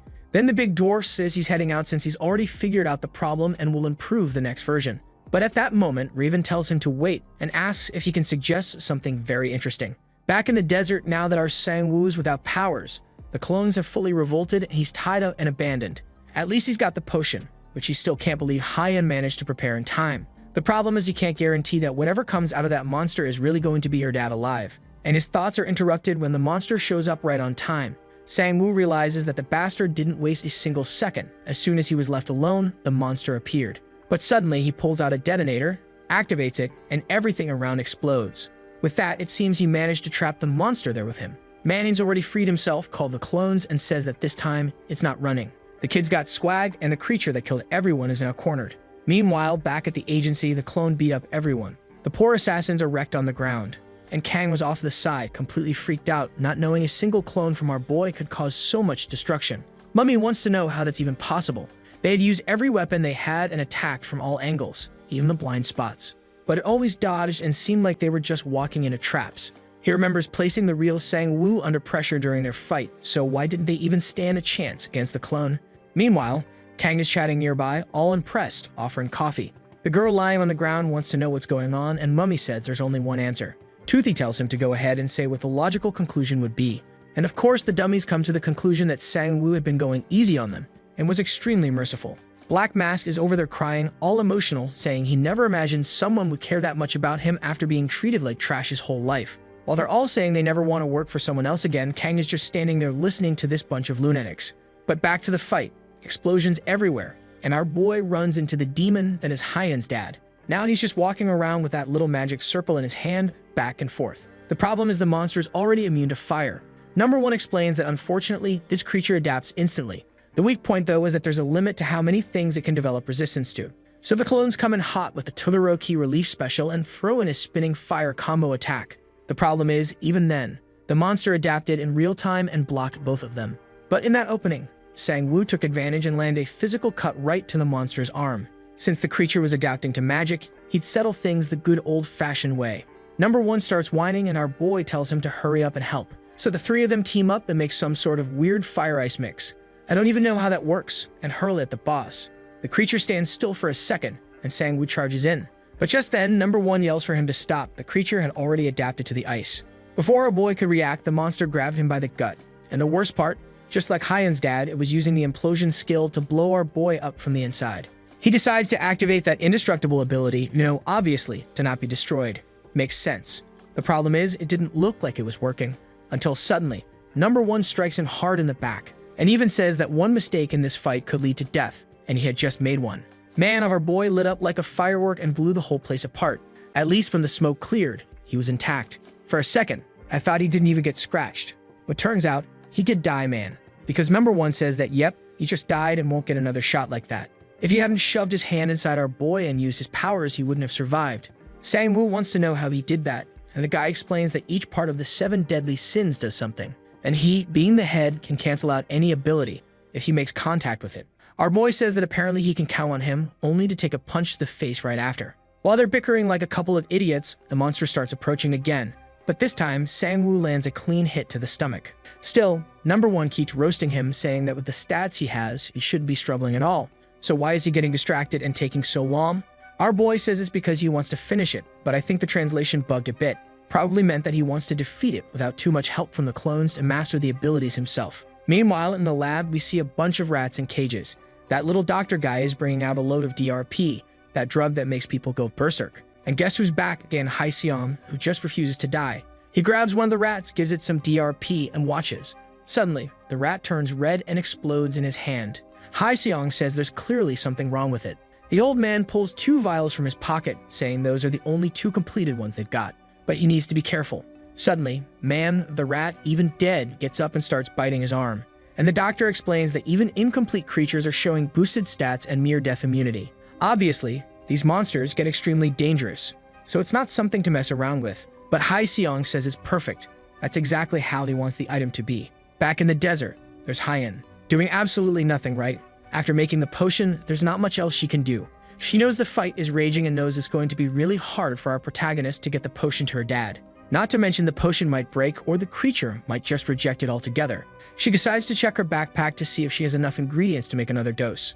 As she leaves the tent, one of the clones asks where she's going and she says she's heading to Sang-woo to deliver the potion. Strangely, the clone says she shouled it, but still tells her to be careful. Where Sang-woo's right now isn't exactly a safe place. Underground, the brawl is still going on. The monster keeps activating its power and Number 1 says that damn thing just won't stop adapting. Another attack now with lightning. At the same time, one of the clones is heating up Sang-woo's blade with fire. Man. He lands a clean slash and finally reveals the face of her father. Our boy has a quick flashback of her asking him not to kill the guy, but even so, he already threw the slash. At least it looks like for a second, her dad regained consciousness. Maybe. I don't know if it's really him, but Sang-woo says there's no escape. But then Number 1 says if he's thinking about saving that guy, he's completely wrong. Suddenly, he's already behind him, saying he temporarily blocked the transformation. That way it couldn't adapt and therefore couldn't build resistance. Man, the clones are already chucking chunks of ice full turn of the monster. Sang-woo also goes in for an attack, but in the middle of the strike, he remembers Hyen's request. But man, he just apologized and went to strike the blade right into its head. Only at that exact moment, someone yells for him to stop. It's Hyen falling down like an idiot. She wants to know why he's pointing a sword at her dad when they'd agreed to try and save him. Right then, number one says now he gets why he was so hesitant. High-end all flustered says that if the potion broke, she brought another one so he doesn't have to worry. But man, our boy just calls her name with a serious voice, saying the thing is not her father, it's just a monster. The creature simply took on the same appearance to replicate the same ability. It's not even like it's partially controlling her father, it's literally just an act by the creature. That's why even with a potion that resets everything, all it had returned to is a monster. She's standing there, devastated, saying that's not a monster, it is her father. She only knew him as a child, but she has vivid memories. The face is exactly the same, so she's sure. But Sang-woo says she should have realized something was off by now. Suddenly, number one steps in and says he'll prove what they're saying. He raises his hand, says he's going to stop the blocking ability, and lands an attack. The dad screams, Hyan cries, and then suddenly, it transforms into a woman with blue hair. Now I don't know if that's her crazy mom or that other hunter girl. I think it's the hunter, the little mage who died. Hyan is speechless, and number one asks why the silence. He wants to know if that was another family member too. Sang-woo comments that maybe it was someone else from the task force that died there. But number one just says, whatever. Either way, this creature was changing forms constantly. It was best to kill it now so they could get out of that place. At that moment, Hyan is still there, poor thing, opening the potion, begging them to at least try. It wouldn't hurt, and maybe it really would bring her father back. But man, number one has no mercy, bro. He's the capital sin and gives her a knee right in the gut. Sang-woo asks what the hell he's doing. That was a bit too much, wasn't it? The girl's coughing up 3 liters of blood, and the capital sin says he hates people like her. Not only weak, but also unable to accept reality. All she does is ask for favors she'll never repay. If at least once she had tried to fight, he wouldn't hate her so much. Hyan can only watch as the entire potion gets spilled. But just as number one is about to say something else, someone punches him and sends him flying. Dang, and now the monster is protecting her. Now, obviously, she's sure that's her dad. The capital sin, however, says she's tired of trying to explain. If she wants it so bad, then let her go to hell with the illusion. Man, the creature was about to bite her, and now it was our boy who had to intercept with a punch. And in that moment, he says he noticed that every time the creature wants to use gravity powers, it takes on the form of her dad. Which means it had access to his memories and his body, which could mean that maybe everything her father once was is still in there somewhere. Number one says it doesn't matter. His brain's already been taken over by the creature. While the clones fight though, our boy says maybe he can try using that ability of his, the one that cuts off function, to try and sever the monster's connection to her father. Since he's the head of the capital sin, who can cancel abilities by touch, it might be possible. Number one isn't feeling it, but Sang-woo says, well, he's not feeling like killing this creature either. From the start, he's only been here because of this whole capital sin business. The one rushing to recover his own pieces was number one, so now he could handle it. Number one jumps in, saying don't blame him if it doesn't work. He latches onto the beast and starts activating his ability. Sang-woo obviously has no idea if this is going to work or not. And the only reason he's trying is because of what he saw in that moment when number one kneed Hyan in the gut. The monster that had been fighting them suddenly reacted angrily when it saw that. And it was only because of that he decided to try at least once. Suddenly, the creature starts unraveling in a burst of electricity. Her father's body starts to appear in the middle of the dissolving monster. And sometime later, there he is, on the ground, eyes opening, waking him up all startled. He gets up all crook, wondering where his friends are and why the wedding turned out so weird. Then someone beside him asks if he knows who she is. Of course, it's Hyan, wanting to know if he even recognizes her. Right away, he says her name, and she gets all emotional, guys. Meanwhile, our boy and the clones are there by the portal, just watching the scene. And he tells number one, sometimes it doesn't hurt to try. Sometimes it works. The Sin replies that they just haven't realized yet that that thing is still a monster. Soon they'd see. It might have the face of her father, even his memories might even talk like him. But it was the thing that killed him. And now comes the philosopher, talking about the ship of Theseus. We've already seen this story in like 3 other stories, right? Koreans love this thing. It's that idea, like the little ship that keeps getting its parts replaced bit by bit. Then after 100 years, none of the original parts are left. And the question becomes, is it still Theseus' ship or is it a new one? Because technically, none of the original parts remain. Oh my god, such a philosopher. But Sang-woo just replies that for Hyan, that question doesn't even make sense. It's not up to him to judge whether she has the right to see her dad as human or not. All he can see is a happy girl. Give to like this video that helps Mamoru make more juicy content for his viewers, activate the cheeky little bell, and I'm out.